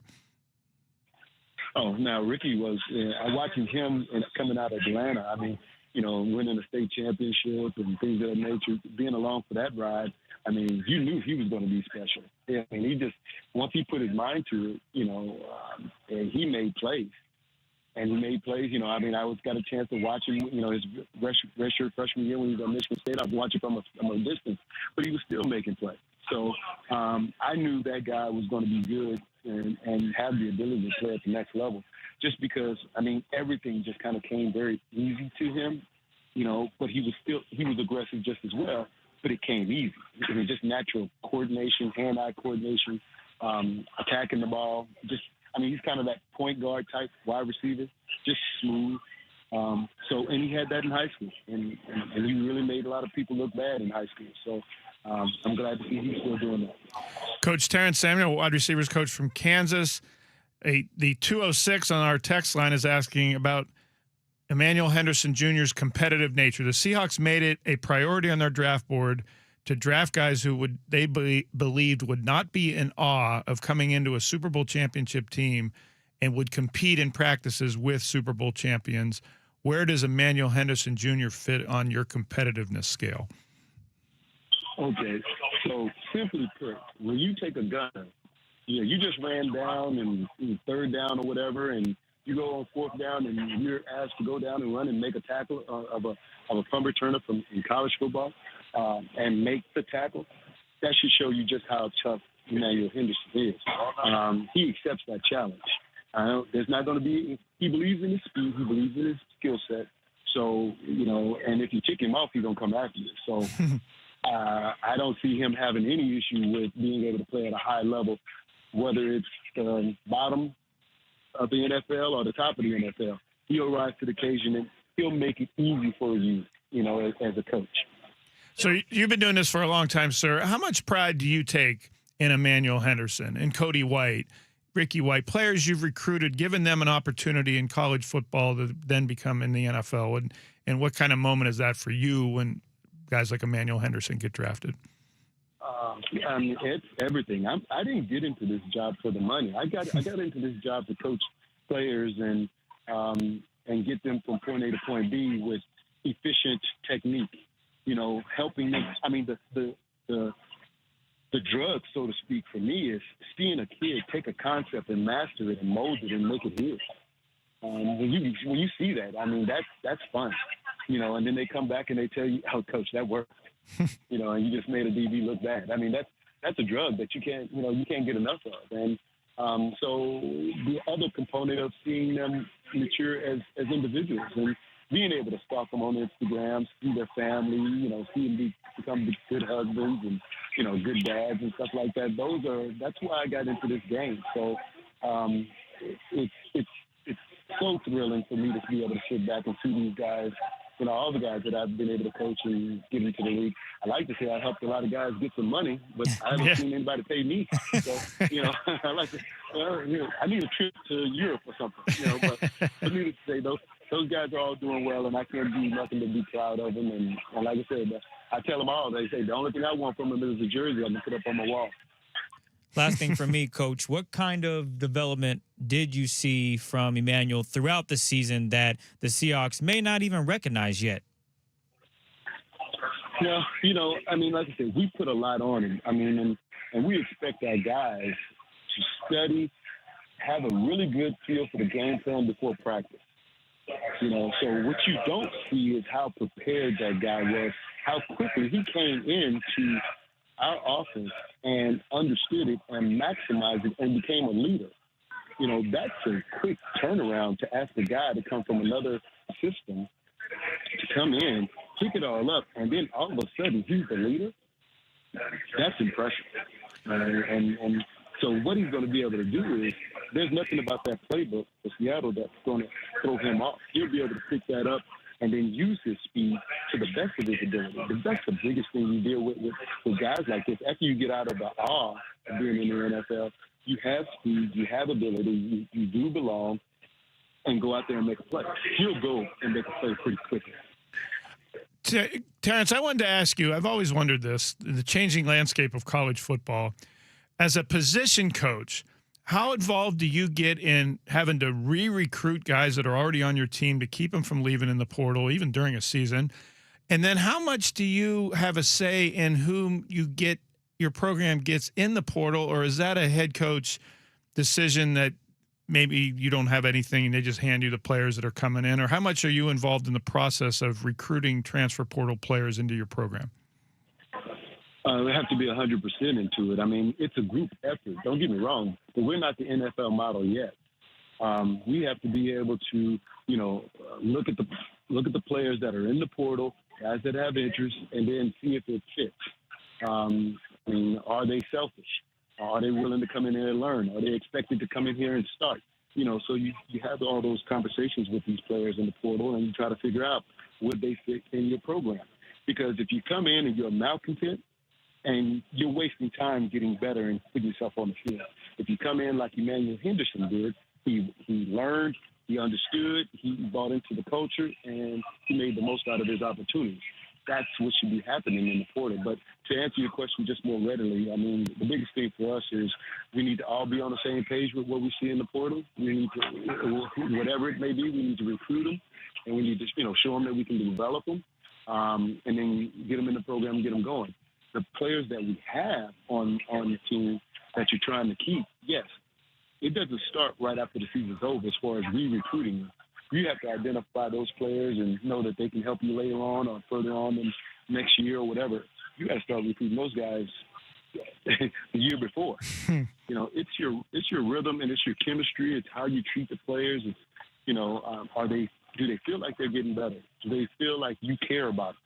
If they feel like they're getting better and they feel like you care about them, then they'll stand with you. It's when those guys feel like, you're not standing with them, you're not loving them, or you're not developing, they're going to go to some other place and they will go try to find some more money. Coach, I know you're busy. I really appreciate you joining us while you're on the road recruiting in Texas, and it sounds like Emmanuel Henderson owes you a jersey to frame in your office there in Lawrence. It better be coming. Thank you, guys. Thank you, sir. Be well. All the best to the Jayhawks there. Terrence Samuel, longtime veteran college coach, receivers coach at the University of Kansas. He's talking about Seahawks sixth-round draft choice, Emmanuel Henderson. And he talked right off the top about how polished he was coming into the Kansas program after 3 years at Alabama, where he didn't play a lot because they had first-round picks, as he alluded to, on that team, a national championship contending team. And they didn't have a ton of film on him either. And he showed up, and he talked about, Coach Samuel talked about how Emmanuel Henderson showed up with the right attitude and the willing to merge into traffic in the Kansas program and a willingness to do anything on the field, obviously. Special teams, gunner, punt returner, kickoff coverage, and be the number one receiver for a Kansas team that went to a bowl game last year. And he said the selflessness that impressed the hell out of the coaching staff at Kansas. And he thinks that's, as much as anything else, his competitiveness and his zeal to get better is going to be what makes him in great stead with the Seahawks offense. He said that there's nothing in the playbook that he's not going to be ready for after playing at Alabama. And that pedigree, he thinks, is going to really put him in good stead. He also said that Emmanuel Henderson Jr. owes him a jersey so he can hang it in his office there in Kansas. So our thanks to him. Yeah, the reason for the background noise or whatever, he's been in an airport or wherever he was, these guys this time of year recruiting on the college trail to get more players and not even counting the transfer portal on top of all that. interesting thing. Thanks for Chris for lining them up, but it's interesting to hear a coach who can recite the path. He knows he's had college players become pros before. He knows what it takes to get in the NFL, and sounds like Seahawks might have a good one in competitiveness in Emmanuel Henderson. I think so. It's always good when your coach can go into the details about everything you're doing on and off the field and the type of player he is, right? You know, he talked about his route running and his ability to use his speed. Like, granted, he's going to be behind some talented receivers in the Seahawks, but he definitely has a shot to make an impact, and it'll be interesting to see the impact he does make, whether it's for rookie mini camp, training camp, hopefully on that preseason opportunities and into the regular season. If you missed our interview with the coach of Emmanuel Henderson at Kansas, you can download it on the iHeartRadio app, 933KJR.com, and our discussion of the Seahawks' potential bidders, multiple ones now reported by Sportico to buy the Seahawks. Our discussion of that for the first hour of the show. Coming up is your chance to be a part of the show, 49451. A lot of things on the Tacoma Dodge text line from you about the Seahawks sale, about the concern of out-of-town buyers, which they're going to have some. I mean, no matter who ends up buying them, they want to seek multiple bidders, and chances are they're not all going to be from the Pacific Northwest. You get a chance to be a part of the show next. Ian Furness is back in today. We'll be talking to him at 11:45, heading into his show, 12 to 3 on 93.3 KJR FM.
Welcome back. Greg Best Show with Christopher Kidd rolls on here on 93.3 KJR FM. We just talked to Terrence Samuel, the wide receivers coach from Kansas.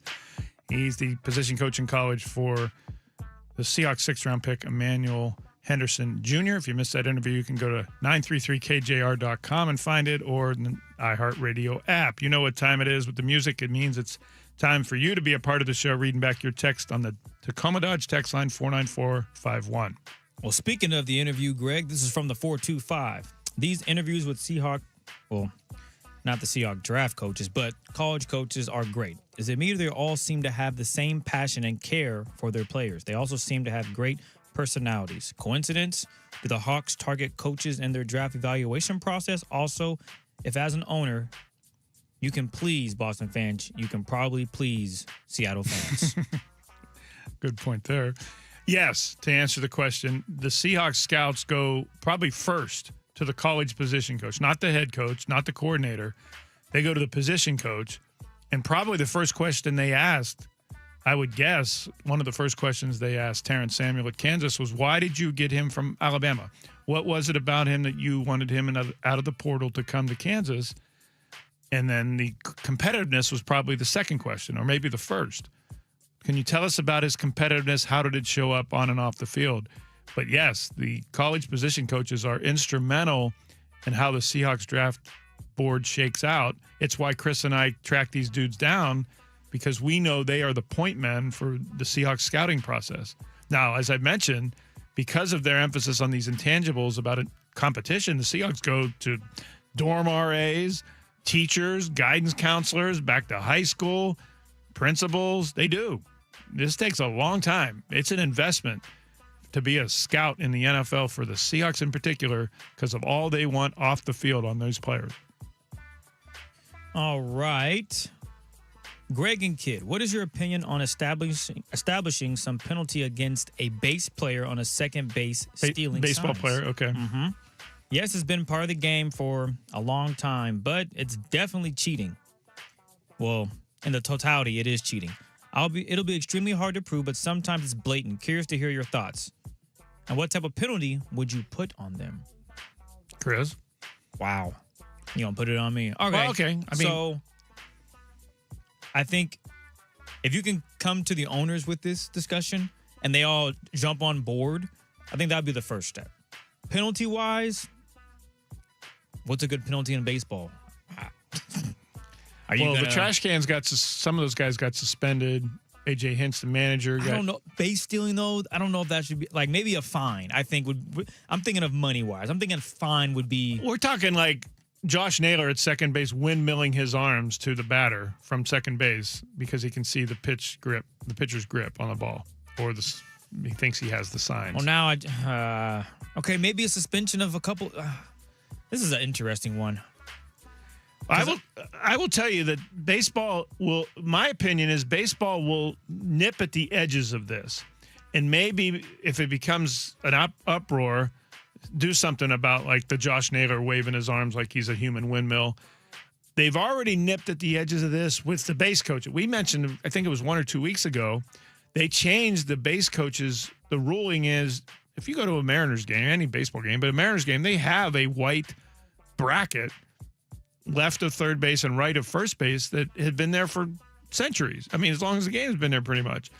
And they never enforced those base coaches being inside those. Base coaches used to sit almost halfway to home plate from third base. Why? Because they were getting the best angle to see into the glove of the pitcher's grip. And then they were tipping off the hitters with a sign or verbal before the pitch came in. And then baseball said, okay, we'll fix that. We're going to enforce this box. And we talked about Buster Olney saying that part of the Red Sox problems that Boston was notorious for doing this with their base coaches, and that Buster Olney says that people around baseball think that part of the reason the Red Sox are in last place is because the baseball put the base coaches back in the base box, in the coaching box, and that eliminated the Red Sox ability to steal pitchers' grips and tip off hitters. That's what Buster Olney reported last week. We talked about it. So they are trying to nip at the edge of this. But this has been, Chris, sign stealing has been a part of baseball for as long as I've been watching it, for 50 years. It's just what it is. If you get it, great. Now, blatant banging on drums and using video from center field cameras like the trash cans did, that's different. Okay. To me, that's where the line drawn. But if you organically on the field do it from second base, tell your pitcher not to tip his pitches. That's exactly what the 253 texted in. It's not cheating at all. Stealing signs not the problem. Do better at hiding your signs. It's true. Okay, fair. Okay. All I right. think. All right. In regards to people on the field picking it up. Now, That's true. You can also draw a line between coaches who are not participating in the game actively, base coaches, and the players who are on the base paths. To me, that's another line to cross. And baseball said, no, we're not going to have coaches doing this. But, yeah. Okay. So at the 10:45 segment, Greg and I talked about Draymond Green going after Charles Barkley. And I don't know if this text was a joke or they were dead serious, but from the 360, Draymond was Defensive Player of the Year in 2017. Run. You're kind of disrespecting him right now, Greg. And I don't know. Are you joking? Because we can go bar for bar and bring these guys' statistics together. If you erase the 4 championships, which I know is kind of unfair to Draymond, but player to player, Charles Barkley washing them. Draymond Green did not win the championships for the Warriors. He just happened to be a part of it. He was part of a championship team, much like anybody else on a roster would be part of a championship team. No shade. We just being real here. Because Draymond, how many rings you got there, Chuck? Oh, I count 4 on my fingers. They always do. It makes me so mad sometimes because I don't get it. Like, do point guards that won championship be like, hey, I'm Allen Iverson, bro. I know you was, one of the greatest of all time. You transcended the game, but you ain't got no rings, man. You got 1 W against the Lakers in the finals. Do people do that to AI? Now, granted, he don't come on TV every week and talk basketball, but why are we so negative towards Charles? I don't understand it. Like, what did he do outside of just being himself on TV, sharing his opinion? Katie don't like him. It's just annoying. He was a great, great player. He was 6'4", leading the NBA in rebounding. Come on, man. Come on. He was an All-American at Auburn and rebounding and scoring at 6'4". He had guile. He was brash. That was part of his personality. That was part of his shtick when he was on the court. But, yeah, let's not – this guy wasn't some tomato can. He was a fabulous player. One of the – I think he was named to the All-Century or All-50-year team for the NBA. Yeah. Crazy. Seahawks ownership questions. There are a lot of people that are worried about the fact that the potential bidders are not from Seattle. And we get that. And we talked about that. The London thing is an interesting angle. Natal is reported by Sportico to be the primary investor in that bid. The report said he would remain in London, or Grossbeck would come out from the East Coast and live at least part-time in Seattle. But there's history of all kinds of sports teams that are owned by owners who are not living in the cities they play in. Heck, the Fenway Group, which owns the Red Sox, owns Man United, Manchester United's Premier League team in Britain. The British hate that, and the Manchester citizens hate that, but it's not unheard of. In fact, it's probably more common than not that teams are owned by people who made their money elsewhere and don't live in the cities. Now, it doesn't make you exactly organic with your fan and your fan base. And there are many, many people here in Seattle who could get together, the corporate wealth that's here, and put together a bid. And that may still happen. This is still very early in the process that will probably last through the end of the year. All right. This one is from, was it 360? Yeah. All right. From 360. Stealing signs is the same thing as a defensive lineman. Listen to the call in the huddle because the quarterback is yelling. It's not the other team's fault. Protect your play pitch. Another interesting point there. All right. Okay. Do we need to bring up this millionaire's tax? And how which is the one on here about 10%? Why would you buy a team and you're going to lose 10% to taxes? Do people realize that if you can find that, Chris, we can read it. But do people realize that the people who buy, well, first of all, the people who sign multi-million-dollar free agent contracts, tens of millions, sometimes hundreds of millions of dollars, aren't worried about taxes.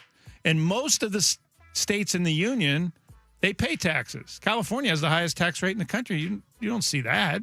people saying, "Oh, I'm not going to sign with the Rams or 49ers because of that." Here's the text from the 253. I have a bigger concern for our sports franchises, the taxes and political circumstances of Seattle and the state. If I were a millionaire athlete, I wouldn't want to touch the state of Washington. I could sign elsewhere and not lose 10% of my money. Right, and it's very hard for us to relate to a millionaire athlete because these millionaire athletes don't make $1,001,001. You know the minimum salary in all professional sports is at least $1 million, $1.2 million. So they're not making a buck over $1 million. They're making tens and hundreds of millions of dollars over $1 million. So the millionaire's tax is just a sliver. It's sometimes what people would donate to charity. So I just don't see it. Yeah, Florida doesn't have it. Texas, okay. But by and large, everywhere else does. And players do not sign. Let me put it this way. If the Seahawks are offering somebody $200 million to sign in Seattle, if someone is worth $200 million and that's the highest bid they get, they're not going to say, well, 10% of that is going to tax, so I'm not signing. No, that's not how it works. Players that have that much in owners, especially if you're talking billionaires of owners, they're not worried about taxes. They have accountants that have been dealing with their taxes the whole time they've been rich. It's different for us, rank and file people who don't make hundreds of millions of dollars, to consider that 10% of your income would go to a tax. Yeah, that stings. It doesn't sting the guy who's worth $14.5 billion, a minority investor in the 49ers who might buy the Seahawks. He didn't care about that. He's paying 30% tax in California. Washington looks like a picnic to him compared to California. Just the perspective, we can't relate to it. So, it just, trust me. I've been in this job for 25 years dealing with millionaires and billionaires and owners and players, and taxes is almost never, ever comes up. Almost never, ever. And it came up a couple years ago. Who was the cornerback who signed from Jacksonville? I can picture him, and I forget. He chose the Seahawks over the 49ers, Jenkins. And he mentioned that the 49ers offer and the Seahawks offer were almost together the same, but because there was no income tax in Seattle, he chose Seattle. But that's with like offers and a guy who was not at the top of his pay scale or the top of the cornerback market. Rarity. I'm just saying it does not happen all that often. It's just new to us because we haven't had an income tax in Washington. I'm not trying to get political at all. I'm trying to give you the perspective of players and owners who don't see it the way we do because we can't see it the way they do. We can't relate to that. All right, I'll step off my soapbox.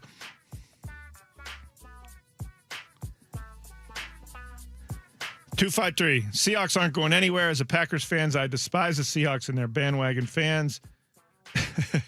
But the Seahawks have a huge footprint in the Northwest, and they sell out almost every game. In fact, they sell out every game and have a wait list for season ticket holders that is about 10,000, in fact. The Blue Pride list. Keith, 253. It makes zero sense to move a franchise like the Seahawks. Doesn't matter where the owner is from.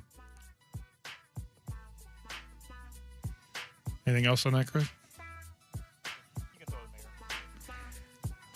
All right. The mayor of Maple Valley is back in the house. A grand re-entrance for Ian Furness. He joins us next on 93.3 KJR FM.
Welcome back to the show. Thank you for listening. Greg Bell of the News Tribune, Christopher Kidd with you.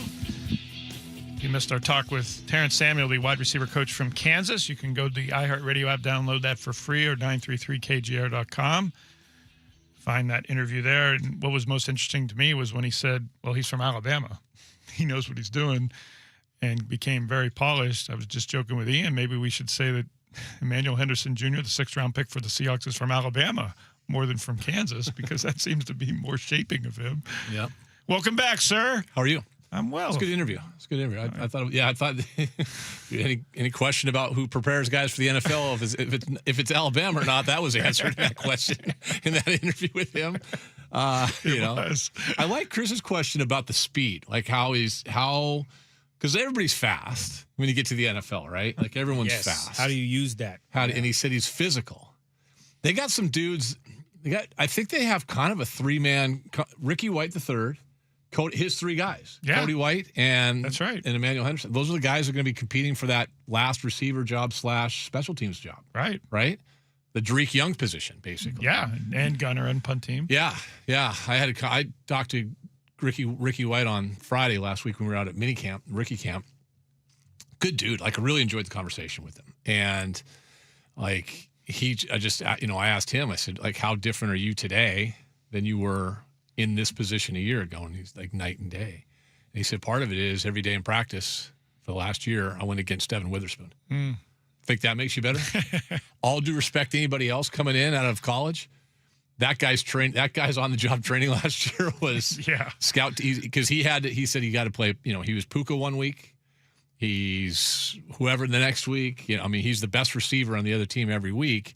And as such, he goes, I'm going against Devin Witherspoon. Sometimes it'd be Job, sometimes it'd be Reek, but most of the time I'm going against Devin Witherspoon and listen to him just chirp me the whole time.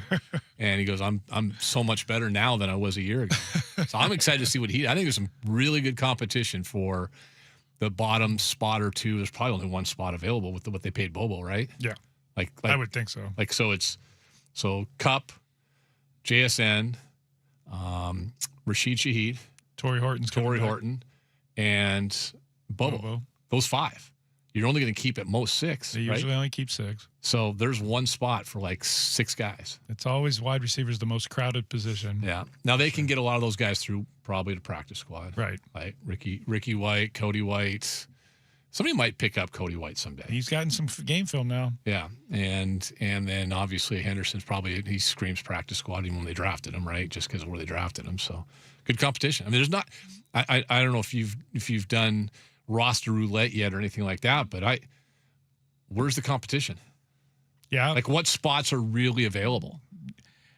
I think safety because of the rotation that McDonald wants to use. All right, edge rusher behind how they use. So with O'Toole, Jared Ivey, and those guys. Okay. And now you've got Fowler coming in. So let's say one spot at safety, one spot at edge. As depth. Maybe depth at linebacker? Yeah. They love O'Connell. Yeah. And I'm talking inside linebacker. Yeah. They love him. And the top Drake 3 guys. Thomas is still here. So Drake Thomas, Ernest Jones, Tyrese Knight. Those 3 guys are probably locks. O'Connell they like. Okay. Could be 4.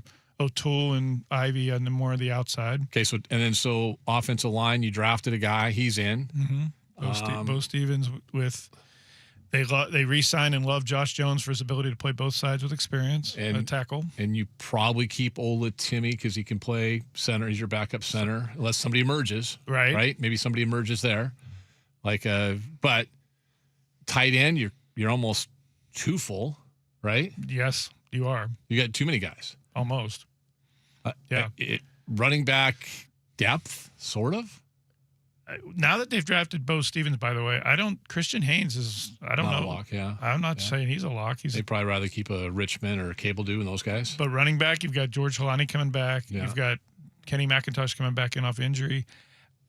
Now that they've drafted Jadarian Price number 1, I don't think Emmanuel Wilson is an absolute. They got to see what he is. He could be Marquez Valdez-Scantling. Could be, although I hope he tries more than Valdez-Scantling that would help. Yeah. Did I ever tell you the story that Valdez-Scantling, summer practice in training camp, had a pass thrown at him that he never saw, and it went right past his helmet, And the defensive back right behind him was so shocked that Valdes-Scantling didn't even try I to. think we talked about that on the air that day. I think you came. I think it was one of those times when you walked over and said, "I got to tell you this," and I think we talked about that on the air. Yeah. And then he walked back to the huddle. Yeah. And I said to myself, we ain't seeing him very long. Well, when he got signed, I remember Hugh goes, I don't know, man. Let's not think this guy's going to make the football team. So, and he just signed with, was it Dallas or he who? signed somewhere again. I mean, He was with the Steelers briefly after he left here. Yeah. So there's a lot of. I just don't think there's a ton of comp. I mean, there's guys will get hurt. There'll be injuries. Sure. But this is one of the least exciting training camps coming up. They've got 49 of their 53 guys on the roster last year back. And if you got to include, it's a 70-man roster, Greg. I don't know if you know that. I do. It's a 70-man I'm roster. aware. I've been made aware. They hit 120 with us last week. Did you hear that one? Oh, God, no. That's the tryout guys. 120. Okay, yeah. The pool is up to 120. Yeah, no, that's not the case. So if you go, was it 49 out of 53? And then out of the 17, how many guys are back? Probably 13-ish. Does that sound right? 14? Somewhere, I'm just guessing. Yeah, but probably a dozen at least. Like, you would think. It's crazy. I mean, that was their intent, right? We had a championship team, bring it all back. They decided to run it back. You're going to lose guys just through natural attrition. Guys are going to sign contracts. It's the Chris Maragos, Jerron Johnson world that we run into. Byron Maxwell, right? Hey, guys are going to get paid. Good for them. You go move on. And Kobe Bryant and Rick Woolen. Those are this year's version of Maxey and Johnson and those guys. Exactly. Yeah. So what do you got today? We're going to hit a couple topics early on. I got a little.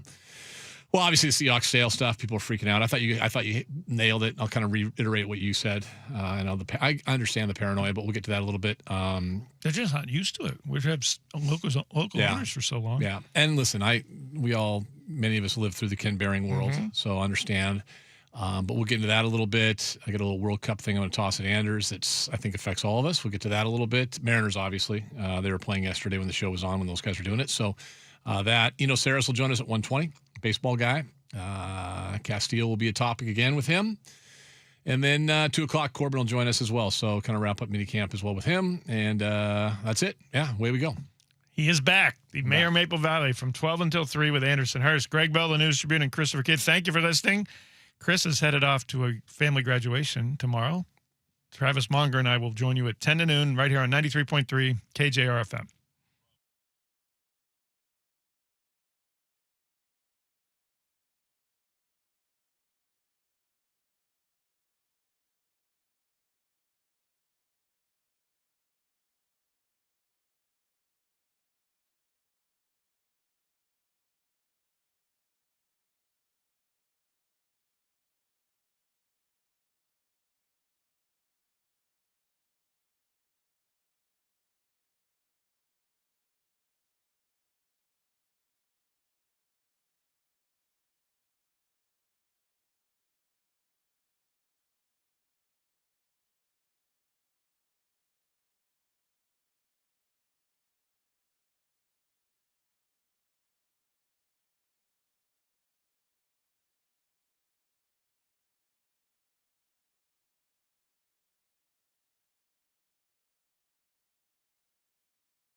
from the Star Reynolds Sports Desk. Your 93.3 KJR FM Sports Headlines. Headlines are brought to you by Frost Brewed, Coors Light, choose chill. M's win the series against the Braves yesterday, hand Atlanta's first series loss of the season. Nice bounce back for Seattle after the disaster against Kansas City. Day off today on the road in Chicago against the White Sox over the weekend. Seahawks. Couple of different investment groups have jumped forward. We'll get into that in just a couple seconds. Maybe prepping a bid for the Seahawks. Sounders announced that the Belgium national team's home base will be at their practice facility at Long Acres. Kind of waiting to hear who was going to be there. Belgium's a good team, so that'll be fun. That's be really fun, right? Didn't they beat the U.S. in the World Cup? 2014, Thank you very much. in the round of 16. MLB, Chicago Cubs starter Matthew Boyd underwent successful surgery on his left meniscus. Left-hander suffered the injury playing with his children. Wow. NHL, Mikko Rantanen played the playoffs in a torn MCL after suffering the injury during the Olympics. Meanwhile, in the NBA, Joel Embiid is out with general soreness. Yeah, that's kind of the question/situation I was posing. Ducks even the series against Vegas last night. Sabres take game 1 against Montreal. Here we go. The Ian Furness Show is presented by Snoqualmie Casino. Text us at 49451 and hit the talkback mic on the iHeartRadio app. This is the new Sports Radio 93.3 KJR FM. That's just unbelievable. You got a torn MCL. Really? Like that's what you got? You got a torn ACL. You're good. Yeah, I'm just going to play through it. Play through it, whatever. By the way, man. it was a pretty physical series, too, against Minnesota. He didn't look right. No, he did not. Right? Like, he didn't look right at all. Yeah. But to hear that and see that is amazing. I do have your keyword, Thank Mr. you. Furness. All right, Grand Slam Cash Contest, $1,000. Enter the website. Enter on our website, 93.3KJR.com. What do you got? The word is deposit for this hour. Remember, go to the website. Don't text it into us. All right. 933KJR.com. Okay. All right. Thanks to Chris Crawford and you and Jess filling in the last couple days. Bouncing back in the studio. Here we are. Oops, probably turn that off. That'd be good. I just pulled a Jess. Yeah, you did. My computer on. A little rusty. It's all right. That happens. It happens along the way. Lots to get to. Ownership Palooza. We got that going on. Mariners as well. Question of the day. I got a question I'm going to pose everybody for a text coming up at about 12:30 today. Get a little feedback on the old text line, 49451. That is the Tacoma Dodge text line, as long as it hasn't changed. We'll get to that. Daily Power Play coming up. I know you guys hit on this. Some thoughts on the draft lottery. Sham that was. God. Let's see. Second best player in the league. I want out in the most important hockey market in the world. 8 hours later, that same team gets the number 1 overall pick. I'm sure it doesn't not connected at all. No. Everyone points to market size, but I think what you just said is a more important aspect, is the fact that Austin Matthews, their best player, said that he wanted to leave, and it's like, okay, let's make sure he doesn't. In Toronto. Yeah, in Toronto. Which is the NHL equivalent of all things New York. Yeah. Right? It's the Yankees. Kind of it is, because it's as dysfunctional as all things New York. Yes. Like whether it be the Giants, the Jets, specifically in the NFL. Yeah. I think the Leafs are a good comp to the Giants and the Jets. Yeah. Just national media focuses solely on that organization, or in the case of the New York ones, organizations. Yeah. For no apparent reason other than they're in that particular market. Yeah, they suck. But they're all dysfunctional as hell. Yeah. I think that they equal each other. So, yeah, it's, and then the Knicks get the win yesterday, kill the Sixers. Because Joel Embiid, man, you are just God. NBA players are soft. They're so soft. Yeah. I mean, who's worse, baseball or NBA? NBA, not even close. Yeah. Cal Raleigh's got side discomfort every time he swings the bat. In the back of his mind, he's thinking this could hurt. Yeah. I could have problems. I could hurt myself. He's out there just going for broke. Yeah. Like they're trying to manage him. You're going to DH, but you're not going to catch. And no, it's baseball players. Now listen, pitchers. I would never call them soft. I think that they're managed differently. Yeah. They're handled differently because it feels like you haven't been a pitcher in baseball at any level until you have, major surgery. Yeah. Tommy John, UCL, doesn't matter. Pick and choose, whatever. Yeah. NBA is just an embarrassment. I know it might be coming here. Maybe I'll get excited when it comes here. I see stuff like that and I'm just like, I'm good. I can pass. I can totally pass on this thing for a while. So, so I'm all good with that. All right. Couple things. Let's start just with the ownership stuff for a second. We'll get to the Mariners in a moment. So the stories are coming out today. Now there's been a couple stories, a couple different possible ownership groups. I thought Greg really did a great job in his show today of touching base on this thing and kind of going down the road of what to expect and, what we could and what could we see and all these different things. There's two different groups. And right now, one of those groups is led by some former or current owners of the Celtics. There's another group coming out led by someone from the Bay Area who's got $1 zillion. And the first thing that comes to mind, and I know the text line was, Greg brought this up in the text line earlier, one of the guys is based in London, the Celtics group, two guys. And, oh my God, they want to move to London. That's what they're going to want to do. Well, no. The first thing I thought of is with London, I always think is, wouldn't expansion make more sense? But here's the problem with expansion in the NFL. It's such a neat and tidy little 32-team league already. Yeah. Where do you put two teams?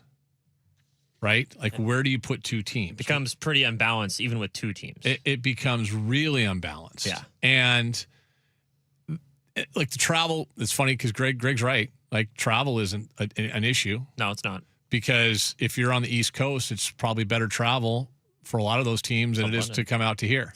Yeah, and you would hear them start complaining, and then people in Seattle would be like, we've been doing this for years. What are you talking about? Yeah, exactly.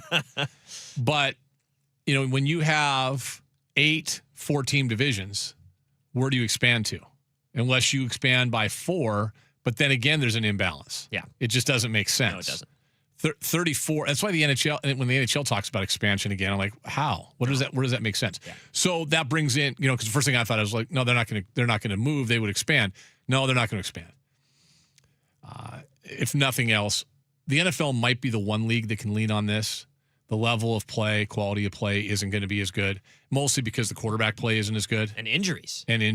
But just the like every other sport, NBA, NHL, Major League Baseball, the other 3 sports, major sports, I need to clarify that because people get upset in this town. The other 3 major sports in this country, hell, I'll include the MLS and the NWSL just for giggles. They all include foreign players. The talent pool has never been deeper, but not in the NFL. Right. The NFL has only Americans and a couple of Canadians. That's it. Yeah. So it doesn't make sense from a talent standpoint. It certainly doesn't make sense from that. So then, okay, what's the concern? Do you move a Seattle team to London because it's a London-based owner? There's a lot of guys that own a lot of teams that aren't living in the towns that they're in right now. Case in point. I don't know where the Nuggets owner lives, but he also owns the LA Rams, Stan Kroenke. So he lives in one of the two places. Doesn't live in both. Hard to do that. He also owns, wait for it, a team in London, the Arsenal FC. Ding, ding, ding. Yeah. If you were to just look at how the NFL is working right now. So would you move Seattle? I'm just going to play the game just for fun. You move Seattle to London. Won't happen. You move Seattle to London. Okay, so that team goes from London to Seattle. Who goes where? Well, you're going to have to probably take that team's going to now probably play in the NFC East. So does Dallas, which is the only Central Time Zone team in the NFC East, does that team then move to the North? Maybe. No, they're all Central Time. Like start trying to figure out the math on this. It doesn't make sense. The only thing that I can think of is if you split it into 3 instead of 4 and make 5-team divisions or something like that. Yeah, I just don't think that would work. I don't think it would work either. They're not moving. No. Doesn't matter who buys it. Your concern as a Seahawk fan, I believe, should not be, are they going to move? Okay, 49451. I don't, that's not the NFL.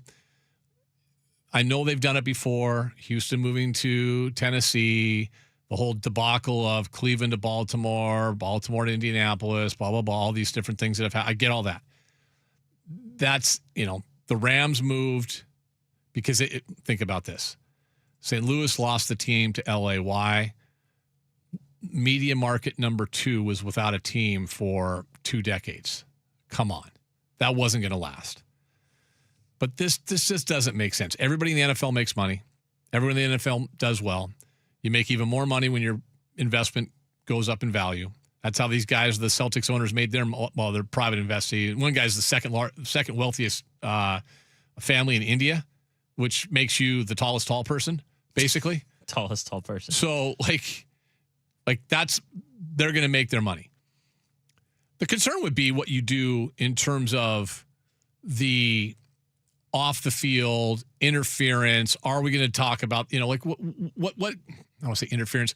How much say are they going to want to have day to day? Well, by all intents and purposes, it looks like when they ran the Celtics, they did a pretty good job and kind of stayed the hell out of the way, right? Let Brad Stevens and company run the basketball team. Yeah. Okay. Me personally, I'm not going to lose any sleep over this. I'm probably less concerned about the Seahawk ownership change than most.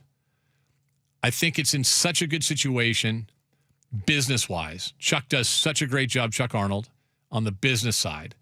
And football-wise, we don't have to talk about that. It's assumed, right? Most people aren't going to come in and rock the boat. Maybe the guys, plural, want to come in and sit in the draft room. Sure, fine. Paul did that. Holmgren's talked about that a number of times. Paul never got involved. Jody got involved one time really significantly twice since Paul passed away. One was the Russell Wilson storming into her office. I'm exaggerating a little bit, but we want changes. We got to get the hell out of here, blah, blah, blah. We need to, Pete needs to go, John needs to go, and Jody just kind of gave, you're not going to win that battle, fella. Okay. And the other one was Pete Carroll. I would say she made the right decision both times. And I think the one thing with Jody Allen in that regard is that was a hell of a decision to make. Yes, it was. And I think Burt Cold had a lot to do with it as well. He was there. He was there at every game. Jody didn't go to games on the road. Burt did. Went to every game since Paul passed away. In fact, even when Paul was alive, he was going to games. He was in the locker room. He kind of fancied himself an owner, even though nobody knew who he was. But he had I'll give him credit, as such, probably had a little bit of a pulse of what was going on. And they had to make the decision to get rid of Pete. She did that. Hard decision, but by and large stayed out of the way and let the football people run the football team, let the business people run the business side of the team, and it's run real well. I think the only concern would be on the business side. But is that a concern to you, me, and anybody else that's a Seahawk fan? Probably not. I don't think that the NFL is in the business of owners that are going to be bad for the product, period. And that's Washington Commanders are the best example. Bezos got the middle finger. They went to a different group instead. Yeah. Bezos has more money than God. It's not just about money. It's about what you're going to do. And we all hear it so much. It's about the shield more than anything else. It's about the shield. And because there's such a deep process with finding the right people to own these teams, that's why I think I feel confident. This is a turnkey operation. You buy it. You don't have any remodeling to do, no painting to do, no renovations to do. Now, on the business side, Greg brought this up, and I think it's true. There are people that have that kind of money, that have their people that they may want to run things. Like probably if you're Chuck Arnold, you'd be nervous. If you're anybody in that front office on the business side, you'd probably be nervous of significance. But on the football side, what are you going to do? How are you going to improve on John Schneider? How are you going to improve on Mike McDonald? You're not. You'd be foolish to do so. I'm just not going to be concerned with it. I knew there'd be names coming out. I knew immediately there would be some sort of red flag attached to every name that came out, and there was. Guy who lives in London, guy's an Indian, blah, blah, blah. Here we go. Yeah, we're going to move to Dubai. Like, whatever. I mean, come on. Not Dubai. What am I thinking of? What's this big city in India? I'm so bad. No, I am too. I always mix Sri Lanka? Dubai. No. No. What is it? Gosh. Boy, we're sounding dumb. Yeah. Give me a break. I've been off for a couple days. Anyway, they're not moving. They're not going to move. Really, as a Seahawk fan, how affected are you by ownership outside of Mumbai? There you go. Yeah. How affected are you by ownership outside of the on-field product? You're not. You look around sports right now. I mean, listen, how about New England? Yes, Robert Kraft, great owner, sort of. Wasn't always. Is he a great owner, or is he a guy that stumbled into Bill Belichick and they stumbled into Tom Brady? And then they stumbled into a really weird year in the AFC in which Buffalo kind of took a little bit of a step back. Yeah, they were 12-5, but it took a little step back. Nobody else in their division is ever any good. The rest of the AFC had all kinds of blemishes. Kansas City was 6-11 last season. They kind of stumbled into it. And now look at this. An owner who's been accused of being kind of a dirtbag, massage parlors, etc. Head coach who is obviously somewhat of a dirtbag. Not great ownership, but they've won championships. So if a Patriots fan probably doesn't care. Jody Allen's been a hell of an owner since Paul died. And I know it's not truly an owner, but she's the one overseeing things because she's just got the hell out of the way. That's all you hope for as a Seahawks fan. And here's the thing. I'll wrap it up with this. The only way you know how good your owner is when they actually own the team. Yeah. We can guess. We can speculate. We can think about it. We can look around going, oh, my God, I'm worried. I'm old enough to know this. When Ken Behring bought the team, rich guy, California, never was it thought that this guy was going to try to move them away. In fact, there were those that thought, hey, this is probably a good deal, getting Ken Behring buying this team. And he had like a co-owner too, Ken Hoffman, I think his name was. But there wasn't panic in the streets. Now, a lot different world then. There's no social media. We couldn't Google anything about him and stuff like that. But then we saw immediately what happened. He fired Chuck Knox, Mike McCormick, brought in Tom Flores, gone through the other guys they brought in. You don't know what an owner's going to be until they own the team. So you kind of roll the dice. I don't think it's worth losing sleep over. I trust the NFL that when they make the final decision, who's going to own the team, and yes, the investment bank, the third party, and Jody and Bert and everybody else are going to try to get the most money. But in the end, the NFL's got to say yes or no. And I think Goodell and the owners understand how important, you just said it, the shield is. Yeah. And whoever buys this team, this isn't like when Ken Behring and those guys, but Ken Behring was like a real estate guy in the Bay Area, for God's sakes. Like, he had money, but the money we're talking about now, these people, they're stupid successful. $10+ billion. Yes. Worth. Yes. Yeah. I don't want to tell anybody how to think or fan. I'm just telling you this, Anders, I don't know how you feel. I'm not losing any sleep over Seahawks ownership. Absolutely not. I would if the team was bad, and I had questions about the GM and the coach and all that, but I'm not right now. No, and if we're comparing the two ownership situations in prospective fashion, whether it's the Sonics coming or the Seahawks, I am much more interested, shall I say. I wouldn't say worried, but concerned and interested about what's going to happen with the Sonics situation than I am with the Seahawks. Well, I mean, Sam Holloway, One Roof Sports and Entertainment, they got that's the other news that came out this week. They retained JP Morgan Chase and the other company to work as advisors. They're lining up their money, basically. They're lining up their money. Yeah. That's what they're doing. Yeah. They're doing all the due diligence. They're doing all the things they need to. Understand again that Sam basically owns and runs the building. This is a one-horse race. It really, truly is a one-horse race. Now, you can look at it and say, man, we don't like some of the moves they've made with the GMs, the coaches, and stuff like that. I can't argue with you on that. I'd like to. I can't. I do know this. When they think something's broke, they try to fix it. Yeah. So there isn't – listen, Paul Allen signed off on Jim Mora. Paul Allen signed off on Dennis Erickson, right? So, like, no owner's perfect. No decision's perfect. The question is, do you fix it if it's broke? Well, what Sam and Wiki have done is when things haven't worked, they try to fix it. Try to. Doesn't mean they get it fixed because there's 31 other teams that want to win a Stanley Cup, just like in the NFL, there's 31 other teams that want to win a Super Bowl. Not everyone does it. You just try to fix it. What you don't want to have is complacency in ownership, because complacency in ownership, if you're not good, that's bad. So yeah, I think there's a lot more interest in what's going on with the NBA. The NBA is also just nuts. Like, yeah. I don't buy that you're going to be able to. I don't know what the drop dead number is. I can't see anything north of 7 making any fiscal sense for anybody here or Vegas. It just doesn't. It just doesn't.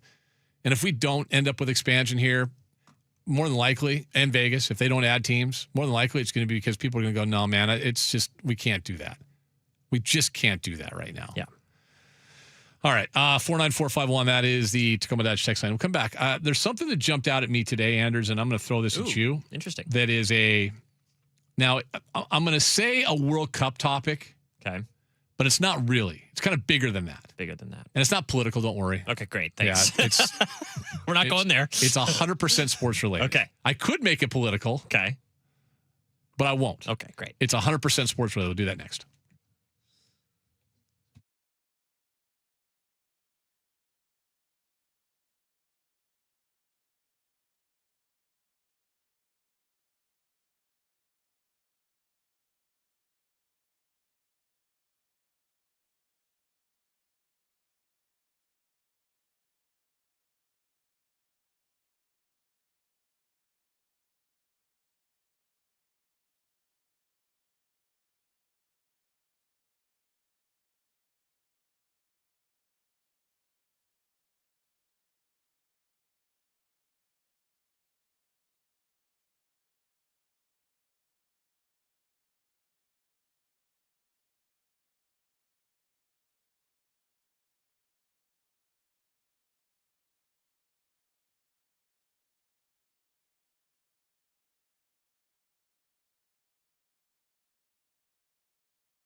Foundation Specialist Broadcast Studio.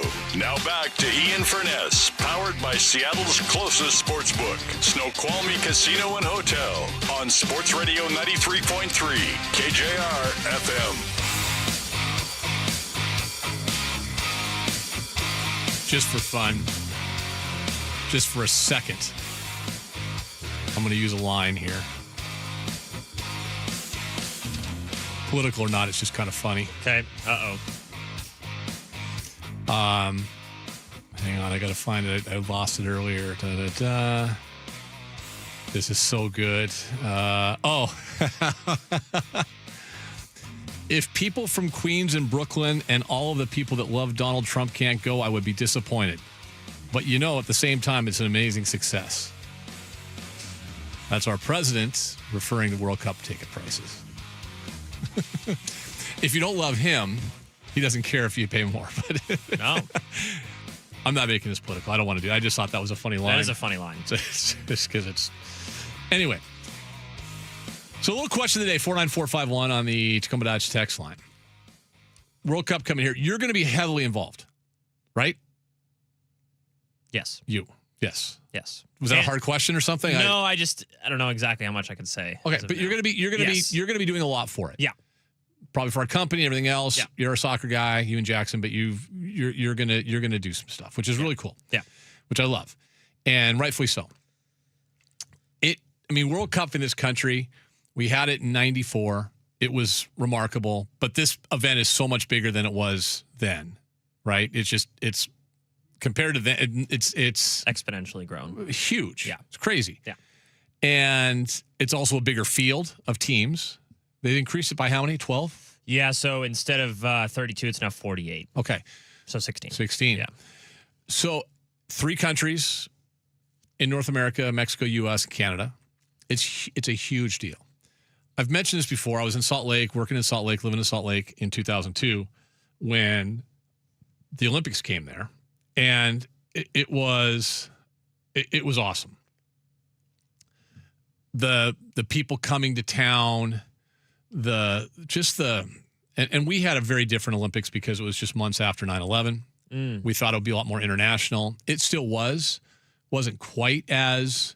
It ended up being a little bit more domestic and even more local than we had hoped for. Yeah, but it was still incredible. And I will say this: Olympics are fantastic, and you get like a great vibe because of all the different sports and everything. And it's usually in one area. Yeah. World Cup is like another, like, just completely global phenomenon. Well, because you're rooting for your skier, but it's not life or death. Right. Right? When your country gets knocked out in the preliminary round or whatever, right? Or in group stage and all those things. Yeah. So I saw this. I've been seeing this a lot lately, and The Athletic had a couple of really good stories on it today, over the last couple of days, about World Cup ticket prices. Now, they are starting to, quote, come down in some places. The other story is that the hotels, Kansas City specifically, they're seeing less hotels being booked than they would in a normal summer. People kind of scared away. The economic impact, people are concerned some of these cities won't be what they thought it would be. And honestly, we can split it a zillion different ways. People don't want to come to our country right now for political reasons or this, that, and the other thing. No. This is about one thing. It's the ticket price. It's obscene. It's absolutely obscene. My son asked me, hey, are we going to be able to go to a World Cup game? I go, no. Yeah. So I just went to Venue Kings because they're a sponsor for us and all that. Yeah. And it gives me at least a decent handle on our games here. Sure. First game here is USA, Australia. Sorry. Belgium, Egypt, right? Here in Seattle, yes. Sorry. Belgium, USA. Belgium, Egypt, I think is the first game here. Yeah. Like on June 19th or something. And it's actually one of the cheapest games of all the World Cup games. The get-in price right now listed at like $5.50. Yeah. Now and even FIFA has a 15% ticket fee. Mm-hmm. Okay, so, and I don't know, Venue Kings has a pretty significant, I hear all the time from people, like, soft people, that's a get-in fee, $5. And then people go, no, it wasn't, it was more. Yeah. They've got to make their money. Yeah. That's their business. Yeah. Like, don't hate on that. But it's about $600 per ticket for, again, wait for it, Belgium and Egypt. Cool. Be awesome to see. If you and one other person, would you pay $600? My question to you guys is this. How much is too much? Like, where do you draw the line for a sporting event? Like, I'm honest, and I'm not the guy to ask for I'm not either. multiple reasons. I'm old, and I'm in the media. Yeah. We don't like to pay for tickets. We're lucky enough to where if there's an event in this area, we're usually able to find a way to be there. Like, we were able to go, as most of us had credentials for All-Star Weekend, All-Star Game, Home Run Derby, Playoffs. Winter Classic, playoffs, etc. Right? Yes. So, like, the big events we've had here lately are Major League Baseball playoffs, if the NFL playoffs, whatever, but certainly like Winter Classic, Right, big deal, like one-offs, things like that, kind of more events as opposed to a playoff game. Right. We've been able to find our way in. And it's just part of the job. Like, for me, I went to the second and third Super Bowls. We've had 4 of them for Seattle. Yep. And I'm glad. It was awesome. I thought the whole time, I saw there was a family. We're coming back from Jersey through Houston to Seattle, and all these flights were getting diverted after the Super Bowl in New York because of the snow. And there was a family, and the guy's like, I mean, they're talking to the thing. We spent our whole life savings, blah, blah, blah, to go to this game. Now you can't get on. And there are a lot of people like that. Yeah. And good for you. You keep us in business. You keep everything. But, like, where do you draw the line? So I guess I'm asking you this. For just a sporting event, whether it be World Cup, Seahawks game, how much is too much? To me, the World Cup's just too much. It's just FIFA is a effing racket, man. And with their media rights deals and everything else, they don't, and the sponsorships, the wiping of the stadiums for sponsorships because of all their exclusivities and all that stuff. Like, we're in a fairly well-off country. I know we got gas and we got all these other things going on. We all understand that. If you just take a step back, we're not a third world country. There are third world countries playing in the World Cup, right? Absolutely. Okay. How do you afford going to these events? Like, I would love to go to a World Cup game and experience all the stuff you just kind of talked about. Mm-hmm. No chance. And I kind of look back at my time in the Olympics. We went to Canada, Sweden hockey game. Okay. Like, basically 85% of the players on the ice were Hall of Famers. Yeah. Unbelievable. Yeah. And like, our owner for the hockey team there, the minor league team, we got tickets to them, but we could have probably got tickets. We would have bought tickets for one game, but we weren't going to spend the money to go to skiing and all these other things. Figure skating was obscene. Mm-hmm. And that was like a year they had figure skating was a really big deal, kind of like this year, Yeah. I'm not spending that money. And I guess, but I look at it from a different standpoint because, like Andrew just said, we go to stuff. Yeah. But I don't know. I'm asking you guys this 49451. How much is too much? Because to me, the World Cup is too much. Yeah, I would compare it to, and I know this is going to seem very soccer-centric to me, but in terms of the demand for it, it's until the final, I would say it's close to like an NFL playoff game, right? So I don't know how much the NFL playoff games were here in Seattle in terms of the get-in price. I'll have to ask Soft. I don't know. I think it was pretty expensive. I don't know if they were more or less. They were more. They went up. Yeah. More than the World Cup. The ones. Oh no. They went up from the regular season. Okay. Yeah. Okay. Yeah. So that's why I'm kind of like trying to figure out if this is just an absolute hike or if this is just sporting events. Period. Now, like because Taylor Swift came here. Yeah. And it was those tickets were crazy. Well, yeah, the resale was crazy. Right. The face value ones were not. But that's the issue here is the face value is crazy. That's the thing. Yes. This isn't a secondary market. The secondary market's actually fairly okay. Yeah. Well, it's not, but compared to like what the tickets face value, because I remember looking at it when they first came out, and you're like through the official FIFA website, and you're like $1,000 a game. Yeah. So one person $1,000. Yeah. Who has $2,000 to spend on tickets? I mean, a guy's going to buy the Seahawks, maybe. I don't know. But and the stadiums, there is a legitimate concern about empty seats in stadiums. So I'm asking, and you can pick the sport if you want, but how much is too much to spend on a sporting event?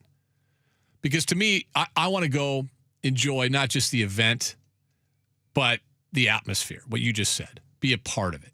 Like, the home run derby was brutal. Like, it was the most boring ass thing after the first round that we went to. Yeah. You and me and Jess sat up there and it's like, okay, this is just, it's such a made for TV event. It is a very made for TV event. Just awful. The All-Star game was okay, but no. The Winter Classic was really cool for like the first period, and then it was like a hockey game. But it was cool. I'm glad we went. Yeah. Like, experienced that. Yeah. How much would I have paid? I don't know. Not much.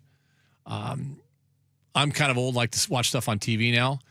I guess my only thing, if the Cougs ever went, okay, stop laughing, to the national championship game or even a Final Four, what would I think about? Well, maybe. But even like Final Four, you're playing in a stadium. You can't see. Hell, the Kingdom wasn't horrible for basketball by today's standards. Yeah. And I sat in the 300 level and watched tournament games there. I wouldn't do it. 49451. What's your just drop dead? I can't pay more than this to watch a sporting event. See, like, I think it's a sliding scale. 425 says the get-in price was about $450 to $600 for Seahawks playoff games this year, which is it's comparative to what these World Cup games are. So I think it's more just sporting events, period, right now, are just insane in this country. And 425, different number, says I went to Super Bowl 48 and paid $1,600. I went to Super Bowl 60 and paid $5,000. So that kind of tells you how much different it is now than it was, 12 years ago? So that dude's drop dead number is 6,000. Yeah. He says in the same text, I think 5,000 was probably too much, but I got to take my son and it was a bucket list item for me. And so that's why I'm asking. Yeah. That's why I'm asking the question. 49451. We'll check some of your texts, talk more about this on the other side. Mariners baseball coming up at 2:00. Check in on a couple things that went on yesterday. You know, Sarah's at 1:20, and then Corbin at 2 on 93.3 KJR FM.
we're back. We'll get a couple texts, actually. I mean, obviously, we do text at 2:30, but we'll get to a couple more here in just a couple seconds. Seattle Times actually posted a story an hour ago on this topic.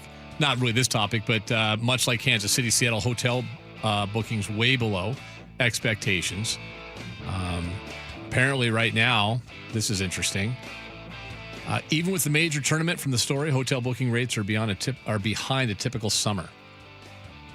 So the influx of people that many cities have been hoping for maybe not coming. And again, I'll just go back. There's a lot of reasons. I mean, obviously, there's the reasons that we have in our country right now. People don't want to travel here necessarily. I mean, we've had Farhan on our show and other shows, Lalji from up in Vancouver, and there's no getting around the fact that there is a group, a feeling with Canadians specifically that they don't want to come and support our country's economy. Arizona bookings were down, spring training, that kind of stuff for foreign people, not from foreigners, especially from Canadians. But I think it's sticker shock for the tickets. I really do. I know that there's politics, but I think there's more sticker shock for the tickets. Again, if I was in a different situation and hadn't been blessed and been really given a great opportunity with our jobs and our world to go to a lot of different things, I'd probably feel different. Understand when people spend money, but the tickets seem to be a lot. You got a couple more texts you want to hit on before we get to... yeah, there's a lot of kind of people on both sides. Give of me this. one from each side. Sorry, I literally just refreshed it, so it's loading here. Cost me $160 for Seahawks in Tampa 2 years ago with my son. Tampa was his favorite. Seattle was mine, but it was the shootout, maybe more than... So it was $160 for a couple. Mariners, they're talking about their cap. Mariners home World Series all go to $1,200. Mm-hmm. Most I'll pay for a single seat. Decent location is $250. Nosebleed about $75. Kind of just different levels of what people will, pay for each thing. Face value of my Super Bowl ticket was $3,400. That's only because the Seahawks were playing once in a lifetime. That's my cap. I guess the catch is, this is a good one from the 253. I guess the catch is the FOMO. There's a decent chance we never have a World Cup in the States again, at least in our lifetime, so they can charge more. But all that being said, $350 to $400 is the most I could personally justify. Yeah, everyone's different. Yeah. Everyone's different. I'll read this one, 206. Again, nothing says you're out of touch more than your statement that the secondary market is fine. It's not fine. It's a massive problem and part of what makes going out to live events prohibitive. Ticketmaster is a monopoly that has ruined going to live events for the affordable price. Well, Ticketmaster is not secondary market. It is used in some ways. It's like some teams do use it for secondary market, Sure. like their official secondary market. But it is two different things. Yes. Ticketmaster is your ticket. That's where you buy the face your value. tickets. Yeah. And in today's world, with everything on, like there's no hard tickets anymore. It's all on your phone. Correct. And I believe, in fact, Mariners use it and Kraken use it. I believe the Seahawks use it as well, now that I think of it, right? All three use Ticketmaster. I'll be honest with you. I asked this question to someone, I hope I'm not speaking out of turn here, to one of the guy that kind of helps oversee like apps and things like that with the Kraken, because like just for parking for me at game, we have to use Ticketmaster. Yeah. And I think the app just is awful. It's bad. It's absolutely awful. Yeah. And he's like, it's basically, the guy said, yeah, this is my job 24/7 is basically dealing with Ticketmaster. And yes, they are a monopoly. Yeah. But here's the problem with the tickets we're talking about price-wise. It's the secondary market in some ways is cheaper right now for FIFA, right, for World Cup games than the tickets through the FIFA website. And the FIFA website, this is what I don't get. They're charging a secondary market type company fee, like 15%, I believe, on top of what the actual tickets are. Yeah. What? Yeah. Wait, what? Yeah. A ticket broker, that's how they stay in business. Right. That's the point of paying for quote unquote cheaper tickets. I listen, you can love Anthony Beirudi or you can hate him in Venue Kings or Epic Seats or whoever it is. Love him, hate him, it doesn't matter. That's their business. And if you're not able to get tickets right away for something, sometimes it's because they try to buy them up. I know teams have tried to limit that. We did the whole thing with the Blue Jays and playoff tickets and all those things. It's business. I'm just saying that I think that my whole point of this today was when I see things like the Kansas City story, which made national headlines. Now the Seattle Times does the same story. Hotels aren't being booked. People aren't coming to these towns. World Cup in our country is it's a huge deal. It's really cool. It's awesome. We all love it. Great. But people aren't coming. Why? It's because of ticket prices. Yeah. And for me, for Americans, I understand that you see, these World Cup tickets, and on one level, it's not something you necessarily are like, oh, I need to go to the World Cup. I'm not a huge soccer fan. It's cool that it's here, but I'm not spending that much. Right. But like I'm telling you, it's on the same level as like demand as like the NFL playoffs and that kind of stuff. Right. Oh, absolutely. But compare this World Cup's price to just 4 years ago, and it's not even close. It's not even close. So that's why Like not even close, more expensive, it's or way more expensive. This year, yeah. Okay. And I live with someone who's not from this country, and she's trying to get all of her friends to come up and visit and go to the World Cup and all that stuff, and like they're just like, no, it's way more expensive than it ever has been, and it's prohibiting people that are from other countries coming here, and like you said, it's just way more expensive, and I don't know why that it's that much more, but it's just the way it is here in the U.S. for whatever reason. I saw this one. I went to 5 of 6 Mariners playoff games and all 3 Seahawks postseason games this year. World Cup is at least triple my budget. Think about that. You went to the Mariners playoffs and the Seahawks. Triple my budget. Couldn't believe the price when I first saw. I'm a Seahawks season ticket holder, so I spent $1,600 for the first 3 games combined and about $1,000 for the Mariners, although I did have a World Series ticket bought for $1,500 alone. Those mean more to me, though. I'm also single, so I don't have to hear any grief about how I spend my money. Yeah. That does help. 206, 2026 NFC Championship game. We paid $750 per ticket to sit at the top of the Hawks Nest, and that was cash from someone who bought them for $800. But for both playoff games, and resold them on HB Ticks, it's another third-party site. 2026 Super Bowl paid $3,350, so $3,350 each from the Seahawks. Couldn't pass up the price, sadly. Lowest get-in resale price was about $4,000 the day of the game. I'll pay $800 to go see USA Australia. Just want to be there. Bucket list.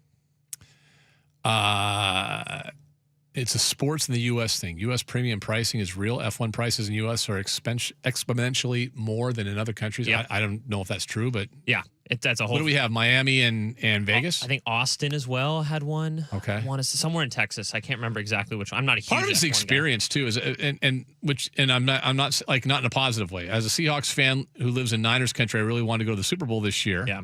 And I can see that. Hey, that'd be great. But couldn't justify $2,200 for 400 level tickets in the sun. Yeah, that stadium, if you sit on the side opposite the cameras, like so when you're watching a game at Levi's Stadium, yeah. If you're watching the game and you look down and it's like this, and you basically across the way until the sun goes down, it is blinding, miserable with but you know what else is? You think about it, Lumen Field. On the east side. Yeah, you're right.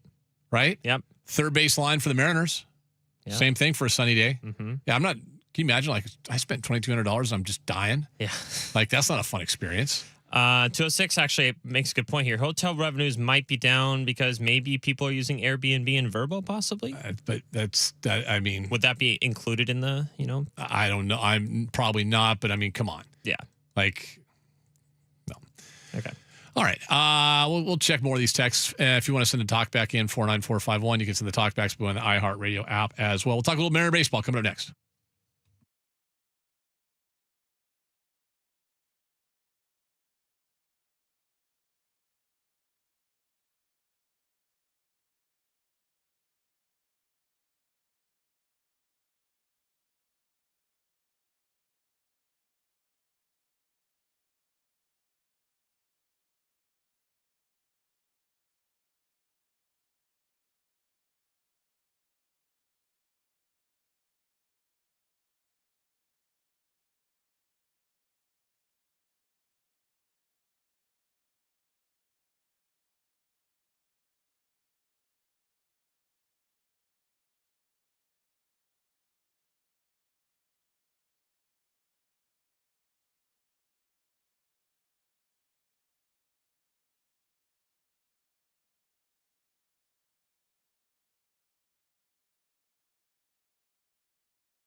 from the Star Reynolds Sports Desk, your 93.3 KJR FM sports headlines. Headlines are brought to you by Frost Brewed Coors Light. Go ahead. Choose chill. Choose chill, baby. Choose chill. A little bit of breaking news. NCAA has voted to expand the Hoops tournament officially to 76 teams. There's one more hurdle to cross, but ruining a perfect event. Boo. Just ridiculous. I talked to Parrish yesterday. We'll get him on early next week, probably. Yeah. Talk about this. Stupid.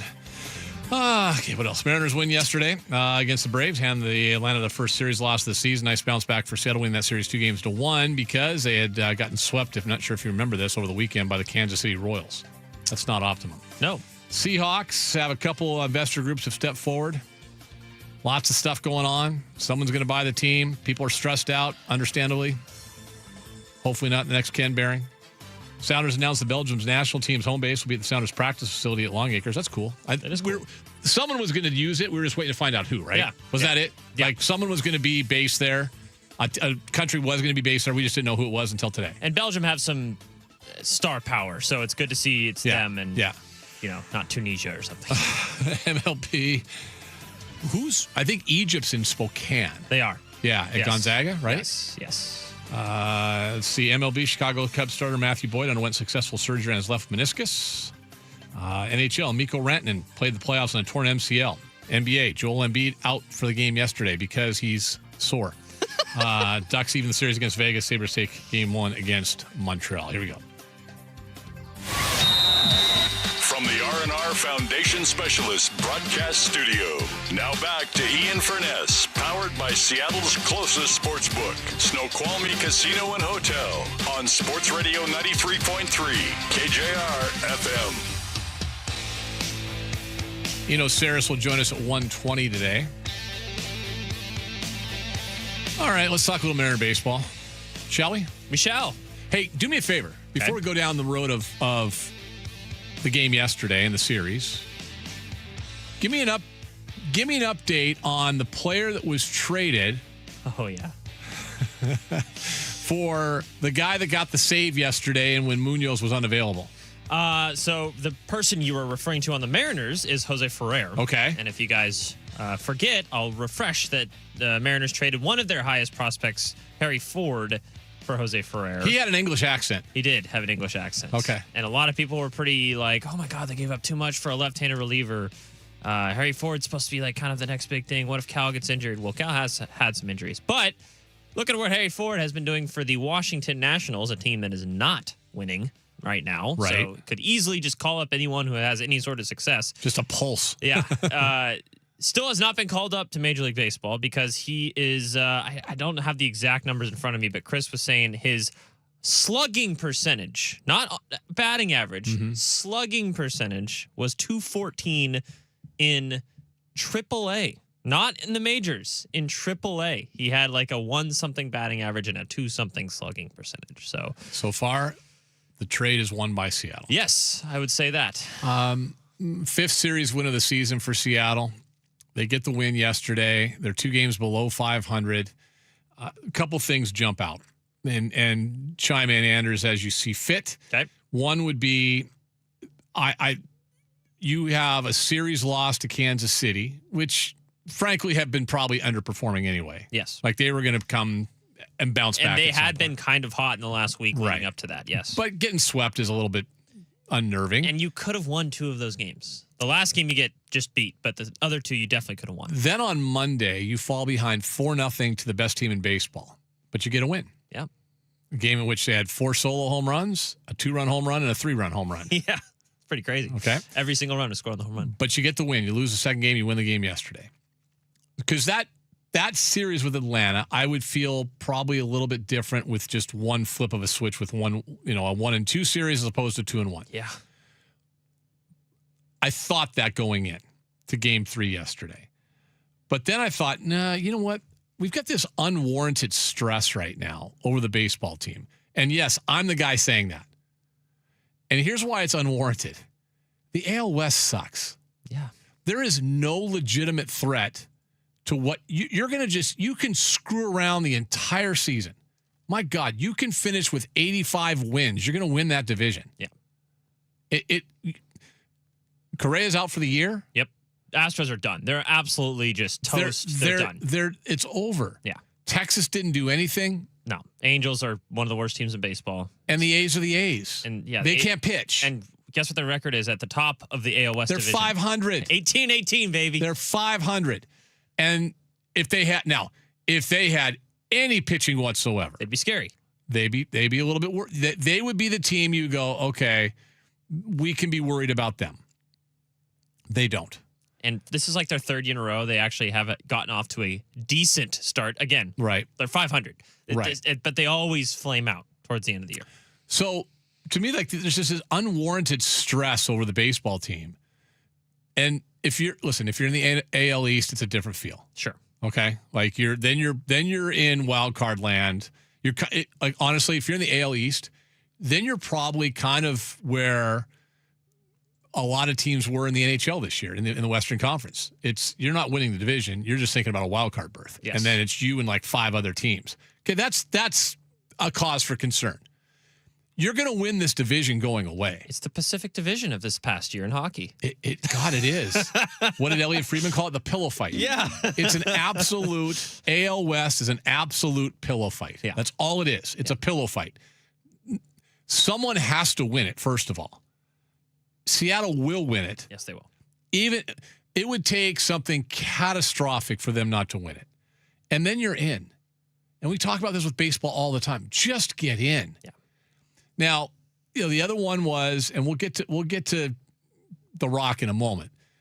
Brian Wu has a couple bad outings. You're like, ooh, is there maybe regression to what could be a norm? And then yesterday against that lineup, 9 strikeouts, 6 innings, one hit. Just was dialed. Did you see how hyped he was after Julio's home run? Oh, my that God. was one of the coolest things that I've seen. I mean, I think he's your best cheerleader in the dugout. Yeah, him and Julio. But because he cares. Yeah, exactly. And he competes. And he just came out yesterday and was absolutely crushing it. Nails. Let me throw this one at you. Is Cole Young your MVP so far this season through 38 games? I'd say no. Who is? Emerson Hancock. Or can an MVP be a guy who goes every 5 days and your 5th starter, as opposed to your second baseman who leads the team in RBI? Yeah, if we're talking, it's not going to last. But I'm just saying. And he even he struggled for most of the Braves series and all of the Royals series. Cole Young did. He's going to go through ups and downs. I understand. Sure, but I'd say if you're looking at position players, yeah, he probably is your best. 4 3-hit games this season. Yeah, 9 RBIs in the 7th inning or later this season. Like. This guy is just he's weirdly clutch, and I don't know. I know there's a clutch stat. Maybe somebody will tell me he doesn't fit that mode, but I'm not sure if I felt more comfortable watching a guy up to bat with a situation on the line. Yeah, I think it's him and Naylor. Like and all due respect to Cal, who's not having a good year. Not having a good year. We'll get to him in a sec, along with The Rock. But while Cal tries to find himself, Naylor has certainly found himself. I mean, what he's done over the last half a month or so, last 2 weeks, has been remarkable.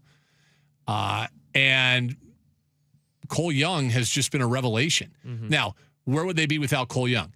They wouldn't be 18-20. No. We'd probably be looking more like 14-24 or something like that. Like he and I know I think WAR is a weird stat because it doesn't really reflect everything. Yeah, especially this early in the season. But I think you could safely say if Cole Young, take Cole Young out of there, let's say Ryan Bliss was your second baseman, you're not at 18-20. No. Okay? You're just not. Naylor is really heating up. He looks really comfortable at the plate. So Great Julio. defensive play yesterday. And then Julio Rodriguez. Just absolutely dialed in, especially at home. They're really, there's just no cause for concern. No. Are they a great baseball team right now? No, but they're pretty good. And here's the thing: they've got key guys scuffling. They've messed around a little bit, and they're still right there. 2 games under 500 is a nothing burger in this league, especially at 38 games into the season. They're not even a quarter to the quarter pole. They'll get there this weekend when they play the 3 against the Chicago White Sox, who, by the way, are not as awful as they've been in the past. Nope. So that'll be a little bit more interesting. Cal, I don't know, man. there's, what did he go? 0 for 6 the last, 0 for 7, 0 for 8 the last 2 days. Mhm. Yeah, after missing 3 games. It just isn't the same right now. And Luis Castillo, we'll talk about that with Eno coming up in a few minutes, is an issue. The good news is Bryce Miller will be back soon. So, I mean, you've got 6 legitimate starters. Yeah, you do. And for those who just immediately want to throw in Bryce Miller for Castillo, I urge to remind you that Bryce Miller was performing about similarly to what Castillo is performing right now all of last year, throughout the entirety of the regular season. So this is just, 7, 8 starts for Castillo? Yeah. So he obviously has a track record that he gets back on track. Now, there is question whether he's going to, because the age is a real factor. And I realize Bryce Miller was your best pitcher in the postseason, but then we have another injury in between then. Right. And that was what kind of derailed his regular season last year. So for those who just assume Bryce Miller is going to come and perform better than Luis Castillo is right now, I wouldn't necessarily, that's a foregone conclusion. By the way, they've also been doing this without their leadoff hitter, Brendan Donovan. Yes. Who comes back soon. Didn't play yesterday. That game was rained out in his rehab assignment. And JP can't play defense. No. He's awful defensively. He's my DH. That's my But new he gets thing. on base. That's my new thing going forward. Just make him a DH? Yeah. I mean, who plays short? They won't ever do it, but Who plays short? I honestly, with the current roster, once Brendan Donovan's back, you put Leo Rivas at short. I was just going to ask if it's Rivas. Brendan Donovan. Unfortunately, that's kind of the situation you're in right now. They won't do it, though. They won't do it. But once Colt Emerson is ready, I don't think you put him at third. I think you put him at short. And then JP is your DH. Is he's playing third in AAA, though, Mostly right? short. Does he play mostly short? Oh, Yeah. okay. Well, then there you go. But it's like, that is something that people were bringing up yesterday. They look at his game log, and it's like 30-something games at short and like 5 or 6 games at third. Okay. So that tells me that tells you everything you need to know. Yeah, Yeah, exactly. that tells you everything you need to know. Well, yeah, JP's bat you want in the lineup. Actually, you want his eye in the lineup. Yeah. Like his ability to draw a walk. Both. His bat's really good. His challenges have been phenomenal. Like the Yes. guy sees the ball. Like he just can't move at short Or anymore. field. Or throw. Or throw. And what do you think? You're a shortstop. What's your job? Move, Get to the field, ball. throw, get to the ball. Okay. Is he good at any of those things? No. What's a DH supposed to do? Hit and get on base. There you go. He's good at both those things. Eno Saris joins us next.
featuring local favorites like Manny's Pale Ale, Bodhisattva IPA, and Georgetown Tavern Beer. Available in the tap room 7 days a week and throughout the region.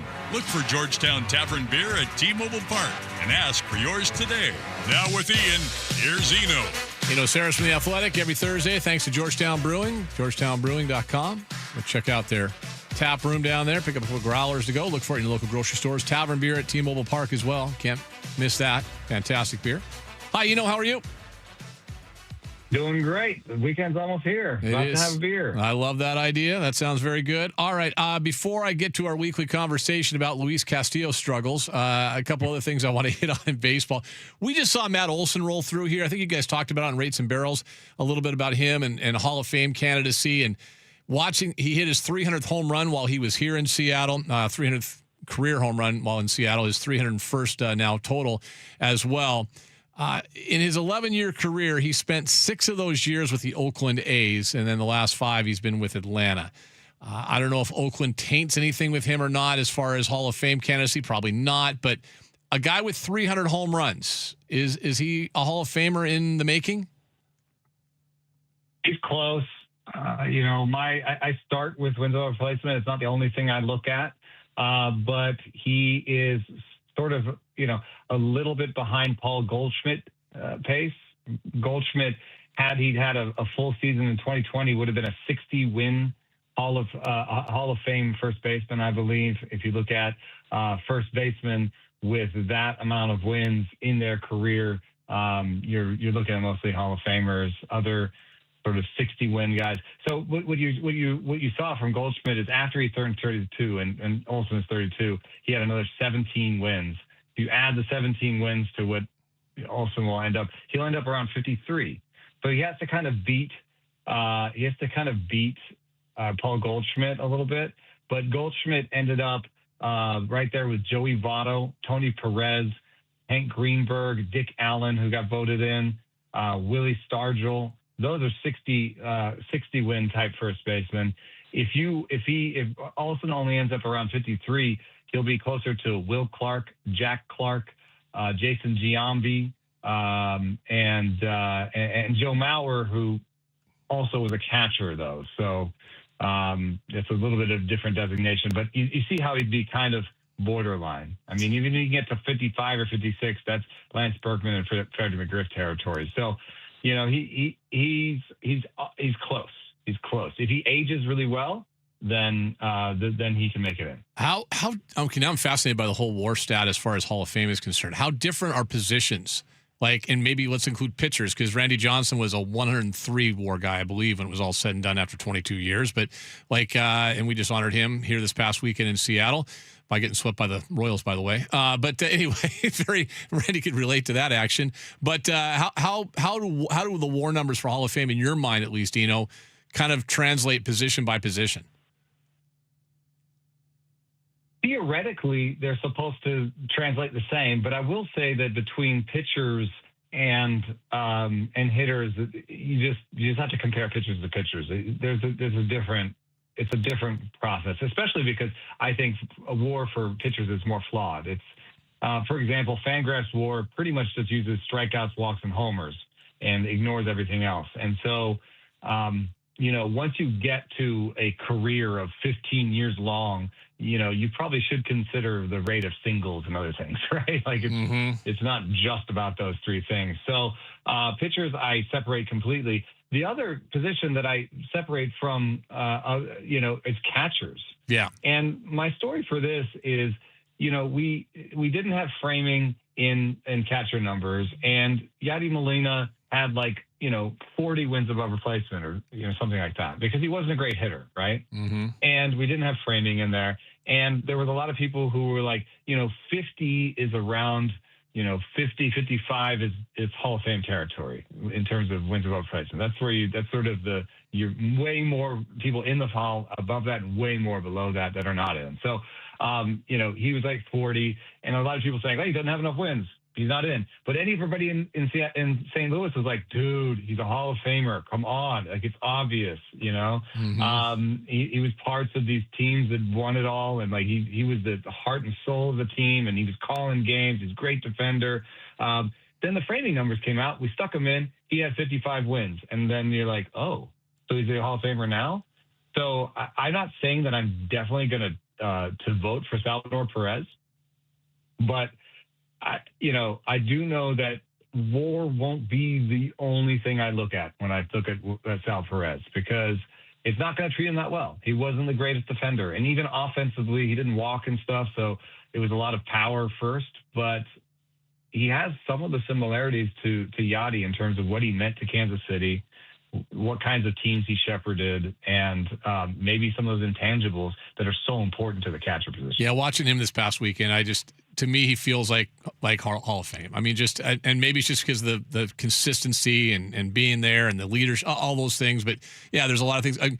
We also saw Felix Hernandez come back to see, by the way. Anders, did you see what Felix was wearing? My God, the king is still the king. He's still the king. He's our guy here, man. The guy, he was decked out. No one looked better in that ceremony than the king. He's right around 50, and you talked about it last week. You think Felix is going to get in at some point, probably sooner than later? Yeah, because you compare him to people born around his age. So if you compare him to his time in baseball, he's a Hall of Famer. He got my vote, and he'll get it again. And also, you just look at what type of percentage of vote he got, and you know that he's in. Another thing is, like, if you use the 50-win threshold for catchers, just real quickly on them, there's only 15 catchers that had more than 50 wins over the course of their careers, ever. Wow. So that's why catchers are a little bit underrepresented in the halls, because we expect too much of them. I mean, it's a really demanding position. So anyway, yeah, and I think that's where starting pitching is right now. Is like we're asking a lot of them. We're asking them to throw as hard as they can for 5 innings, 6 innings, get 180 innings. They're not getting as many innings as they used to, so they're not racking up the same kinds of wins of replacement. So I think wins of replacement is not super useful. I think you want to use ERA, strikeout rates. I think you'll want to look at hardware, stuff like that. I don't know that wins of replacement is the best guide for pitchers right now. Sarah's joining us, courtesy of our good friends at Georgetown Brewing. Let me stay on catchers for a second before I go back to pitchers with our local team here, the Mariners. Cal Raleigh, is there any cause for concern? He just doesn't look the same as last year. There's been some pop here and there. We were talking about it, Anders and I, earlier. You've got other underlying numbers and stuff with him. He missed the 3 games with some sort of soreness thing. Came back, was it 0 for 8, Anders? Right, the last two games, right? 0 for 8. Anything you're seeing and hearing about Cal Raleigh? No, I mean, one thing that sticks out for me is that he's always been a guy who really gets the ball far out in front. And it's not even as pronounced as it was last year, where he was the guy who got the ball furthest out in front in baseball. But he is still a guy who gets it really far out in front. And I just think that you have to make the decision early if you're going to do that, and I think that just leads sometimes to streakiness. Yeah. We had a really good streak last year, and I think right now he's sort of searching to find that contact point. And it just puts a lot of pressure on your anticipation and your ability to see the zone. Like, you have to be able to have that all dialed in. The ideal place for power is 36. He lives out at 38 inches out in front. So he's pulling the trigger early. Our discussion today with the Mariners, they were playing yesterday when we were on the air, but a lot of it centers on the fact that, they're 18-20, and there's people going, well, what's going on with Seattle? They're only a game out of first place. They're playing in what us hockey people would call the Pacific Division of the NHL. It's kind of a pillow fight right now. Is there anybody that can threaten Seattle now that Houston's got another devastating injury?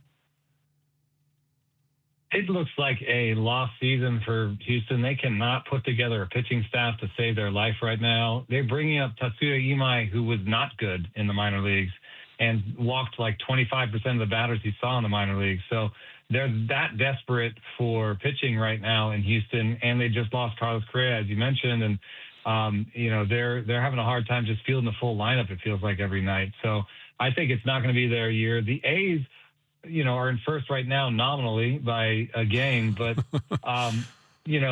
they don't have a bullpen really. And their rotation is mediocre. and they have almost a Coors-like ballpark to deal with. So, we haven't even seen. So last year in Sacramento, it was unseasonably cold in May and June. Mm-hmm.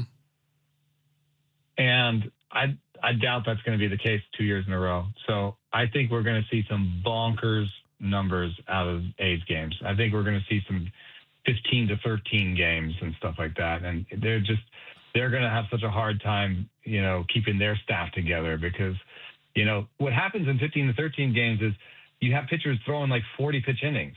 And you know what happens with 40 pitch innings? Injuries. It's, so it's gonna get ugly in Sacramento, I think. And I think, Seattle's well positioned. Everything's okay. Who and what are the Rangers? Yeah, that's the one team I didn't really mention. Yeah, I mean, I guess they could be a threat because they have a pretty good starting staff. They don't really have a good bullpen, but they may have found a closer recently in Jacob Latz, and they may be putting things in place. But yeah, I think that it's fair to ask who they are because what is their identity? Right? Is it about offense? Is it about defense? What is it about? I think decent starting pitching is about the closest I can get. I mean, when DeGrom is going well, but the back end, Leiter and Rocker, it's not as good as the Mariners starting pitching, even with their questions, I think. So, yeah, I think they're a slightly better than 500 team that, could pull off a run and change things. Yeah, I mean, Seattle's 2-4 against them in the two series they've played this year. But yeah, I guess that's the question, like who and what might they be? That's, again, I'll just go back, like when people in our town are kind of like, oh my God, what's going on with Seattle? There's issues, and we'll get to one of those in a second. But by and large, you're 2 games below 500. You've had all these other things going on. You're playing in a division that, if you're in the AL East, you have a different conversation, right? When you got New York and Tampa, you got a whole different conversation. Yeah, it'd be a harder time right now. And I think it's fair at this point to say that Julio is a guy that heats up as the season goes on. And this is, one of his better starts to a season. He's usually, you're usually on the phone with me right now asking me what's wrong with Julio. Yep.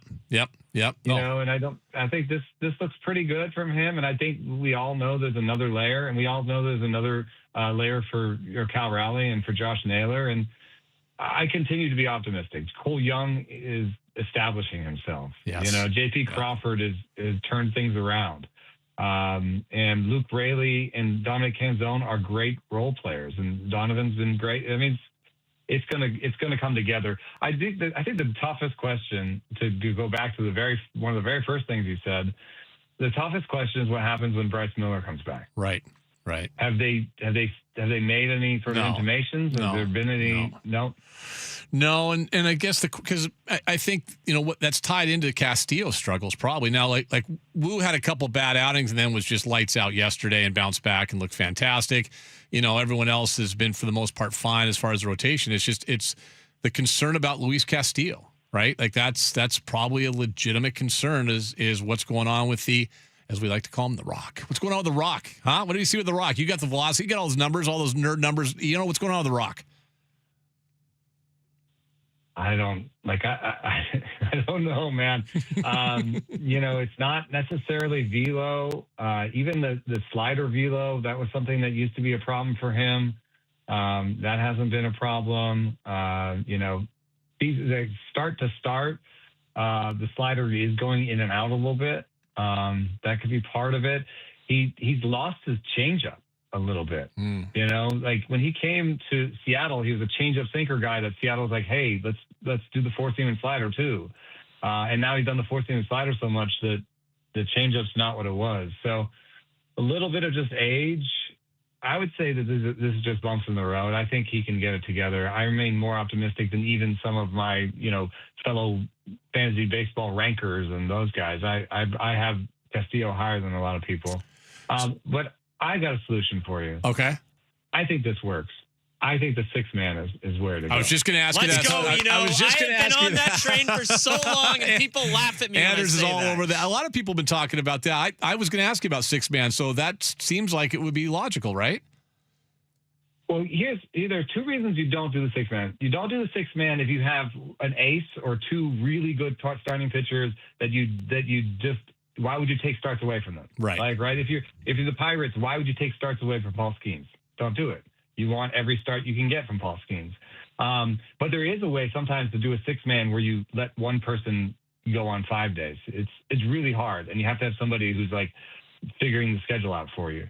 But I actually think that there's so many good starting pitchers on the Mariners, and you've worked them fairly hard going into through the postseason last year, that almost all of them would benefit from the extra day of rest.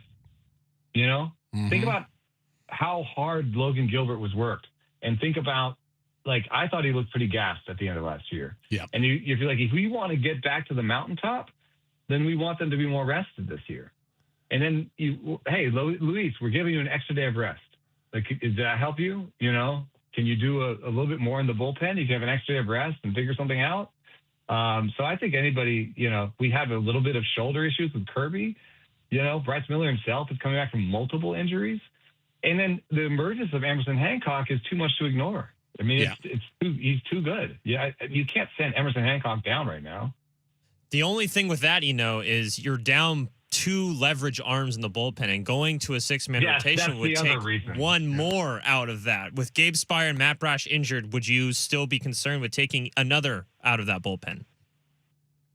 That is the other reason you don't do it, if you're taking a reliever out. I mean, I think Ferrer just looks awesome right now. And Bizzardo, there was a little bit of slight stumble in the last outing, but I think that's a real good foursome. Cooper Criswell has started in the past, and so one of the things you do need if you do this is you need somebody that's fairly quality that can go multiple innings. And am I wrong in thinking that Criswell can do that? No. That would be his role. I mean, at one point, Anders, a legit question about taking one more guy out of the bullpen. Like we saw yesterday, they kind of ran out of they're running out of leverage arms, no doubt, because of the use in the first 2 games of the series against Atlanta. But they leaned on Bizzardo, they leaned on Ferrer, and they got it done. Those guys aren't on long-term injuries either. Brash and Spire should be back next week? Soon. Yeah. Yeah, like next week, something like that. So do you hear when you guys are talking about and discussing, outside of the issue of you've got a hammer that you want to go every 5 days, or 2 hammers you want to go every 5 days, do you hear pitchers ever complain about a 6-man rotation? If you get someone who's been around the league long enough, that's another thing. These guys are all young enough. I don't think they'd complain. I mean, they are mid-career studs, but you get like a 38-year-old, heading to the Hall of Fame. They'll complain about something. Like, don't put an opener in front of one of those guys. Oh, God. Well, luckily, this is a team that I think they might have used an opener once last year, maybe twice. The opener's not really in the vocabulary, luckily, for this baseball team, which is good. Tell folks about the podcast. It's fantastic. Rates and Barrels. I know you guys paid tribute to John Sterling this week and some other things, so fire away. Yeah, today what did we do today? We broke down Trevor May, one of our podcast hosts, has a deception metric.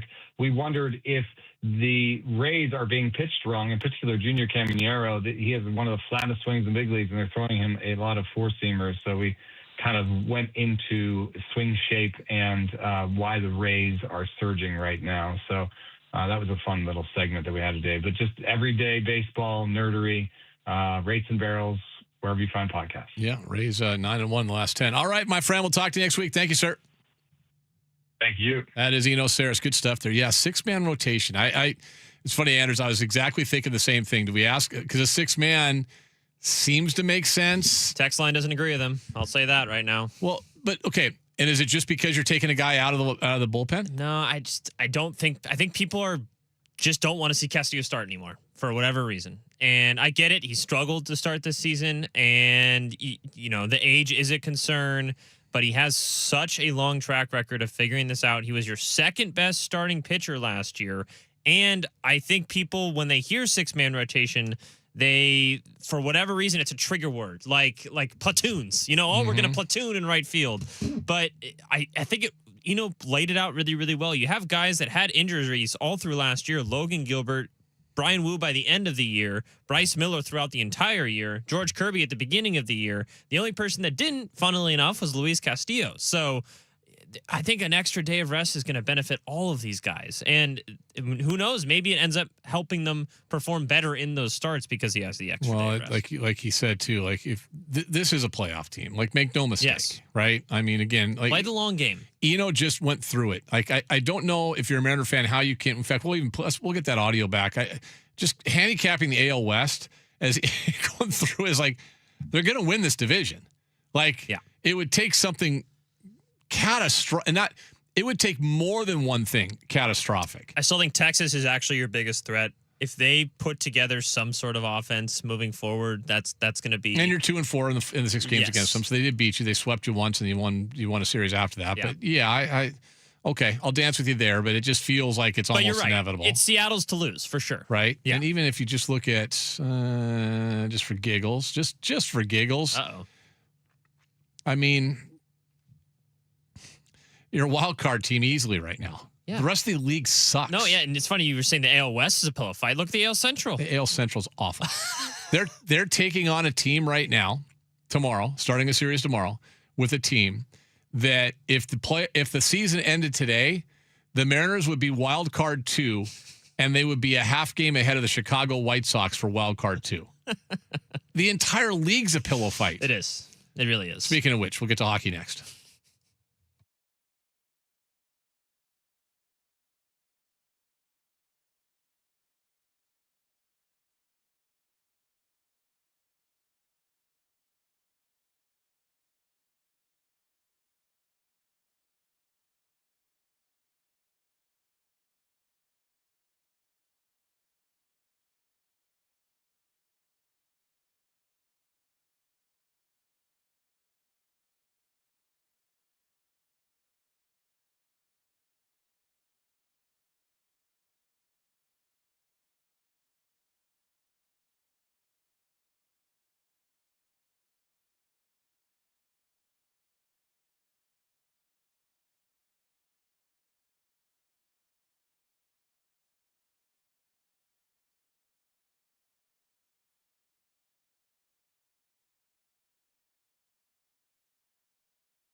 The Daily Power Play. Kraken hockey, baby. On your home for the Kraken. Sports Radio 93.3 KJR FM. Hey, winning a set. The Seattle Kraken. The Daily Power Play is brought to you by Issaquah Honda Kubota, the largest inventory of Kubota equipment in King County. Now, your daily look at the National Hockey League and the Seattle Kraken with Ian Furness. All right, Daily Power Play, your home for the Kraken, 93.3 KJR FM. Real quick, we did have hockey last night. Yeah, we did. A couple of games. Yeah, Buffalo and Montreal. Buffalo winning that one, takes a 1-game-to-none lead. And how about the Anaheim Ducks? They tie up the series with Vegas, 1 game apiece. I think they have a good chance to win that series. I think they do too. Vegas doesn't look that great. Nope. They do not look that great at all. I got to throw this at you, my friend. All right. What did you guys discuss after the draft lottery the other day? Yesterday was a kind of a fun discussion that Chris threw out there, and he threw out some names. What would you trade the number 7 pick for? Anything? A warm body? To be honest, yeah, that's kind of what it ended up being. But he kind of threw names that would be reportedly available. Let me take a step back. Sure. So the Kraken dropped down a spot from 6 to 7 in the lottery. The team that they finished basically 1 win ahead of in the standings, the Toronto Maple Leafs, win the lottery. So 2 things. It's not quite Mariners, Oakland A's, Steven Strasburg, but it's damn close.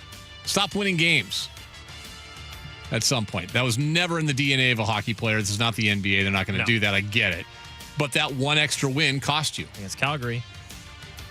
I mean, I'd be more mad if I was Vancouver. That's true. They've dropped to 3. That's true. It feels like now more than ever people are saying there's 2 impact picks and then the drop off from 2 to like 8. And it's kind of just a mud pit right there. Like any of those guys that could be picked 3 through 8 could be good or could be. So you're telling me the Kraken at 7 have a decent value, Ian? I think they do. Okay. First of all, is it fixed? Ever since Pat Ewing and the New York Knicks and the frozen card with, all that stuff.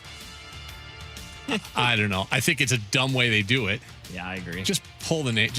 Okay, here's 2. In fact, I think when they got Beniers too, it was just like boom, boom, boom, boom, boom. Yeah. Right? I didn't watch it that year, but yeah. But I remember exactly where I was. I was listening on the way home. I was pulling into Maple Valley, and Softy had it on. And I was like, all right. Hey. Now, the funny thing is, they were better off at 2 than they were at 1 that year. Yeah. Matty Beniers is a better player than Owen Power. Yes, he is. But, yeah, the way they do it is dumb. Yeah. Was it fixed? Probably not. Probably not. But it's easy to see why people think that. Toronto, their star player, Austin Matthews, does an interview earlier in the day, says, maybe I don't want to come back. Then they win the lottery. Let's make sure Austin Matthews stays in Toronto. San Jose, the league is... See, I think the league takes Vancouver for granted. I agree. Hockey market, they're like, whatever, man. They can have 10 wins and people will still be into them. And I think they take Seattle for granted. They're like, hey, building's basically full every night. Everything they do is good except for the on-ice product. We're fine. Seattle's fine. We don't have to worry about Seattle. San Jose, we'd like to get the Bay Area market back. Couldn't you say the same about Toronto, though? They're going to be full every day, no matter what. They need Toronto to be good. Okay, here's the thing. Let's just go through the list. The NFL doesn't really matter.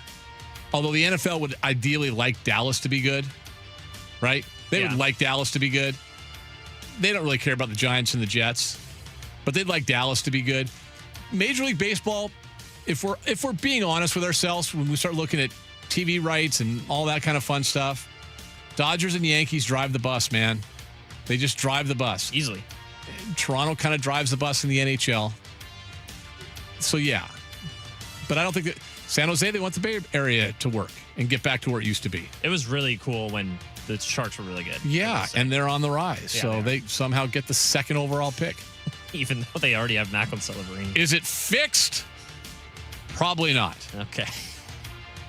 Probably not. Does it smell bad? Yes. Yeah. It really does. It does. I mean, we've got a little group chat with everybody in the Hockey boys. the hockey boy guys and stuff, and another one with it. We started with some other people that will go unnamed, so I don't want to throw them under the bus. I think you try to move. I think you have to move it. I think you have to, and it's the NHL draft is not like other, like you don't see that. You don't see it like in the NFL or the NBA where you're moving picks a lot. Jason Botterill's got to be massively aggressive, and one of those things to be aggressive is move picks and move prospects. I don't think anybody's untouchable. I would be really hesitant to move Berkeley. Outside of that, move them. Do something. I think, I don't know. Bots to me has a very important offseason because if we roll into September and this roster looks relatively the same and they drafted a guy that is going to come to camp and end up going to the AHL or whatever, I think that's a hard sell in this market. I think you're putting yourself, it's already becoming a harder sell by the day. Yep. I ran into somebody the other day at the gymnasium, and the guy was asking me, like, hey, man, why should I be excited? It's a great question. Legitimate question. Great question. You know how you get people excited? Make moves. Be aggressive in the offseason. Hey, if it doesn't work, listen, if it doesn't work, it's going to cost you your job. Doesn't matter. I'm not talking about just in general. Yeah. If you're a general manager and you're putting a roster together in any sport, if you make moves and they don't work, it's going to cost you your job. The other thing that costs you your job, if you don't make moves and you're not very good. Yeah. Take a chance. Get aggressive. Do that. Yeah, the thing I said to Chris yesterday is I guess it's very oversimplification of it, but if they just have to have someone different on their top line next year. Someone has to come in and be one of the best forwards on your team. Here's where it starts. And this to me is non-negotiable. Because if it doesn't happen, I think you got some massive issues. Bobby McMahon. But it can't just be him. Can't just be him. No, you're right. But that needs to be there. Okay. Like if you don't get him done and he walks after the draft capital you gave up, you've had a bad offseason. Already. There's probably no walking it back. Daily Power Play brought to you by Issaquah Honda Kubota. Just one game tonight, Hurricanes and the Flyers. Come on, Flyers. Game 3. Give the Canes their first loss Carolina. of the postseason. Jeez. Here's just real fast with Seattle. This is what's maddening about the Kraken. If you go by their game by game this year, they beat really good teams. And then they lost to really bad teams. And it made there was glimpses of okay, they're pretty good hockey. They're solid. I would say they're a solid hockey team. They beat Carolina here. Yeah, they did. Great game. Played to their level. And Carolina has not lost a playoff game yet. And yet, in that game, in fact, when they went to Carolina, they were right in that game. Yep. Just get aggressive. Yeah, tonight, that's the only game. Yeah, go Flyers. I don't like watching Carolina. I don't like their owner. I don't like them. Do like the fact that their owner's cheap, so we got Forsland out of the deal. But yeah, outside of that. we'll pick up the pieces for sure. Enzo's coming up here probably next week. So let's do it. Just fasten your seatbelts on that one. Just I'll ask him one question, then walk away. It's very Bill Walton-like. Oh, yes. What do the Kraken need to do? We'll talk to you next segment. Corbin Smith joins us next.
From the Star Reynolds Sports Desk, your 93.3 KJR FM sports headlines. Headlines brought to you by Frost Brewed Coors Light. Choose Chill M's win yesterday and take the series 2-1 against the Braves. Braves hadn't lost a series yet this season. Now they have. Next up, they go against the White Sox over the weekend. We're only half game behind them in terms of wins and losses this year, which is weird. Some potential investors have emerged in the sale of the Seahawks. A couple different groups today. I think Softy's got the guy from Sportico who broke the story on the show today in the 4 o'clock hour on. They can get the details there. Sounders announced Belgium's national team will be the home base. Their home base will be at the Sounders practice facility in Long Acres. NHL playoffs. Mikko Rantanen played the playoffs for the Dallas Stars on a torn MCL. Suffered that injury into the Olympics. Still played. Yeah. Joel Embiid, meanwhile, is sore. And he didn't play. No. And Kevin Durant on the other side. Kevin Durant. Unpopular opinion here. I'm just not a Durant fan. Sorry. Surly, grumpy. But Ian, he always championed the Sonics coming back. Yeah, big deal. So did like almost everyone else in the league. The entire. You tell me a player who hasn't said Seattle would be great to have an NBA team back. Find one for me. Yeah. I'm waiting. Yeah. Corbin Smith standing by. It's time to take a deep dive into all things Seahawks with Corbin Smith, sports reporter for Emerald City Spectrum. All Seattle sports, all the time. Brought to you by Jim Elliott with Windermere Real Estate, helping home buyers and home sellers in Western Washington. Whether you're buying or selling, contact Jim at 206-769-5466 or at jim@soldbygym.com. Now with Corbin Smith, here's Ian. Last saw Corbin here just a couple days ago, last Friday. Now that's Seahawk headquarters, day one of rookie minicamp. I was not there for day two, but I know Corbin was. We'll get into all that in just a couple seconds. A couple of things I want to hit on first. Hello, sir. How are you? I'm good. Thanks for having me as always. All right. You didn't write the story. Your buddy Nick Lee did, but I think it's fun to first, the whole opening day, season opener, which is on a Wednesday this year, which is just stupid. That the NFL's doing that. It's just ridiculous, especially because they do it because why? Because Seattle's two rivals in the NFC West are playing on Thursday or where are they, Brazil or someplace. Just absolutely moronic. They're in Australia. Australia, yeah, good times.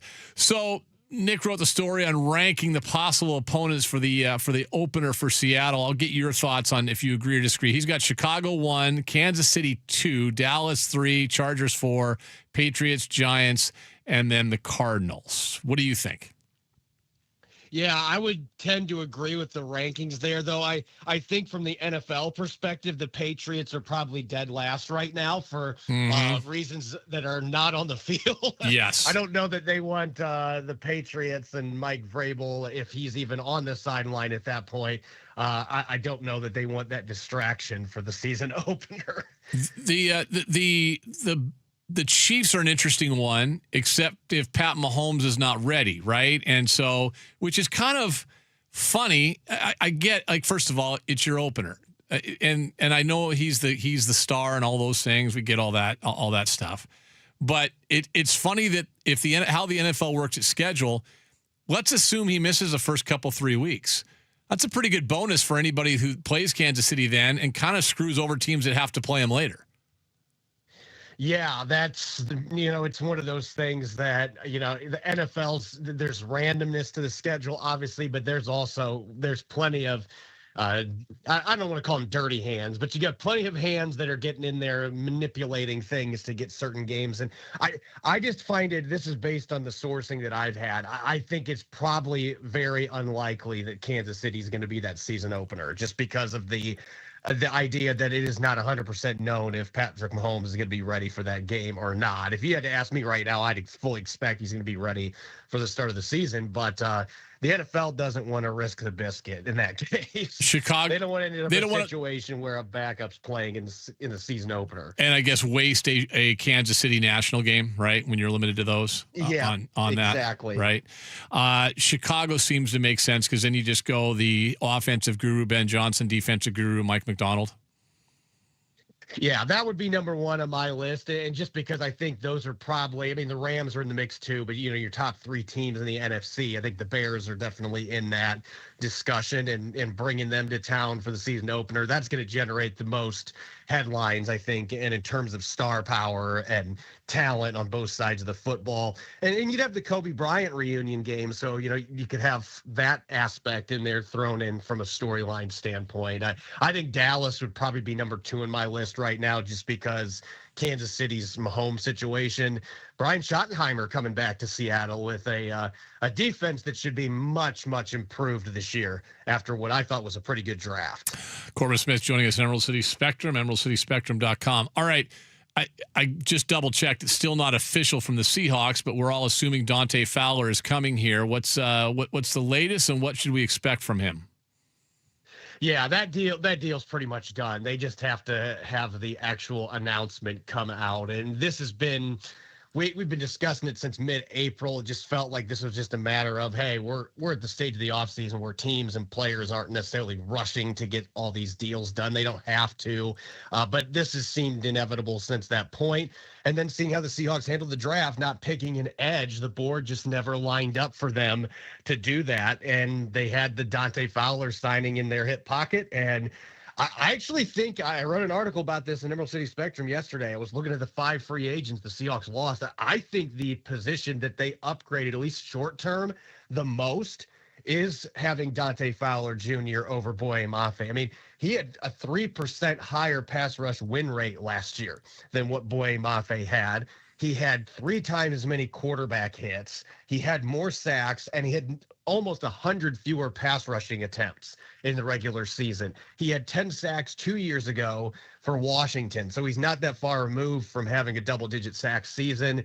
Top 5 pick pedigree. He's not a great run defender, but he will play it hard. He gives you an effort, and he's going to give you that quick twitch, quick win guy off the edge that is going to have a much better supporting cast around him than he had in Dallas without Micah Parsons or DeMarcus Lawrence last year. How much do you look at the sacks versus the pressures? Because the pressures do look good, right? Like his win rate and pressures were good. Yeah, pass rush win rate might be the stat that I look at first and foremost now when I'm looking at pass rushers. And then I look at quarterback hits at number 2, because that to me is the most important thing. Are you getting to the QB? Pressures are nice, but there's so much subjectivity to it. Mm-hmm. There's no subjectivity to quarterback hits. Like, you either hit him or you didn't. And Dante Fowler Jr. has been consistently efficient at getting quarterback hits and sacks out of his pressures, much more so than what Boye Mafe ever was in his time in Seattle. So again, I think this is an upgrade. And oh, by the way, you're paying 1/4 the cost for Dante Fowler Jr. compared to what Cincinnati is paying Boye Mafe on that $60 million contract. It is Corbin Smith, Emerald City Spectrum, emeraldcityspectrum.com. All right, let's get to rookie minicamp. Before we get to some guys that may have jumped out that we haven't heard of, like undrafted guys if there are, let's just start with the rookies, and I'll just start with the guy that was number 1 overall. I posted some pictures of Jadarian Price on Instagram, and the first thing everyone's going is like, damn, dude hasn't missed arm day, looks impressive physically and everything else. It's a nothing burger in terms of offense being run, no hitting and all those. It's, T-shirts and shorts and all that. But from the eye test, Price certainly passed it. What'd you think of him? Yeah, it's funny. I talked to my buddy Robert Turbin, who has basically owned the the gun show club for running backs in Seattle. Yep. And I said, you might have a run for your money coming here with Jadarian Price, at least in the triceps. Turbo, it was always about the biceps. Man, Price, that guy does not miss skull crushers. Let's just put it that way. But, you look out in the field, the running back drills, and obviously the other running backs that were there were tryout guys. But you could clearly tell the difference. Like, you can easily see the movement skills and just the way he's built. It's like, okay, I wouldn't even have to know what number or the guy's name is staying up there. Okay, I can tell who the first-round pick is, and I can tell who all the tryout guys are. There's that kind of gap. You can tell with players like that. I remember you and I, when we first saw Byron Murphy II a couple of years ago in rookie minicamp, we were like, oh, that guy is a first-round pick. Yeah. It's the same thing with Jadarian Price. God, it's funny you bring that. I forgot about that. Yeah, the first time that you and I laid eyes on Byron Murphy. Well, just And even I think when they got to the open OTAs and the June minicamp with the vets, his physical size and then how he moved jumped off whoa. Like I don't need to be a scout or football guy to say this guy's just different, right? Like Murph and Nick Eamon-Wari was that way last year too. Yes. Like we saw Nick Eamon-Wari in the field. It's like, yeah, I wouldn't have to know number or name or anything. Like that's the guy. I would have actually thought, I mean, without knowing Gray Zabel was the first round pick, I'd be like, that's the first round pick. Right. And that's why you have the rookie production that the Seahawks had last year. Bud Clark, safety at TCU. And where'd they use him? What'd you see from him? Yeah, I mean, we didn't get to see a ton of snaps with. I don't think he actually did any of the team stuff because he hasn't signed his contract yet. Yeah. So he was doing just the individual stuff. But when they do get him on the field, I fully anticipate when he's playing in the team stuff, he is going to be seeing action as a free safety and a nickel corner. They're going to do a hybrid role, kind of like they did with Kobe Bryant. He's going to be filling that role. And I told you this come out of the draft. There was not a prospect in this draft that I thought had a more closely resembling skill set to Kobe Bryant than Bud Clark in terms of his ball hawking ability, versatility, moving around the formation. The biggest difference is that he's a much more athletic player than Kobe Bryant was coming out of Cincinnati. So Mike McDonald's going to have a lot of fun figuring out how he's going to utilize Bud Clark and that ability to create turnovers that he brings with him from TCU. I think I saw you post something on social media. The numbers, right? The testing numbers between Clark and Kobe Bryant wasn't even close. But you got one guy that's in the 93rd percentile and the other one in the 56th percentile. Like that is a significant gap in athleticism. I'll get to the other corners and stuff in a second. Let me just go down. Bo Stevens was playing when I saw it on Friday. When I'm watching on Friday, he was at right guard. Did he kind of stay there on the weekend? Yep, that's, Mike McDonald said exactly what we expected him to say, that, well, he's going to get work on both sides, but like right guard is going to be where he's going to be cutting his teeth. Like the Seahawks know from short and long term, like that's where they have one, Anthony Bradford's got 1 year left in his deal. Everybody else is locked up for at least a couple more years. So that is the position that you want to groom him for, and maybe even potentially have him pushing Anthony Bradford right now. He's certainly not going to be pushing Gray Zabel on the left side. And he's played a ton of left guard anyway at Iowa, so they should feel comfortable with that. But I expect he's going to be mostly on the right side. Corbin Smith, Emerald City Spectrum, joining us. We talk about the eye test. Now, I was on the air during the team drills and all that. I just watched some warm-ups and some position drills. But the other guy that just jumped out at me, but just size-wise, Devin Eastern, the nose tackle out of Minnesota, is a big, like I'm thinking, is this off-brand Red Bryant? That's kind of what he looked like to me from afar. What'd you see from him?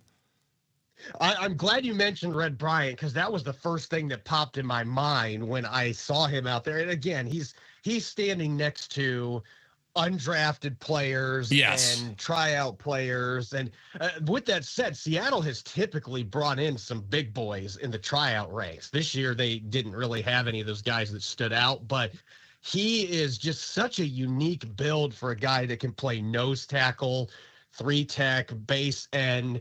He's 6'5.5", every bit 320 pounds. It doesn't look like he's got much fat on him. He's a big muscular kid that's also got levers, really long arms that you just don't see that build very much at nose tackle. I'm actually wondering if his best fit long term is going to be a guy that can come in on early downs and 3-tech, and then in pass rushing situations, you can play him as a nose, because he did have 32 pressures the last couple years at Minnesota. There's some good film when it comes to rushing the passer, which you just don't see a lot from from noses. And I just think he's a guy that intrigues me a lot. And that rookie minicamp intrigued me even more, getting to see the type of build that Mike McDonald and Adam Durday now get to work with there. All right. It is our good friend, Corbin Smith, joining us. Let's just throw them all together in a blender, and you tell me who jumped out at you. The corners, Julian Neal, who was the 3rd-round pick, Andre Fuller, 7th-round pick 1, and Michael Dansby, 7th-round pick number 3. All those corners, who those guys jumped out, if any? Yeah, I would have to say Julian Neal's the biggest winner from that group. And it's just, and a lot of it had to do with stuff that was going on away from like their team drills, just how he is already well versed in everything the Seahawks are trying to teach their defensive backs because he played for Nick Perry at Arkansas last year. And Nick Perry was on Mike McDonald's staff in 2024. And Neil told us that that was the biggest thing that swung him to going to Arkansas was Nick Perry basically told him, hey, I'm going to teach you the same techniques that the Seahawks teach. And that's a pretty good thing to sell if you're going to be, trying to recruit guys in the transfer portal. So I think that's going to allow him to really hit the ground running because this isn't going to feel foreign to him at all. Those other two corners, Fuller and Dansby, this is going to be a lot of new stuff for them, terminology-wise, technique-wise. Julian Neal's probably feeling right at home, and he could tell just how comfortable he was out there on the practice field. It made him move really quick as well. When you're playing comfortable, you're going to play fast. Corbin, what did you see from Emmanuel Henderson, the receiver? You didn't get to see a lot from him in this particular camp other than just getting to look at him physically and how he runs. He's definitely got speed to burn. That's going to be a player, though. I'm interested to see when we get into OTAs how he matches up with Seattle's corners and when we get some more competitive practices going. Right now, though, the best thing I can say is he definitely has twitch, and he is definitely a different body type than Derek Young. He is more that 180 pounds if there's, his feet are soaking wet type build than Derek Young, who was 225 pounds and almost looked like a linebacker out there. Corbin, those are the names we know from draft weekend. Any names, undrafted free agents they signed or anybody else that jumped out at you? I was disappointed because I wanted to see Aiden Hubbard, the edge out of Northwestern. He was on the field and he was in helmet, but every drill that I went to on Saturday, I don't remember him taking a single rep. So I don't know if he had a slight tweak in one of his muscles and he just wasn't actually participating, or I just had incredibly bad luck. But I did not see him do any of those drills. So that was kind of something that disappointed me a little bit. And that being said, there was another player at that position, and I'm trying to look up the roster here because you go ahead. For some reason, Marvin Jones Jr., I believe, is the other one that I was mentioned. Yeah. Marvin Jones Jr. I always want to call him Michael Jones Jr. for some reason, but Marvin Jones Jr. wearing number 59, you could see the traits that he has. He is another guy that you look at his athletic testing, he tested pretty darn well. Draftable athletic ability, just didn't have the sack production at Florida State or Oklahoma in his college career. But he's a guy that jumped off the field in terms of just seeing, hey, he's a different type of cat athletically than most of these players that are out here. I could see him and Jalen Gaines. He's not a rookie anymore. He's a second-year player, but he was at this camp. You can see why the Seahawks brought him back after he wasn't on the roster at the end of last year. He has gotten bigger. He's gotten faster. So both those guys look like they could be potentially interesting players to watch as Seattle tries to round out their edge group with some young players. Yeah, there were a couple second-year guys out there. I talked to Ricky White, the third, on Friday, and it was interesting to have a conversation with him, guy that was on the practice squad for all of last season, a seventh-round pick last year in 2025, and on the practice squad, did get activated for a couple games for some special teams duty, so he was there. He's got a Super Bowl ring, all that. We had a good conversation. One of the things I liked talking to him about was, as he said, I said, how is it different this year than last year? And he said, well, last year I spent every week basically playing the role of the top receiver on the other team, and I had to go against Devin Witherspoon every day. So, he got better. He got better every day. I don't know if he's better enough he feels kind of practice squad depth guy this year, but I did watch him a little bit, and obviously you're playing with more confidence when you're out there, but I think he's a guy to keep an eye on. Well, I feel like he and Emmanuel Henderson Jr., those two are going to be head-to-head battling for Derek Young's spot. It's basically what it looks like to me. So those experiences going up against Devin Witherspoon, maybe that pushes him over the top against Emmanuel Henderson Jr. Henderson's got more speed. He's probably got more natural athletic gifts working for him, but Ricky White's a good football player, and also both these guys are really good on special teams. So, yeah, that feels like that is the one-on-one battle for the final receiver spot on the roster this summer. All right. Love doing these conversations. As long as there's news and stuff to talk about, if you're up for it, we'll keep doing it. In the meantime, let's sell some subscriptions, my man. EmeraldCitySpectrum.com. If you're a fan of anything Seattle sports, Seahawks, Mariners, Storm, start tomorrow, right? Everything, fire away. Corbin, tell people about the Emerald City Spectrum. Yeah, if you're a WNBA fan, you're going to be hard-pressed to find better Storm coverage than what we have. Connor Benintendi is absolutely killing it, does great work covering the Storm, so make sure to check that out. We've got plenty of Seahawks content. You mentioned the ranking Week 1 opponents. You can check that article out as well, posted this morning. So you can check it out at emeraldcityspectrum.com. Subscriptions, just $6 a month, $60 a year. That's a great deal if you like local journalism and guys that are covering the sports that you want to see as well, not just the mainstream ones, although Corbin and Ickley do a great job with the Seahawks and the Mariners and all that, but the other stuff as well, which is really cool. Thanks, my man. We'll talk to you soon. Thanks, Ian. Take care. Corbin Smith, emeraldcityspectrum.com. Go subscribe right now. All right, we come back. We asked for some texts earlier. We got a zillion texts today. We'll get to those. Maybe there's a talk back or two. Anders can check on that. That's coming up next, 93.3 KJR FM.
R&R Foundation Specialist Broadcast Studio.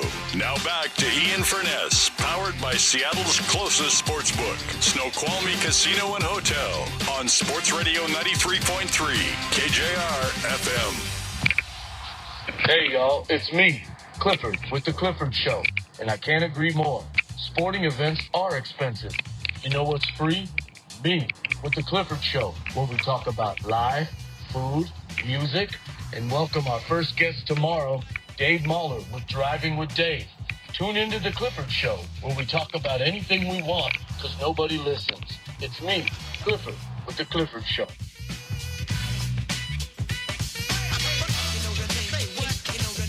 All I can say, I've got 2 words. I got 2 words, Anders. Thank you. So good. Thank you.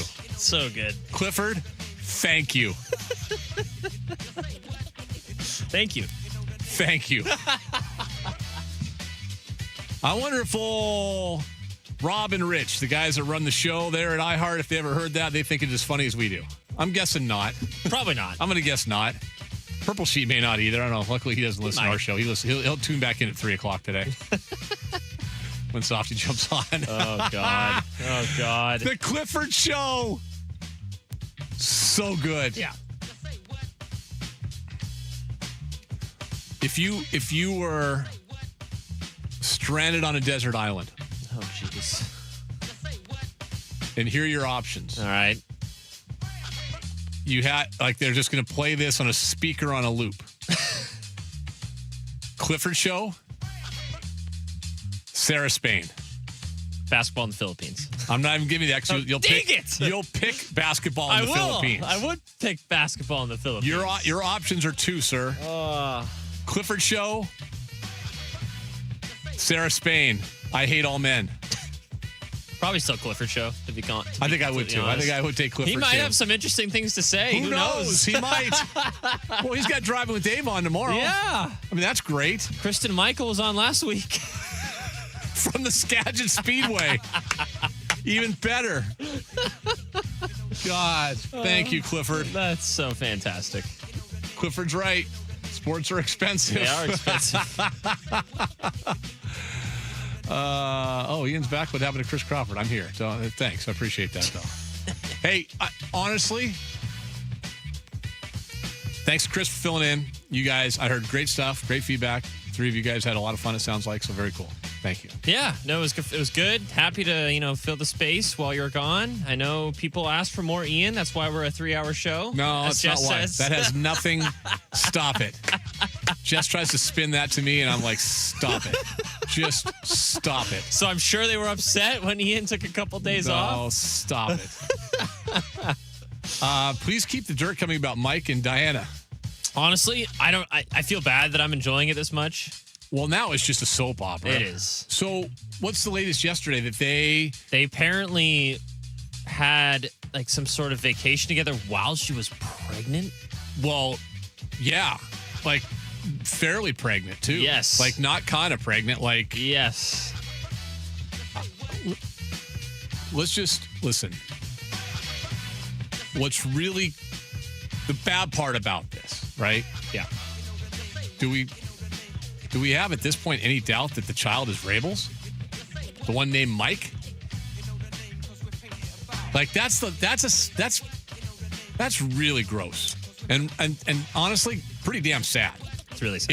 If that's the case, everything about it is salacious, and it's kind of hey, we can't get enough of this. We can kid it a little bit. Yeah, right. If that child is not her husband's, that's just messed up, man. Both of you just need to go in a hole and go away for a long time. The other thing is, I listen, man, infidelity is a thing.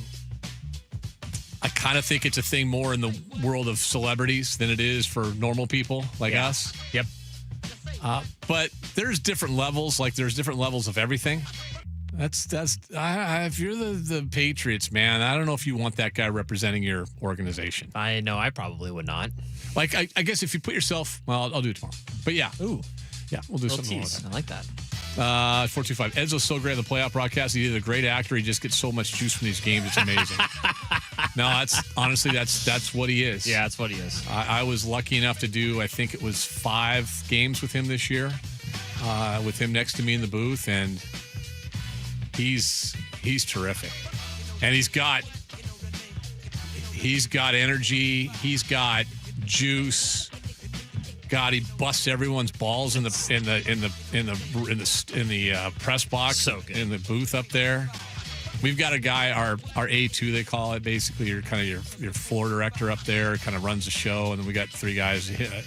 Josh is one of them, our audio guy. We got a stats guy, Dave, and then a guy named Robbie. In fact, I heard Goldie yesterday talking about Robbie because he does Mariner games too. Robbie he worked with my dad. Really? At Como in the 70s. Wow. Robbie's running the show, and he just, boy, Eddie and him go at it. It's the funniest thing. Robbie! If you haven't seen the thing online yet, they did an outtakes this year.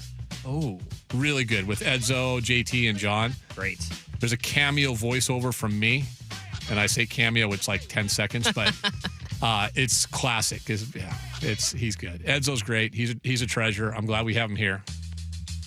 Very lucky, just like we are about our entire Kraken broadcast. Yeah. Can we move on from Vrabel? None of our business. Only care about what happens on the field. Really?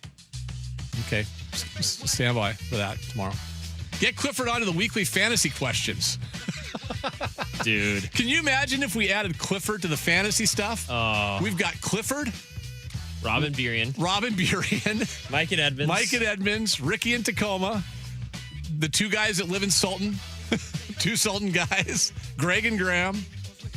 It'd be fantastic. It's just a music set. Oh, yeah. It's reminding me of fantasy football season. Come on. God, what's the song, Mr. Fantasy? Do we got that somewhere? I got it. Yes. God, that would just make my day right now. It is a licensed music, though, Ian. And that we means don't we do have that. to take it out of the podcast. Yeah, we don't want to do that. No, Just we do hum not. along. Da-da, Mr. Fantasy. Okay. Let's see. But that would be good. Keep that in mind when we get to fantasy season. Maybe Clifford could give us a talk back early. We'll just play it during. Yeah. Fun to be like, what the hell? Jeez. Okay. Let's see. Is it really too bad that we don't have another guy like Paul Allen to buy the Hawks? So much unknown. He was 1 of 1. Made me so glad we didn't have a Jerry Jones. Yeah, I mean, it's... Again, we don't know when these guys, whoever, like the 2 groups that kind of came forward today, Right. they could be fantastic. There's trepidation and stress because it's the fear of the unknown. But, I don't know. I think we're good. 45, what excuse do you give your husband that you're leaving town for a week when you're 6 months pregnant? Well, her job, I guess, right? Sure. Because she traveled all the time. Thing is, like, for me, like, my wife controls all the money. Like, I don't... That's exactly the way it is in my family, too. Like, it took an act of God to get a new driver this year. That was like... And I got a nice deal. Shout out to my friends at Callaway, Hey, there you go. Big shout out to my friends at Callaway. But if I'm going to go spend a weekend, rent a boat, like if she's all of a sudden looking at the credit card statement, it's like, Yeah. Hotel, rent a boat, blah, blah, blah. What? No, they also have different levels of income than certain Vrabel does. But Sure. Yeah. There's a lot of things that make no sense with that, to be honest with you. Yeah. When Donovan comes back, they should change the lineup to Donovan, Randy. Donovan 1, Randy 2, Julio 3, Naylor 4, Cal 5. Ooh, Cal's 5. Yeah. Then Young, Braley, Canzone, Ref, Rivas. Yeah. I mean, we had our fun with JP while you were gone. We made the rounds because literally the day that he hit the home run to take the lead, Chris and I had a nice social media clip saying that he was a terrible shortstop, which again, I'm going to defend. We were talking about his defense. So him hitting a home run doesn't really necessarily refute that. Let me read this to you funny. because you guys know these numbers better than I do. Okay. You're the host of the Mariners postcast on Top Sports. Oh boy. Okay, I'm gonna read this real fast. J.P. Crawford has committed only 2 errors in 29 games played at shortstop. As of May 7th, he maintains a .981 fielding percentage. I want a new shortstop as much as anyone else. I just haven't noticed a decline in his defense. Anders? It's range, isn't it? First of all, a 980 something fielding percentage is actually very poor. Okay. Especially for the most important position in the infield. Okay. 2 errors through whatever 20-something games means that's like, I'm not going to do radio math here, but you're looking at that's a lot amount of errors. And Chris mentioned this during that same rant that defense is not just not preventing errors. There's so much more to it than that. It's preventing base runners by getting outs that you normally wouldn't be able to, or not giving outs that you shouldn't be able to. It's balls that you should be able to get to that won't necessarily count as an error in the box score, Right. but you not being able to get there and make the throw is a very, very... That's the big thing, right? It's a determining factor. That's the big thing. Like, you can, just because you're not making error doesn't mean you're good. Yeah, and there's 2 kind of deeper metrics with defense that people look at. Outs above average, which is range, and defensive runs saved, which I think is more all-encompassing. Mm-hmm. He is dead last in outs above average amongst shortstops, and he is second to last in defensive runs saved. So, thank you very much. Yeah. That's why I lean on you for all those nerd numbers. Full PPR says a 360. I need 2 of 3. Oh, Anders played the music. Just instinct kicking in. That's Ryan in Scottsdale. That's good, Ryan. Well done. Well played. Full well PPR played. need 2 of the 3. We'll end with this from the 253. 6 months, pregnant, leaving for a week. You tell the hubby you're making an appearance on the Clifford podcast, of course. Go get him, Cliff. We're bringing on Diana Rossini because no one else will bring her on at this point. Softy guest listener. He reached out to her. As the rest of the country is. It's weird, though. I'm just guessing. Let's see. Go on the Softy Mahler show. Or wait until the Today Show or 60 Minutes or somebody somebody pays you. Yeah. Because you don't have a job right now and your husband's going to leave you. I think Softy's farther down in the pecking order, but we'll ask him. He's coming up next. Yeah. Also, we'll play the Clifford stuff for him, too. Okay. All right, that's next.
Sporting events are expensive. You know what's free? Me, with The Clifford Show, where we talk about life, food, music, and welcome our first guest tomorrow, Dave Mahler with Driving with Dave. Tune into The Clifford Show, where we talk about anything we want, because nobody listens. It's me, Clifford, with The Clifford Show. So you're going to be the first guest on the Clifford Show? Can't do Driving with Dave anymore. I told you. Well, you better tell Clifford that. Got yelled at, man. You better tell. Yelled You better at. tell. So that's a big week for you. Clifford, Huge. Clifford Right, Show, right. and I was sitting home. Yeah. I did watch you on the Paul Sylvie, Chris Egan Oh, there you go. extravaganza. There you go. You were really Yeah. good. Did you watch our YouTube stream? No. I mean, no. Come on, man. No. We can use all the numbers we can get. No. Huh? Why don't you help out a guy, hero? Seriously. Well, here's the thing. Log on to YouTube and just keep it rolling. Here's the problem. The hell? What I should have done then. Now I'm kind of going back. I should have been listening to Greg Bell. Right. But instead, I heard that you were on with Egan and Sylvie, so I had to watch that. Right. Yeah, Just you an have to. Absolute train wreck. Destination TV, baby. I don't even know what the hell we were talking about, right? We're Well- talking about the Mariners, the Seahawks, and then it devolves into God knows what. A Which garbage is, can. I love that. There was a right? garbage can Well, we conversation. need more of that. Yeah, there was a garbage can, Yeah. literally a garbage can conversation. They've got a old school Sonic logo garbage can, the big metal one on their set. I have the weasel underneath my desk, saw which that. That my was wife good. will just not let me get rid of for some reason. Yeah. Is Tammy like nostalgic about stuff in your so house? here's the problem. She watches that show, The Hoarders, all the time. Oh God! And where they save boogers and stuff like that, like everything, Yeah. right? And Yeah. she's convinced that we're hoarders. Well, those people have that's a medical condition. Correct. Right? Correct. Okay, that's Correct. not. So if she's- you're that, you got a Right. problem, pal. So she's paranoid that we're hoarders. Jeez. Here's the thing. Like we're not. Right. Like No, you're not a we're- hoarder at but all. We do keep now. This if is you're getting a haircut and saving the hair, right. No. Like then you're a hoarder. Like here we can get 2 cars in our Use garage. Band-Aid, We can things get- like that. My thing is this: can you get your cars in your garage? Mm-hmm. We can. Right. We can get 2 cars in the garage. Right. Do we have cluttered every room? We could have somebody stay in. Right. Right. So no, we're not Right. hoarders, but we do keep a lot of stuff. Here's the thing: 2 kids that are both in their 20s. Sure. She goes in the other day and she says, "I gotta," because when they were both, well, especially when Brianni was born.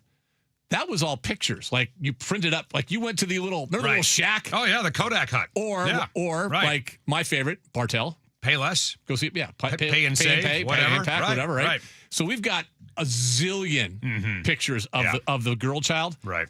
Not as many of the boy.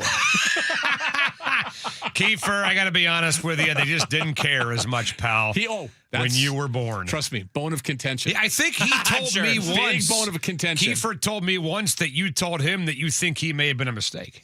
Well, is that true? I didn't say mistake. At a drunken night in Pullman with Tammy? I didn't say mistake. 9 months later, whoa. I didn't say mistake. Never use those terms. No. I'm kidding. But you're so right. So you're she's like, so right. I'm putting all these pictures away, and she's like, I got no room to put them. Well, everybody of our age, and I don't know, Anders, if you have them or not, has photo albums, right? Yeah, right, We've yeah. got probably 5 or 6 of the big photo albums with 35 pages apiece, the sticky, all So I'm trying that to think, stuff, you guys got whatever. married We got married in 2009. God, I had to think about that for a second. I hope I'm getting this right. 2009. So okay. it's been 17 years, right? Okay. But we dated for 5. So we've been time out. We've been together for 17 years? 22 years. Yes. 17 years Yes, ago? 17 years ago. That was one of the. You were there. Oh yeah, At Husky Hey, listen, Stadium. Someday Gina came out on the helmet car. Oh yeah. Dick Baird did the wedding. Yeah. You want him? You want her? I sat. What are you doing? I sat right in front of Eldridge. Yeah, you did. You did. And as he's chirping me about the Husky Stadium, I said, "This is right where Alex Brink threw the touchdown pass 6 months ago to Brandon Gibson." Well, I don't think he's talked to me since. We got married, and then they blew the stadium up they did. after. They said, "You know what? Instead of just cleaning this place up, let's just blow the whole thing up." Rank this real quick. Mm-hmm. Don't ask me first or second marriage, please. No. For the love of God. Buddy, I wouldn't do that to you. Well, I got people that I work with or have worked with no, before. I So wouldn't do that. I'll be totally transparent here because I've told this story on the air. Yeah, People yeah. know. My first engagement was at Fenway Park in Boston. Okay. My first wedding was at Safeco Field at home plate. Yeah. My second engagement was at Heck Edmondson Pavilion. Okay. The last place Gina's wedding ring was before it was on her finger was in John Brockman's underwear. And then I got married at the 50-yard line at Husky Stadium. Yeah. So then somebody who used to work here is like, where's your next one, Key Arena? No, I'll be So I got to deal with that. It's climate pleasure. Right, yeah. All right. Back then it was Key Arena. So rank the best wedding parties because they're all in the same time frame, like 17 years ago. And I'm going to give you three. Boy. I'm giving you three. Yeah. Is Ashley Ryan's on there? Ashley. Okay. On the water there, yeah. Sabrowski's. Right. I was not at Sabrowski's wedding. Oh, okay. I was not there. And yours. Okay, so you can't. Okay, because Sabrowski's was the bad one for me. Right. That's the one where we how almost bad? got divorced. Well. Oh, is that where Kiefer was conceived? No. Okay. No, he was already. That's where. He almost got divorced. Oh, yeah. It was bad. It was a bad night. That was. Well, what happened was somebody bought the Red Baron Sabrowski. Right. A big thing of Crown Royal. Right. Like bottle. Okay. And it was already an open bar. Right. And I was at a table with Rondo. No. And Rondo had Rondo brings his own drinks. Mm-hmm. So he had all this champagne under the and Divish was there, Ashley was keep there. That quiet. That's fine. Somehow we went from having some champagne with the Rondos, nice and fine night, right, to all of a sudden Divish, Sabrowski, me, the former 10-1 guy here, and everything else. Yeah, his name's Puckett. Whatever. Crushing. It's not a big deal. Crushing the Crown Royal. Good for you. Yeah. And then I woke up. Yeah. In the car on the way home to my wife just yelling at me. Oh wow. So you passed out in the car on the way home. So the Ashley Ryan wedding, which came 6 months later? Yeah, I don't remember. I may have been at Sabrowski's. I'm not sure if I was there or not. Josh and I butted heads a lot, to be honest with you. So Ashley's wedding comes up. Yeah. And the entire way we're driving there, right, I'm getting lectured. You better not do this again. That was what it was. Yeah, I'm all sure. right. So I got there, and guys are like, "Hey, no, I'm good. I'll have a beer real quick." That's I was like, and Ashley's like, "What is wrong with you?" I go, "Well, yeah, because there's still pictures floating around of the first one. I blame Divish, more than anybody. Yeah. Well, when your wife has your balls in her pocket, you better behave. Yours was great because you may not get them back. Yours was good. Okay. Yours was good. I behaved for yours, but the best thing about yours is you let our kids come. Right. So Kiefer and Bree were there. That's right. And you had the mini cupcakes. We had a cupcake bar instead of a cake. Unbelievable. Right. Yeah, very the easy. The best thing ever. Yeah, I loved. I think one of them threw up when they got home, but that was okay. Yeah, that's fine. Jackson's wedding was fun, especially when his dad introduced me as Dave Softy Mahler from 710 ESPN. What? That was nice. And then what did I do, Jackson? Did I throw something at your dad? What did I do? No? What happened? Jackson can't hear you. Remind me what happened. Yeah. Hang on. He's got to put headsets Did I on. throw something Well, see, at your... I couldn't hear anything because Anders had his mic Did on, I so throw repeat. something at your father at your wedding? Yeah, napkin. It was great. Napkin. I threw a napkin Maybe at my him. favorite moment of the entire wedding. Yeah, it was a used napkin. Yeah. Well, you got the wrong station. Yeah. I said, you son of Yeah, a bitch. he deserved it. Who do you think What's you are? funny is he had it written down correctly as KJR. Right. He just said it wrong, so that tells us what his favorite station is. Exactly. Are you sure he wasn't hoping Dave Wyman was there?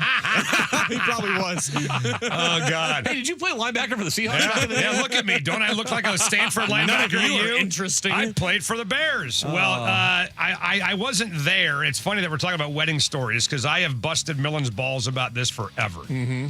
I was not at his wedding because I did not know him back then personally. I knew who he was, obviously. Right. Husky legend. Yeah, who beat the Oklahoma Sooners in the Orange Bowl. Yep. He served carrot cake at his wedding. Oh, what are you doing? Exactly my point. What? It's like, dude, I'm buying you a gift. I'm putting in the effort. Some folks are flying in from out of town. I'm renting this monkey suit. Can I at least get a nice dessert? Yeah. Can I get carrot cake? No. And I don't mind carrot cake. It's okay. I hate carrot cake. I hate just it don't too. want it at a freaking wedding. I think it's disgusting. I finally, a couple years ago, next time you talk to Hugh, you can ask him. I finally, a couple years ago, got him to relent and admit that was a bad idea. Should I bring that up on Hardcore Football? Absolutely. Wedding It's a cakes. good topic for the middle of June, by the way. All right, once the schedule's out, all that. I think all there's right? some things you just don't bring up with Nah, him. bring it up. It's fine. Trust me. It's the story about the stereo when he came to the house. That's All my right, favorite. That's my favorite. That's obviously one. But the carrot cake thing, the fact that he finally has seen the wrong in serving carrot cake at a wedding, he admitted it, and I'm proud of him. Stereo, can you bring up or not? Sure. I don't think so. We can bring it up. Okay. Yeah. Someday we'll do that. Well, how about tomorrow? Okay. Do it tomorrow. Have them on. We're going to preview Crosstalk tomorrow. Stay tuned for the best Millen story ever. Hey, don't we have a couple of potential owners for the Seahawks, for God's sakes? I don't know. Who knows? We're talking about wedding cakes. One guy's from the Bay Area And your now, too. son being a mistake? The hell's going on around Not a here? mistake. Never said that. Jesus. Never a mistake. What are you doing today? Well, we're going to talk about this. I got a couple new potential ownership groups for the Hawks. We're going to dive into that big time. Bob Witet, former Sonic GM. Nice. You know Bob, I Trader do know. Bob. Yeah. Will join us at 4 o'clock today. We'll talk some NBA expansion with him. Ibn Novi Williams, who works for Sportico. He was the guy that first broke this story this morning about these two groups. He'll be with us at 4:30. Brett Boone over Zoom at 5. A little fun with audio. A little you make the call. All that today. That's a really good show. It's a good show. jam-packed show. That's a really plus, good show. plus Dick Fain is here. Yeah. Oh, he is? Okay. Yeah, he's here. He's Okay. back. All right, Yeah. I'll see All you. right.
We're going to have a reporter, by the way, from Sportico joining us at 4:30 to talk about these developments. Why don't we use tycoon anymore? That was well done by you. That's a fabulous word. How rich do you have to be a tycoon? I think it's got to start with a B now. No question. Has to start with a B. No question. Has to start. All right, we got some rehab news. Bryce Miller, 5 scoreless innings, allowing just 2 hits and 61 pitches for his final 4th rehab start for the Aqua Sox, and Brendan Donovan flying to Chicago to meet the Mariners, expected to be activated tomorrow. Well, you saw what Adam Jude said about Bryce Miller. He said he's got sources that say Bryce Miller might be activated during this road trip, by the way, against the White Sox. So we'll see what happens, which is interesting because Luis Castillo is set to pitch Saturday in Chicago. Emerson Hancock goes tomorrow, Luis on Saturday, Logan Gilbert on Sunday. Mariners take 2 out of 3 against the Braves. Off day today as they travel to Chicago. Bucks first-round pick Reuben Bain Jr. signing his 4-year fully guaranteed deal worth $24 million. NHL playoffs continue tonight. Carolina up 2-0 on Philadelphia. Game 3, 5 o'clock tonight. And the NBA tonight, Detroit looking for a 2-0 lead on the Cavaliers. And the Thunder looking for a 2-0 lead on the LA Lakers. And here we go. And now, 2 goofy, wacko, out-of-touch homers. Just brutal radio. Just horrible. Live 41 yards. from Elliott Bay. Can you feel it now? This is Softy and Dick. All right, here we go on a busy Thursday afternoon right here on 93.3 KJR FM. If you heard Crosstalk with me and Ian Furness, you'd think there's nothing going on today because we talked about wedding cakes for 10 minutes on the air.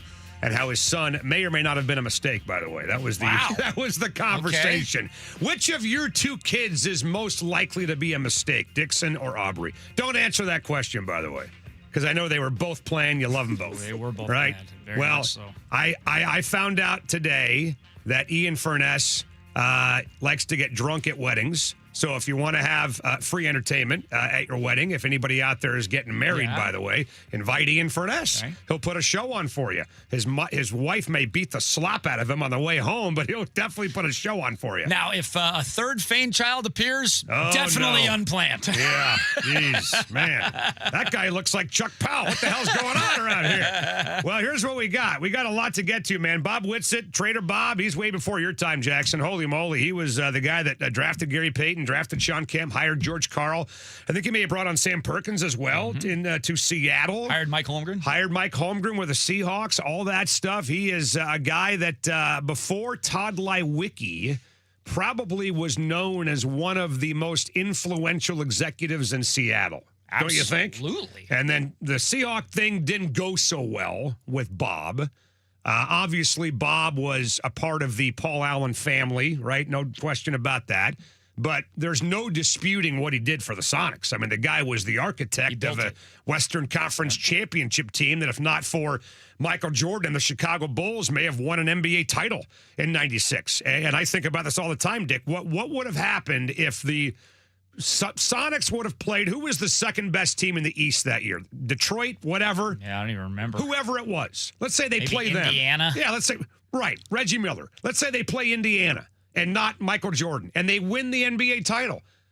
11 years later, when the owners of the Sonics decided to ask for more money for Key Arena and the upgrades, are the local politicians more apt to say yes because they're coming off a championship in the last decade? I would say no, only because it didn't seem like it was close with the local politicians. Like if it was like kind of like the Seahawks situation, like the vote, or the Mariners, like it was super close, that might tip it over.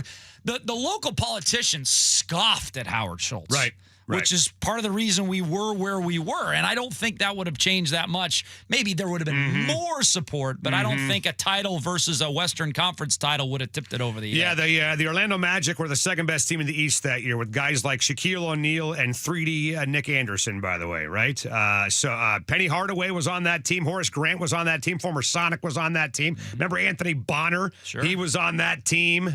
Donald Royale, John Concac were on that team. So if they had played the Magic, who knows, man? And I kind of agree with you. I don't think it would have meant that they would have stayed, but we would have had a better shot, of course, for sure, if they would have been coming off a championship. So we'll talk to Bob Witet about all that. I think we want to get Bob on because we want to, first of all, talk some basketball with Bob, reminisce about the Soups, obviously, but mostly get him on to talk about where he thinks this expansion thing is going. You saw the story that yesterday that Samantha Holloway and their group have hired financial advisors for their bid. What does that for Bob when he hears this news? What does that mean? When Adam Silver comes out and says, hey, this might not happen until December, what does that mean? How does he translate all that stuff, right? Like, he's got a much different perspective on this than we do as media and fans. So we'll talk to Bob about that coming up at 4 o'clock. Now, 4:30 today, 4:28, Ibn, I believe is how you say his first name, Ibn Novi Williams, who was with Sportico,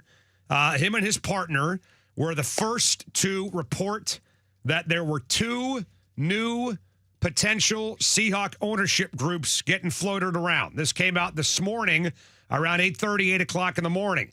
The first one is led by, as we said, Indian steel tycoon Aditya Mittal, who apparently inherited his money and his company from his father, and current Celtic owner Wyc Grousbeck, who used to own the Celtics. They sold the team, and he bought back in for $1 billion. His share is going to drop to about 10%, but he still, as of right now, is a minority owner of the Boston Celtics. And then there's another guy, a guy named Vinod Khosla, who is a minority owner of the 49ers, Dick, who is the co-founder of Sun Microsystems.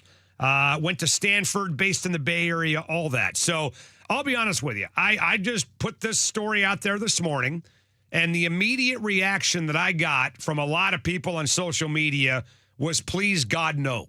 We don't want these guys. No, no, no, no. So I want to go around the room and just talk about the reaction. When you hear about a guy that used to be the majority owner of the Boston Celtics, who is now a minority owner of the Boston Celtics, an Indian steel tycoon who lives in India, by the way. This guy, Grousbeck, they're saying if he bought the Seahawks, he would have residency here and in Boston half the time. And there's a story running in the Boston Globe tomorrow that Chris Price has sent over for us to read that says that the Celtic majority owners have given him permission to seek a portion, or if not all, of the Seattle Seahawks. And then this other guy who owns part of the 49ers. So when we first heard these names getting floated around today, what was the reaction?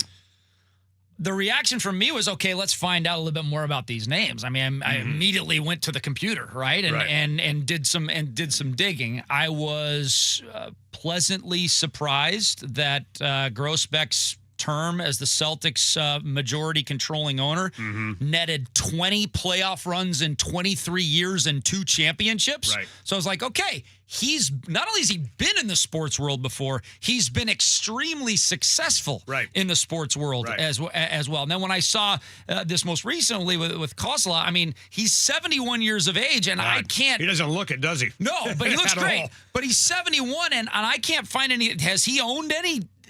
I don't see him owning anything in the past of an American professional sports. He's a minority owner of the Niners. I think he recently bought into, like, in the last few years. I'm just wondering, like, you know, where was he? Maybe he didn't have the wherewithal when he was in his 40s or 50s, but you would think that somebody that wants to jump in for the first time to an American sports ownership, you'd be like 50, not 71. So Forbes does a real-time net worth tracker, and take that, no pun intended, for what it's worth. But they're saying that as of today, he's worth $14 billion. And this guy, Mittal, Aditya Mittal, the Indian steel tycoon, is worth $24 billion. So the money's there for these guys. And I think for a lot of these people, they're just looking for places to stick their cash where they know it can grow. And this is an incredible investment. Like, guys, we think about where the Seahawks were 15, 20 years ago, where they are now. If this thing is sold for, let's just say, $10 billion for giggles, what is it worth in 20 years from now? What's it worth in 10 years from now? So it's the Sonics are going to go for 25 times more than Howard Schultz sold them. Phenomenal investment. Like, we always talk about Russell Wilson when he bought a part of the Sounders. Like, do we really think that Russell Wilson bought a part of the Sounders because he loves soccer, or he needed a place to stick a couple of $100 million bucks, if not maybe a little bit less or a little bit more? So, look, I did the same thing. I had vaguely heard of Grousbeck's name as the Celtic guy. Obviously, look, I had no idea who these other 2 dudes were until about 6 hours ago. Looked them up, read about them, whatever. And I think your point about Grousbeck as the owner of Boston is totally fair. I think it's also fair to have some skepticism when you're talking about 3 guys. None of them are from here. None of them, right? And look, Grousbeck is from Massachusetts. Okay, he went to the University of Massachusetts. I believe he also went to Stanford, too, by the way. So are they going to have the same passion? Is Grossbuck going to have the same passion as a steward of his hometown Boston Celtics, Jackson, as he will for the Seattle Seahawks? No. And that's the only thing. And again, I'm not sitting up losing sleep over this, guys, but there is room for that conversation. That when you have somebody who's not from here, are they going to look at the Seahawks as an investment, or are they going to look at it as a stewardship? And if they look at it as a stewardship, they're much more likely, I think, to bring success. Yeah, that's a good take. I think for me, the number one and number two things that we talked about were, one, you don't come from a place where you want to move the team to, you know, Clay Bennett scenario where there's clearly an interest to move the team to the place. And he's not moving this team to Boston, is what you're saying. And Metal's not going to move the team to India, right? So there's he's not, right? That'd be a rough commute for NFL players. And so there's that part of it. Look at that road trip. Holy cow. And then Atlanta and then Mumbai. What the hell? Yeah, probably playing Calcutta. I think the idea here is that, plus the element of, are you going to stay out of John Schneider and Mike McDonald's business? Or are you going to try to get your hands really in the dirt and try to do something with the team? And I don't know. What I do is I also kind of did what you did, Dick, and just lots of Googling and lots of research. And Metal is, he already has his hands in an organization. I believe it's not soccer team, I think, right? It's either soccer or cricket over there, but he doesn't have his. The Celtics. He's a minority owner too. In the Celtics. I'm talking about he's majority over for a franchise over in India. And for what I understood, he generally stays out of the day-to-day business. And I like that because you've now checked both of my boxes. And Softy, I think you bring up a good point of, but how much of a Seattle investment is Aditya Mittal going to have in the Seahawks? That's a great question. But that's, for me, that's a distant third box to those first two boxes. And if you check those two thumbs up. Well, my first concern is how the franchise is run.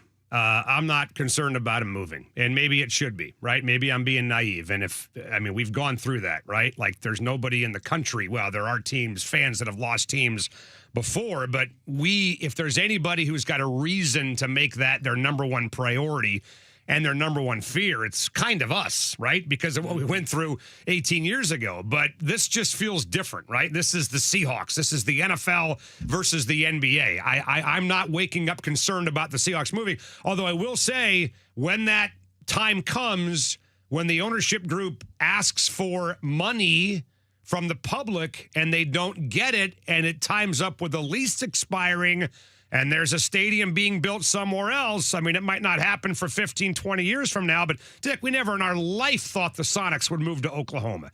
Ever thought something like that would happen. So you just want to make sure that when that one half of 1% opportunity to move the Seahawks does approach, that it gets shot down right away. And I think if you've got a guy like a Paul Allen or a John Nordstrom owning the Seahawks, it'll never even be considered, ever.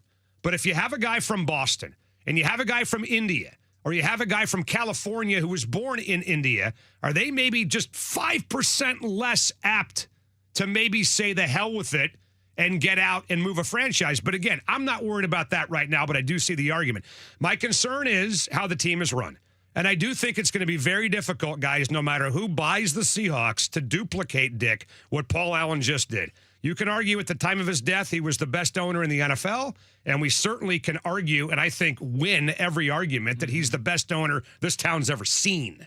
So that's what we're trying to duplicate here. Yeah. Good luck. And I think your passion argument is fair. I mean, you look at some of the franchises, some of the great franchises in the NFL, they're local owners. I mean, the Rooney family in Pittsburgh, Paul Allen in Seattle, Robert Kraft in New England, Hunt family in Kansas City. I mean, those are local.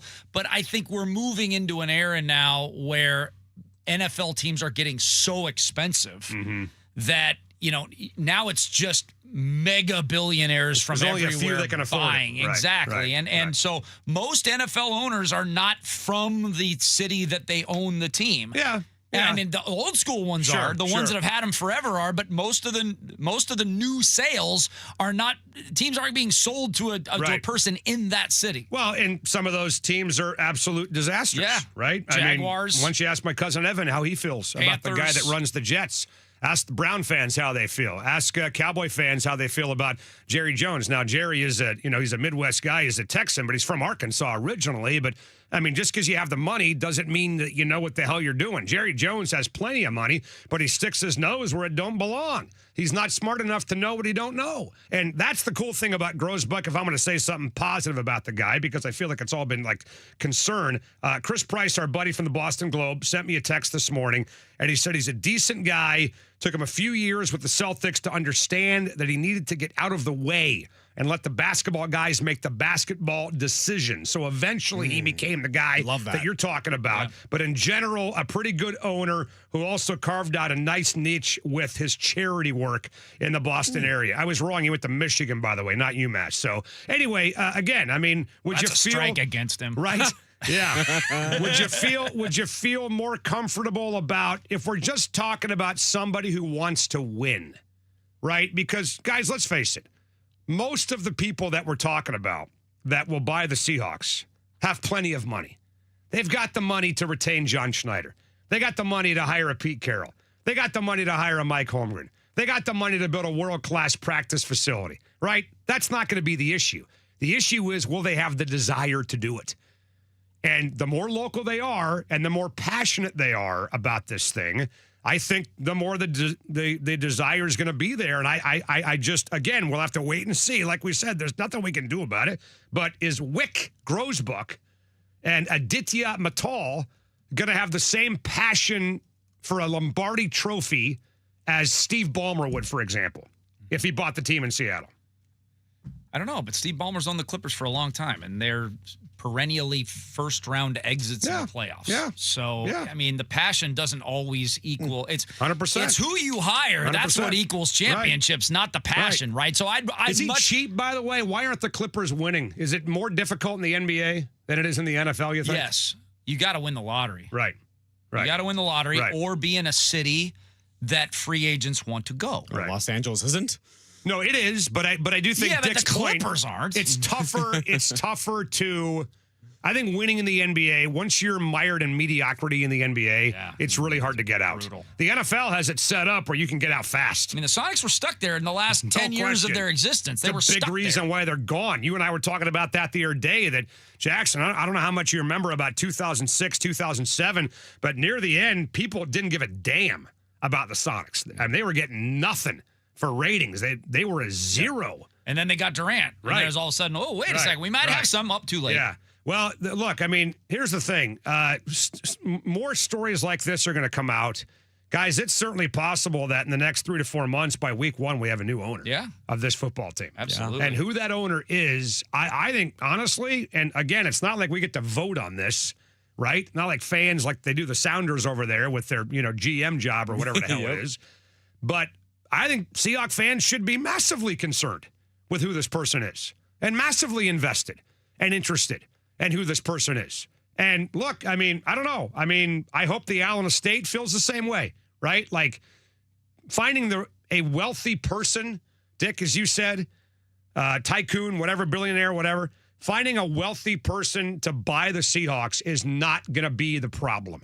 The problem is finding the right wealthy person. Right. And like we talked to Canzano last week, do they care about that? Do they care about finding the right wealthy person, or is it just the wealthiest person? But I'm going to take the opposite take that what you experienced on social media today. I'm going to give every one of these guys the benefit of the doubt. I'm not going to. I'm just talking about the reaction I got. Right. But I think that reaction, I expected that reaction. I expect Seattle fans to be skeptical about every person they don't know and every person that's not from Seattle, because that's kind of the Seattle provincial way of things. Well, but again, there's reasons, though, Dick. We just talked about there's reasons to be a little more skeptical of somebody who's not from here. Right, because of the song. Because of the passion or lack thereof for Seahawks football. I mean, again, if you're talking about a guy who grew up in Seattle who loves the Seahawks and desperately wants to win a championship and be the owner of a team when it happens, you're more likely to find that guy if he was born and raised here or has roots here. Now, it's not a guarantee because, look, I know Howard Schultz is from the East Coast, but he put down roots in Seattle and he screwed us. Right? Yeah, Stabbed us right in the neck. So you just got to find the right guy or gal, and I really do hope my hope is just this, that when the Allen estate does pick an owner, when they bring that guy to the NFL for approval by the commissioner and the other 31 owners, that they can walk out of the office and tell themselves this guy or this group or this gal is going to do by the Seahawks fans the way Paul would have wanted. That's all I'm asking. And if it doesn't work and they try, fine, right? Because I do think it's going to be really difficult to match what Paul did in Seattle. We're talking about duplicating the greatest run that any owner has ever had in this city's history. 20 years. It's going to be very difficult to pull that off. I get that. But can we try? Can we try? That's all I want. We're going to break. A lot more to get to. Bob Witet at 4 on 93.3 KJR FM.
Now back to Softy and Dick on your home for the Huskies, Kraken, and the 12th man. Sports Radio 93.3 KJR FM.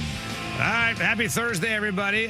Tomorrow, Hugh Millen back on the air with us. Still live at 5. We'll get Huey's take on the ownership groups that were reported today by Sportico for the potential purchase of your Seattle Seahawks. Again, one group that includes a Indian Steel Tycoon, Indian Steel Magnet. That'd be another good word, That's a I good guess, word right? too, yes. Aditya Mittal and Wick Grosbuck. If Wick Grosbuck buys the team, we can use the line from Fletch. Wick, when he was the mechanic, by the way. It's all about ball bearings these days, boys. Wick, come on. You know what I'm talking about. I do not remember from that. Fletch. I remember the movie, but I don't remember that line. And then the co-founder of Sun Microsystems is worth about $1 zillion, $14 billion to be fair, according to Forbes. Vinod Khosla, not Coleslaw, Khosla is the other guy that was mentioned today. So we'll talk to you about that tomorrow on the radio show. The other big news today that we haven't really gotten a chance to get to yet, for those out there that are in favor of the NCAA tournament staying at 68 games.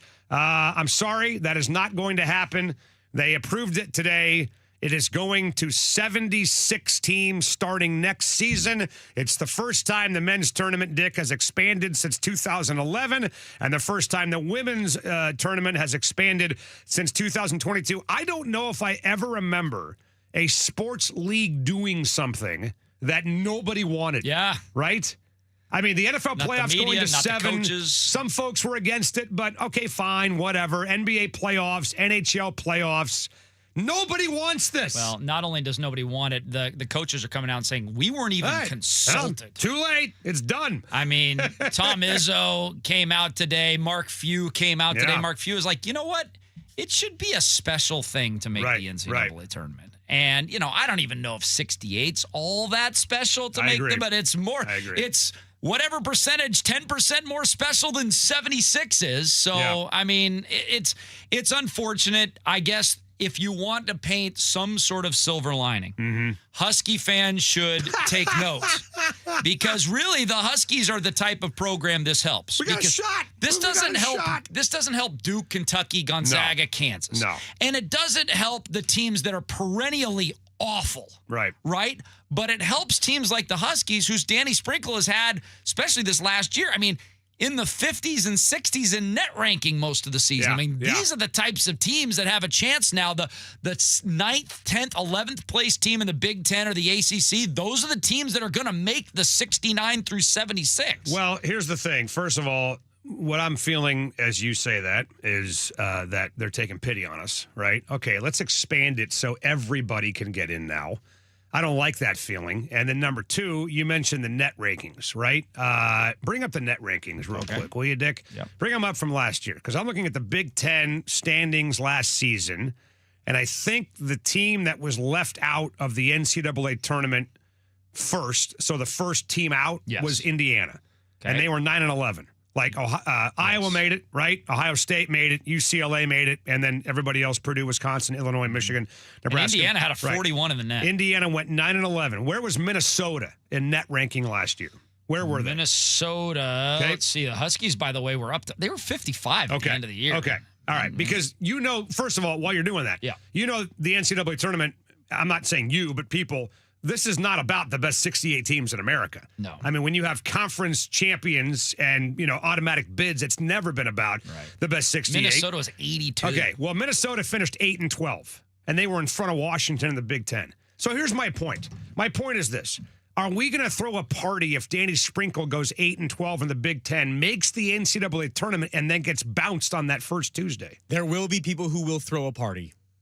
You know that there will be people who throw parties. I mean, the way that this thing is structured, guys, these added teams, you have a situation where the lowest seeded 12 automatic qualifiers will face each other, and then the 12 lowest seeded at-large teams will face each other in those games.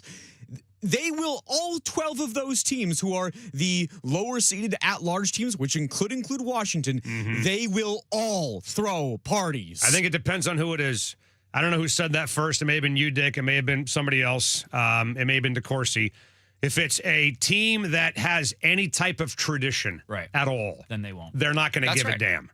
But we haven't been there in a decade. Right. If it's a team like a Rutgers or a Northwestern or I don't know, give me a team out of the Big West, Cal Poly, Santa Barbara. Parties all over the place. So to me, I'm just from a standpoint of I'm going now from, okay, making the tournament is one thing, but now you got to make a run. Now, if you really want to get me excited, now you got to make a run.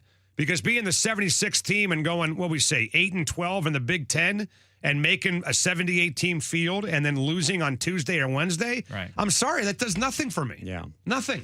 So I'll be excited if my team's playing on Tuesday, just because I haven't seen them play on Tuesday or Thursday in a decade. But then the next year when the same thing happens, you won't be excited. Right. Because it's no longer a novelty. Why do you think we were so jazzed up when the Mariners made the playoffs 4 years ago? Because it'd been 20 years. That's right. Now it's like, hey, if we make the playoffs this year and lose in the first round, you'll be pissed. I think this philosophical debate of what the tournament should be is an important one. I also think it's important to talk about the tangible change for the average Joe sports fan, and maybe even just a very, very casual sports fan who sees this as, yeah, every year I fill out the bracket, and every year I fill it out and I make sure to have it done on Thursday morning, and we're off and running, right?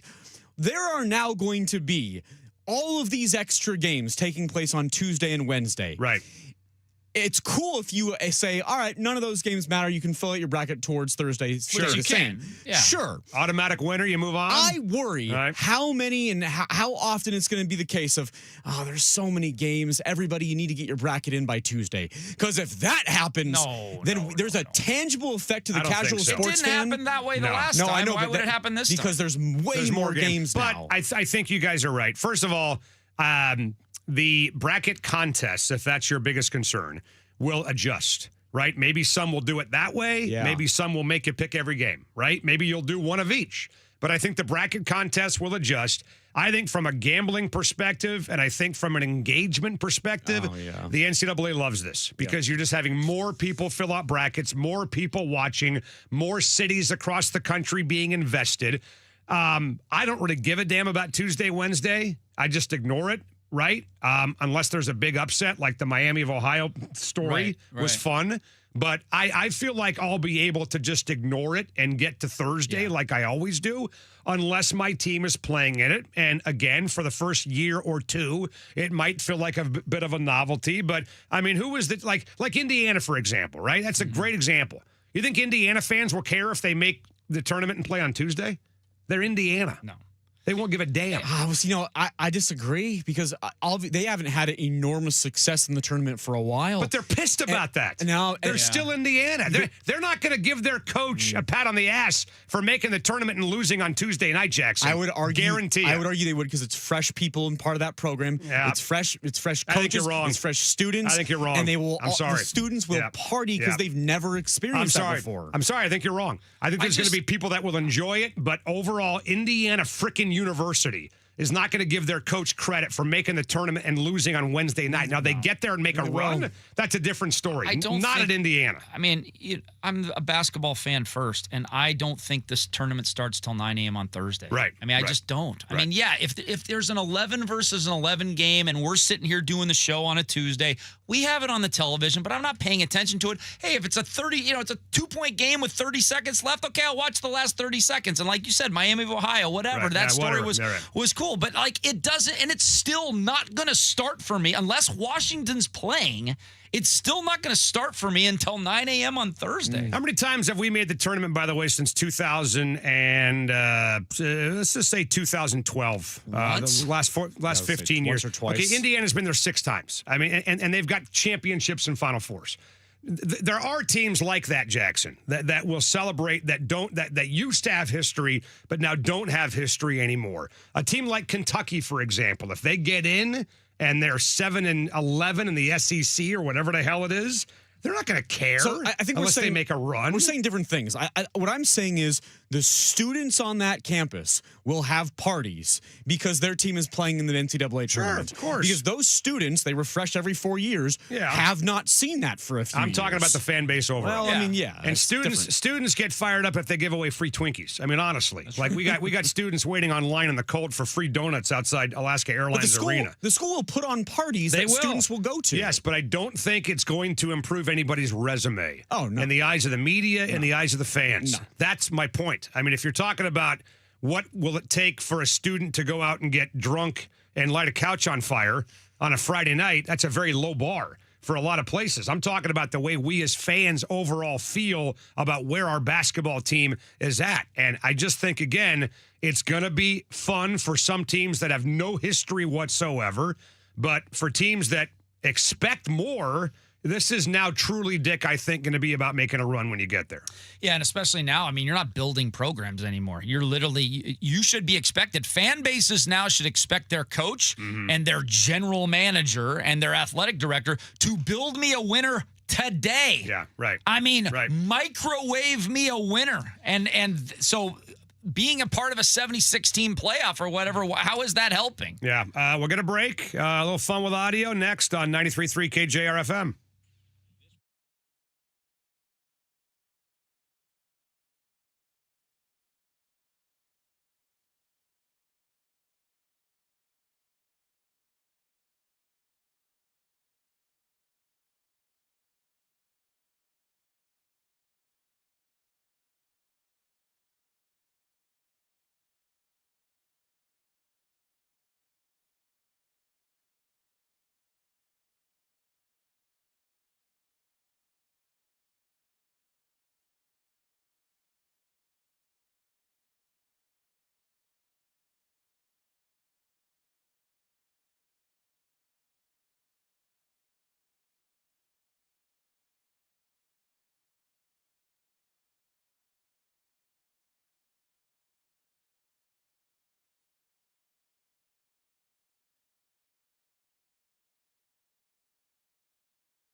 or at bloomatree.com. Now, fun with audio.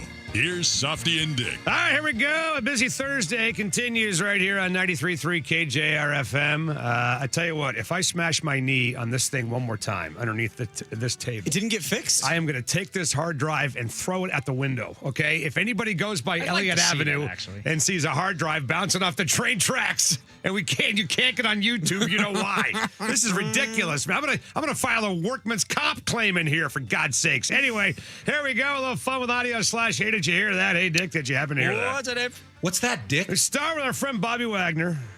Greatest Seahawks linebacker of all time. Maybe one of the top 3 or 4 linebackers ever. Middle linebackers ever. 60 tackles this year. He'll be number 1 in NFL history in tackles. How many first-team All-Pros? Like 7? 5. It's amazing. First team, I think. Is it 5? Second most all-time, I think. Anyway, he spoke this week at Utah State University's 2026 commencement ceremony. A linebacker received an honorary doctorate from Utah State and made it clear in a speech what everyone must now call him. My name is now Dr. Bobby Wagner. And a family member that's here, you got to change my name. Your phone is Doctor now. So I will no longer be answering back to Bobby. It would be Doctor only. You know, I first saw that, and I thought he was being, like, legit about it. That he actually earned a doctorate somewhere and now demands to be called Dr. Wagner. He is awesome. I spent a bunch of time with him the other day at the Storm practice because you know he's part owner. Speaking of part owners of franchises, he was there watching his team, and that's when I found out he was actually going to get his doctorate. Dick, you've spent a lot of time with him. Why has he not been on our show yet? Yeah, right. Because he's busy getting his doctorate. Why don't you bring something to the show, for God's sakes? Bobby Wagner is a 6-time first-team All-Pro and a 5-time second-team All-Pro. Ray Lewis was a 7-time first-team All-Pro at middle linebacker for Baltimore. So second most first-team All-Pros ever. You said Bobby had 6 first and 5 seconds? 6 and 5. So Correct. 11 years? times. Wow. 11 times in his career. My God. And he's played, 15 seasons? Is that right? Going back to 2012? Ridiculous. I mean, if they redid that 2012 draft, Andrew Luck, obviously quit, but I don't know, just based on talent, you could still Probably take number 1. Bobby be 2, right? And maybe Russell 3. Yeah. Yep. Honestly, if they redid it. All right, well, I'll tell you what, you can get a pretty weird doctorate, man. Remember Ross wanted to be called a doctor because he was a dinosaur doctor? Yes. I was looking online that Michigan State offers a doctorate in packaging. So there's some really weird doctors Like walking FedEx around. stuff? Yes. How to pack a box. Apparently, look it up. Michigan State. I'm looking at it right here. Michigan State. You get a PhD in packaging at Michigan State University. Wow. Yeah. I mean, when most of your alums end up working for Amazon, that makes sense. Hey, Dick, did you happen to hear that? What's that, Dave? What's that, Dick? On ESPN's NBA tip-off show last night, Draymond Green, speaking of Michigan State, Draymond Green joined the former TNT crew and took this shot at Charles Barkley while talking about older players winning titles. Nobody wins when they're 37, 38. That you said what you said. I want to hear if he believes what you're talking. Yeah, I think the goal is just to not look like you in the Houston Rockets uniform. Yeah. Is ultimately the goal for us. Like, we don't want to. What does that look like? Did you see it? I'm just asking. I saw it. Wow. Taking a shot at Sir Charles. What did Barkley do with the Rockets, by the way? Barkley was very good with the Rockets. So what the hell is he talking about then? I mean, God, he's got a big mouth. What's interesting is Barkley did not respond to that. He didn't really have a response at all. I think he probably wanted to punch him in the head. That's exactly what I was thinking. Barkley, he may have kept his mouth shut because he was going to rip his head off his neck. Barkley averaged 16 and 8 with the Rockets. He was just fine. Right. Just and he won the MVP. Who's a better player? Well, he didn't overall? win the MVP with the Right, but he won it with the Suns, yes. right? In '93. It's not even close. Right. And Barkley's a better player. Draymond doesn't win championships without Klay Thompson and Steph Curry. Of course not. I mean, Draymond's going to be good for TV because he'll play the role of the heel. Yes. Don't you think? And everyone's going to hate his guts. Every time I see, I've always liked Draymond, but every time I embrace Draymond, he goes and just he lets you down. He's a jerk. He lets you down every single time. He was just a jerk. Yeah. Like, why would you say that to one of the all-time greats in the NBA? Because he got a big mouth. Can't help himself. And I hope this Barkley Draymond thing turns into something. Maybe it will, right? Yeah. Maybe it turns into a running bit on the NBA show. All right. Your favorite Dick coming up next. Hey, Dick, did you happen to hear that? What's that, Dick? What's that, Dick? On Colin Cowherd's show yesterday. Oh, this is good.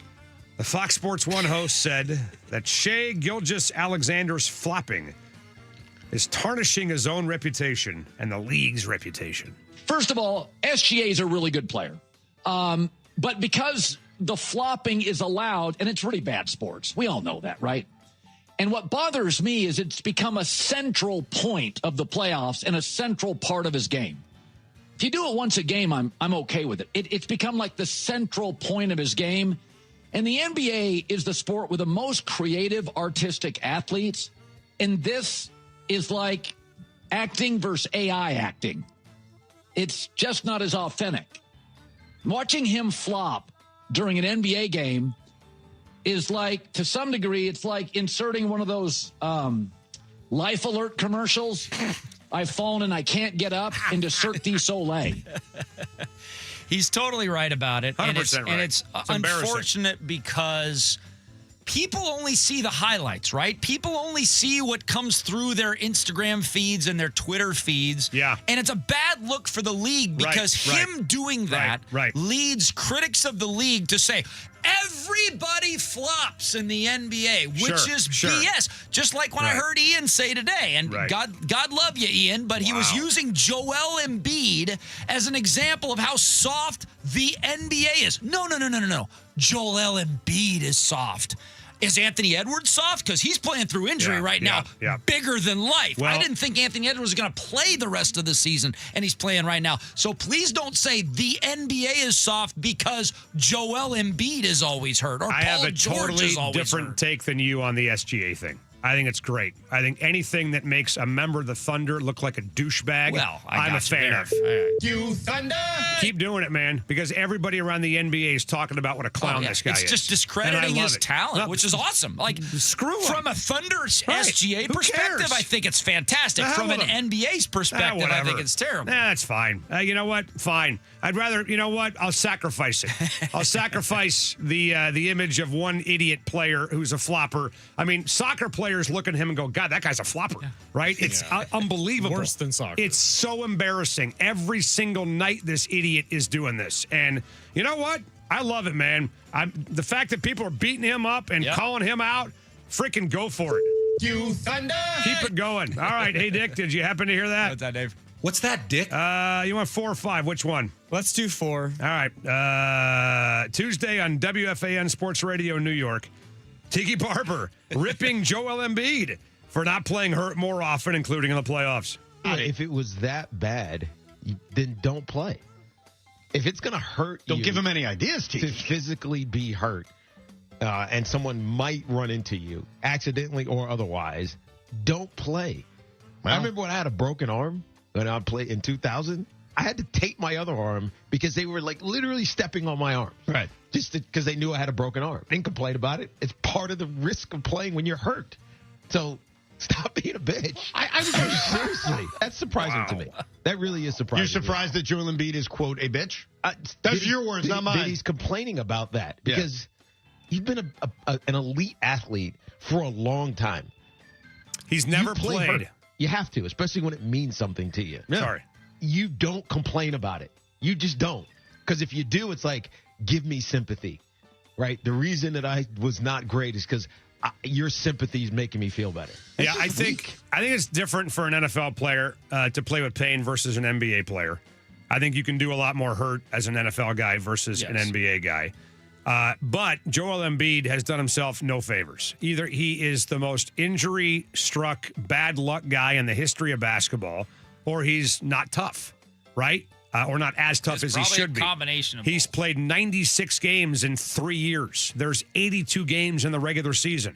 He's never played more than 68 games. This guy's played 10 years in the NBA. He's had 4 years where he's played 60 or more. 60%, Dick, of his life in the NBA, he's played 51 games or less.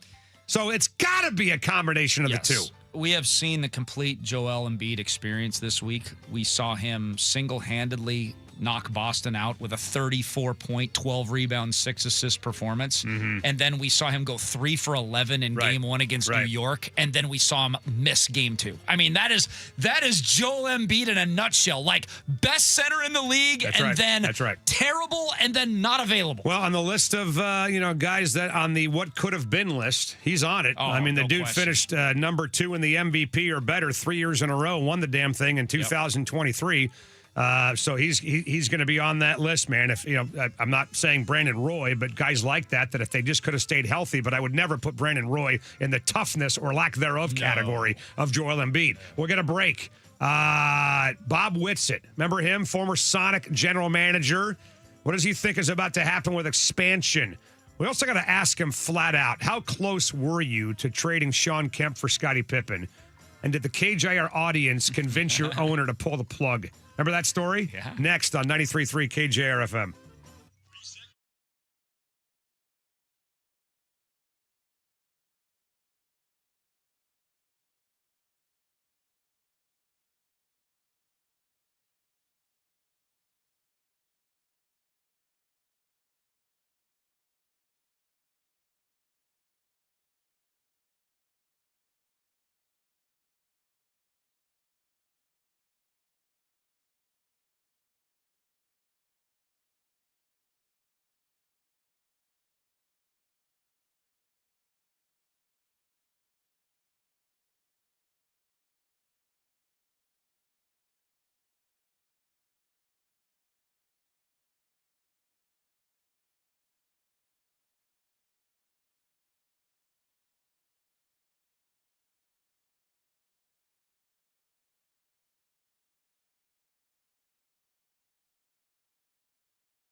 emerged to buy the Seahawks, one led by Indian steel magnate Aditya Mittal and current Celtic minority owner Wick Grosbuck. Another group led by the Sun Microsystems co-founder Vinod Khosla, who is a minority owner of the 49ers, is also interested.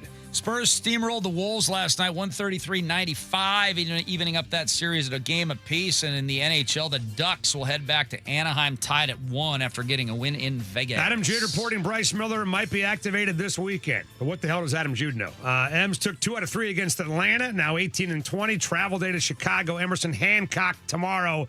Luis Castillo Saturday. Logan Gilbert set to go on Sunday. D1 men's and women's basketball committee voting today in favor of expansion to 76 teams. The opening round will feature 11 v 11, 12 versus 12, 15 versus 15, and 16 versus 16. Let's talk a little Sonic basketball right now. Let's do it. Up to Gary Payton. Lead pass to Kemp. Hill. Slam down. What a lob. Whoa. Gary Payton with a lob ahead to Kemp. He went airborne. Defied gravity. Laid it down with 2 hands, baby. Both those guys in that clip, not the guy doing the highlight, but the players that were talked about, Gary Payton and Sean Kemp, were both drafted by our next guest, the former NBA Executive of the Year, a guy who was here from 86 to 94, brought in players like Gary Payton, brought in players like Sean Kemp and Sam Perkins, signed George Karl when he was walking around Spain to be the head coach of the eventual Western Conference champions, and a guy that was the guts and the brains behind that roster that got the Sonics back to the NBA Finals. Let's welcome back Bob Witet, joining us right now on the radio program. Bob, how are you, man? What's going on? I'm doing great, Softy. You guys are getting me a little excited with those Calabro clips. That was kind of fun to listen to. Well, we're hoping to hear a lot more of those starting in a couple years from now, by the way. So we can get to all that reminiscing in a second. But we got to ask you, first of all, man, just from your perch and you're observing all this expansion talk, there's some folks that think, oh, it's a done deal, it's going to happen. Other folks say, I don't know, not so fast. Where do you kind of fall in line on that, man? Well, I'm spending a lot of time on it, so I'm a little bit more than an observer. But I would say it's a little bit in between. I think I'm very confident it's going to happen, but it's not a done deal. It's pretty much as advertised. The league has basically said we're open for business. Doesn't mean we have to do any business. What it means is Seattle, Vegas, and or others come on in, talk to us, show us what you have. And there's a lot of things on the checklist of what you have, but probably at the top of the list will be how much are you willing to pay for one of these things. And then if the league likes what they hear, they'll take it to the owners. And if 23 of the 30 owners give it the thumbs up, you've got expansion. So I think it's been a long process. There's still a ways to go. But again, I'm on the very optimistic side of things. Well, Bob, you mentioned you're spending a lot of time on it. Expand on that. What are you doing? Well, anybody who's got more than $2 who's talked to me about should I invest in it, I've spent time talking to them, and I've been trying to help raise money. I've been I've put together my models. I've talked about Seattle. I've talked about the NBA. I've talked about why it will be successful here, why you should invest. So when we're done, guys, why don't we get the two of you in and we'll pass the hat? Yeah, I was going to say, I got more than $2. Nobody's talking to me. What the heck's going on here, man? But Bob, when you hear, no, go ahead. Yeah, I was going to say it's going to be a healthy price tag. I'll say that. Yeah, no, for sure. But when you hear Adam Silver, I think it was a couple weeks ago, came out and say, hey, look, this may not be decided by the summer. He did say they're going to give it the calendar year. And it sounds like there's a chance they may take full advantage of the next 7 months. Does that seem like any significant movement, whether positive or negative to you when you hear that stuff? Well, not really. I've been involved in, I think, 8 of the last 9 expansions. So I kind of know how it works on that side. And if you're the league, the perfect scenario is you get as many cities as possible interested. You get as many ownership groups as possible in each city interested. And the one thing the NBA is really good at is hosting an auction. So they would like to see as many interested parties as possible, because probably the first thing most owners in the room are going to be focusing on is how much are you willing to pay for the team. Then they'll start working their way down the list of what's the arena like, who's the management, all those kinds of very important things. So, and by not putting a firm timeline on it, you're not boxing yourself in. So, yeah, even if you make a decision by the end of the calendar year and you say we're going to start in 28, 29, it's not, 4 years like maybe the Kraken had, but it's what, a year and a half or so. It's plenty of time. We've had expansions where they've had a year to get ready, and we've had expansions where they've had 2 years to get ready. So I think that's kind of right in the sweet spot where I think everything that needs to be done can get done. Bob, how much did this timeline get pushed back due to the Celtics sale? I don't think the Celtics sale had anything to do with it. I think it's really more whether or not there's an appetite by the owners to expand. And one of the things you have to think about is the owners share the NBA revenues. And it's not just the media contracts, which are the single biggest source of revenue, but there's a lot of what we call NBA revenue. And right now, each team gets an equal 1/30th share, and it's a big number. And if you bring in one or two more partners, now you've diluted that to 1/31st or 1/32nd, and everybody can do their math. Plus you factor in, if I'm a market that has to sell tickets, is it going to be easy to sell tickets when an expansion team comes to town? Probably not so easy. Do I want to factor in if a particular market comes in with a particular ownership and management, and we think in 4, 5, 6 years they could build a pretty good team. Now there's another team that's really good I got to compete against. Everybody's got their own way of thinking about it, and each owner's going to probably vote in the way that they think is best for their franchise. So selling the Celtics or the Blazers or any other team, that really had, in my opinion, nothing to do with it. You have a labor deal, you have a long-term media deal. Those are probably the two biggest variables that would have to be in pretty good shape before you would think about expanding. Well, Bob Witet, let me just expand on that because, Dick asked about Boston. What about Portland's arena situation, right? They got a brand new owner who's looking for a new arena or help with upgrades to the Rose Garden. How much do you think the timeline for expansion to Seattle could be impacted by what they do or do not do with the Portland Blazers arena down there? Again, I don't think that has any impact. I think it's a separate situation. I don't see any scenario where the Blazers leave Portland. Right. Nor should they. That was my next question. You see no scenario, Bob, where the Blazers move here? No. Okay. I see no scenario where that happens. And I see no scenario where the upgrades and the improvements that they probably need to do at the Moda Center. I remember my first year, my second year in Portland, we moved into that building and I ran that building for 8 years. So it's probably due for some improvements, shall we say. And I think there's a real willingness by the community and the politicians to do that. So I think if everybody comes to the table and works on their issues in a realistic way, I would imagine all those things will get resolved. And it's just another situation in another market that, there's always something somewhere that has to be addressed. And, it's been a while, so it's probably time to address some of those things. How much of a vetting process is there to get the right new person in the NBA ownership fraternity? Because you've mentioned a couple times it's the highest bidder. I mean, so is it just simply a dollar amount, whoever's offering the most? No, I didn't say it was just the highest bidder. I said that's the first thing they look at. So if you don't have a high enough purchase price, they don't need to look at the other things. But it's a collection of things. They really want to make sure they know who their partner or partners are. Yeah. And if you have a group of people, they'll want to know who the acting governor is going to be, and that's important. They'll want to know what your plan is to build a successful business, both on and off the court, because, they want each market to carry its own weight. They want you to drive revenues and contribute to the NBA success. So I think it's important. Or say it the other way. If you were a commissioner, what you don't want to do is wake up in 5 or 6 or 7 years and find out that one of your expansion teams is now one of your weak links and it's not doing well. It's on financial thin ice, and now we have a problem. So what they really want is to make sure that if they bring new teams in, they're going to be strong partners and doing very, very well in 5 or 10 years. And the one thing I can speak to, and you guys know this as well as I do, I don't think I have to spend much time talking about the support an NBA team will get in Seattle and the support it has previously had in Seattle. So I think that'll be a really big bright spot when you're talking about why we should have a team in Seattle. The fan base is fantastic. The enthusiasm is fantastic.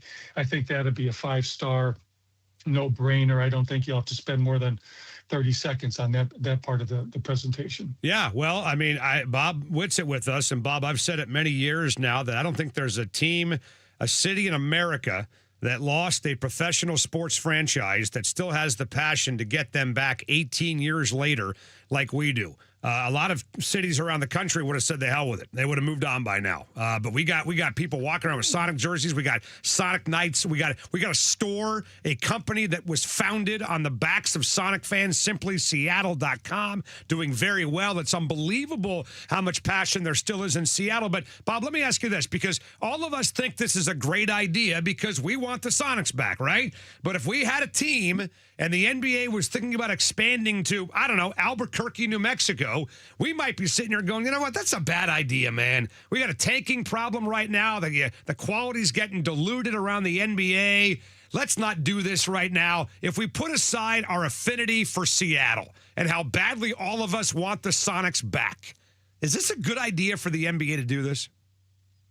You sound like the pitch I've made. I've made probably 200 of them in the last year and a half. But I think there's two ways you have to look at it.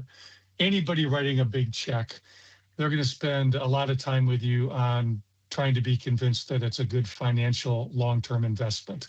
And one of the keys is Seattle's a great market. It's got, unlike most expansion teams, you know, even the Kraken, who did a fantastic job rolling out a new product 5 years ago, you know, they had to start from scratch, and something as simple as coming up with a name. You've got an expansion team, hopefully in Seattle, but you've got 41 years of brand equity. We know it's going to be the Seattle Supersonics. We don't have to think of a name. Right. So we've got brand equity built in. We've got a great corporate base, a great fan base. So I can give you a great financial story why it's going to be a long-term thing. But I think the other part of the story that I spend a lot of time with investors on, which really is very important, because there's probably other ways they can make money without having to put it at risk with a sports team. I believe under the current CBA, the 2-apron system, that if you really understand how to build the basketball operations and you do a great job, I think in your 5th season as an expansion team, you can be really good. And when I say really good, you could talk about winning the whole thing. I'm not saying you will. Wow. But each year I'd say there's about 8 teams that realistically have a chance to win it. And you could be one of those teams in year 5 or 6. Yeah. Again, you can't be making all the mistakes. You can't be on the 2nd and 3rd coach. You can't be on the 2nd or 3rd GM. You got to really do it right. And I think having a year and a half, 2 years to build it properly, I'm excited about what you can do in terms of building a basketball team, because the current system allows smart people to do a really good job. It's kind of like going to the poker table. You can't just buy every pot anymore. Each team or each player has the same number of chips. So you have to know when to fold. You have to know when to bluff. You have to know when to go all in. So I think there's a real opportunity. You're not starting with a train wreck of a really bad team and you're in salary cap jail and you've given away all your draft picks. You're starting clean. So I think there's a way to really do a great job financially. There's a way to really build it super strong in the community. And I think there's a way to put together a basketball ops that it's going to take you a little bit of time, no question about that. But if you build the right culture with the right people, doing it the right way, that it won't be too long down the road where you suddenly have a team that you're really excited to go watch night in and night out. And I think that is probably the last little piece that is starting to get investors excited, because nobody wants to own a team where 5-6 years from now you're so far out of the playoff picture. It's not exciting. You know, they want their team to be a good, exciting, competitive team. And if you're not in it to try to win, you probably should try to do something else. Former Sonics, Blazers, Seahawks exec Bob Witet joining us. Bob, Softy mentioned the tanking issue. There are other issues plaguing the NBA, although the ratings are fantastic. There are critics of the league. What are the things that intrigue you about the game today, and what are the things that maybe you feel have gone backwards, and would you even want to run a franchise in 2026 in the NBA? No, I would love to do it. I've talked to Adam, and I gave him my ideas on tanking, which I think is terrible. I'm not a big fan of load management.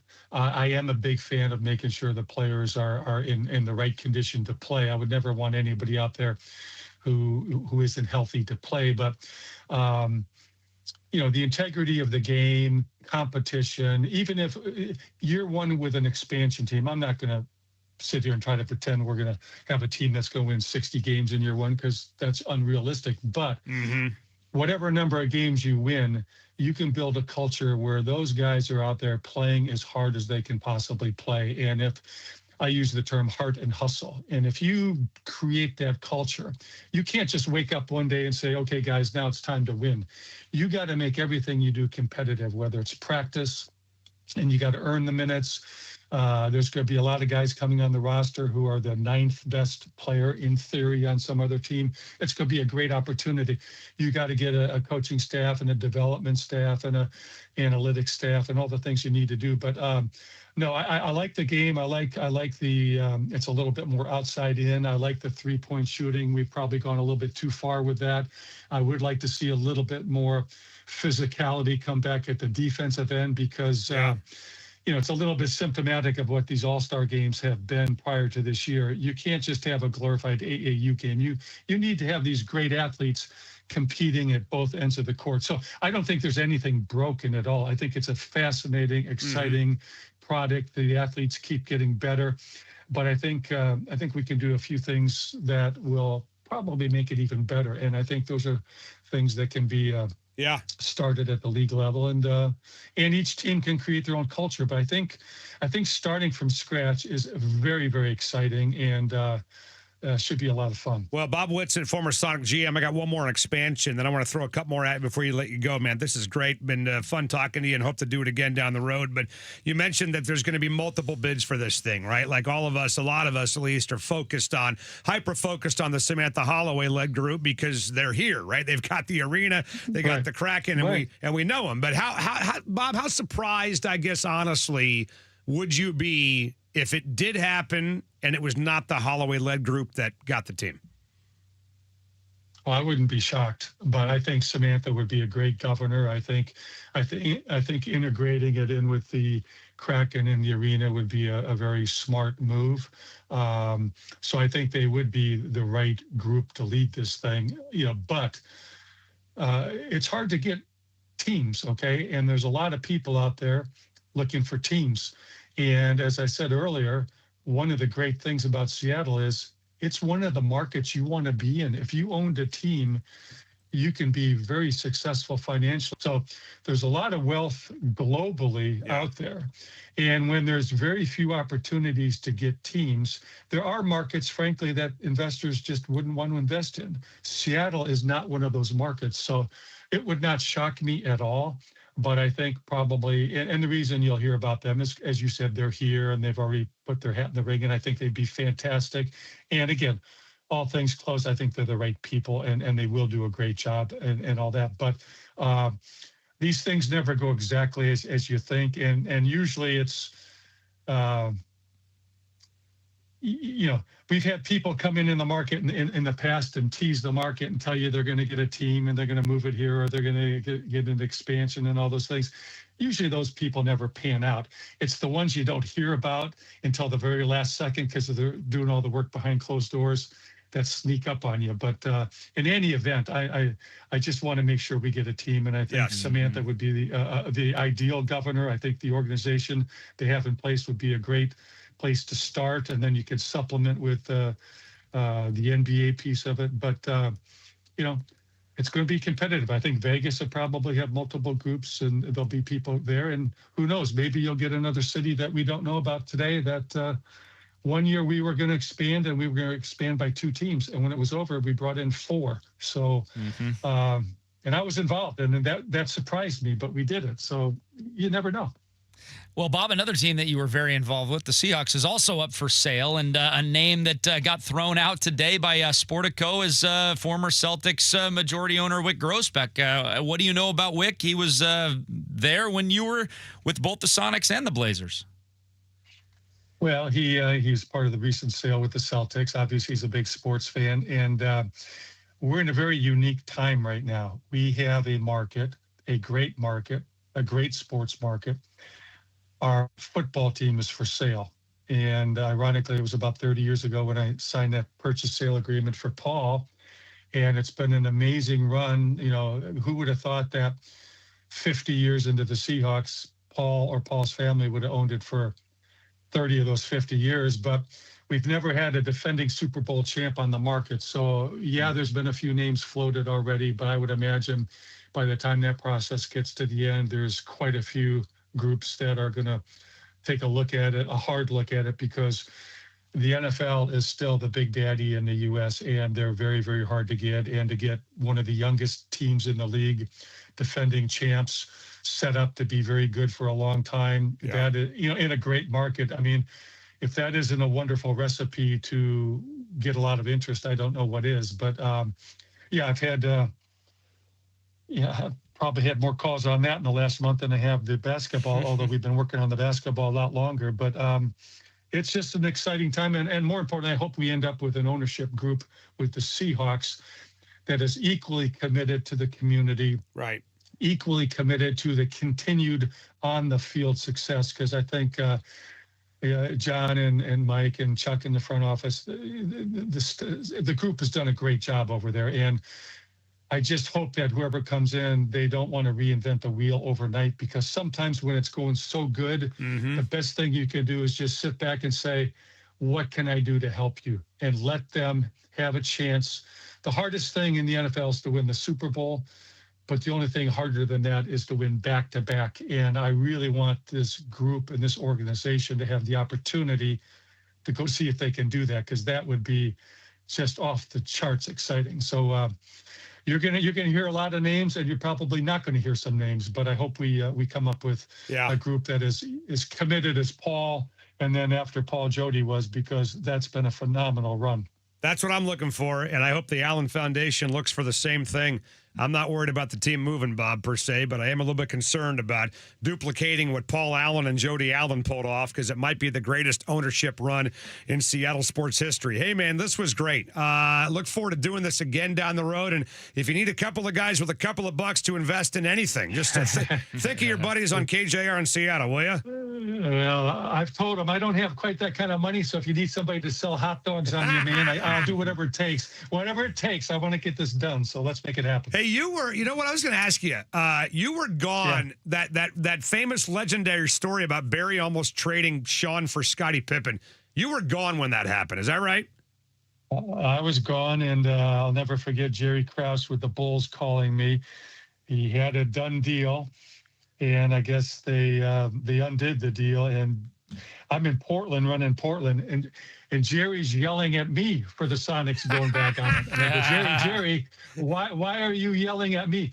Because they won't take my call. Well, the rumor. I go, yeah. The rumor was that that Barry shut it down because people called this radio station and got pissed. You buy that? Yeah, it could be. It could be. The power of KJR is greater than you guys can imagine. Jeez. All right. Bob Witet, great stuff, man. Thanks for doing this, and let's talk soon, all right? Thanks, Bob. Anytime. Thanks, guys. All right. Bye-bye. Bob Witet, former Sonic GM. I want to make sure I get the quote right. He said, first of all, he says no scenario.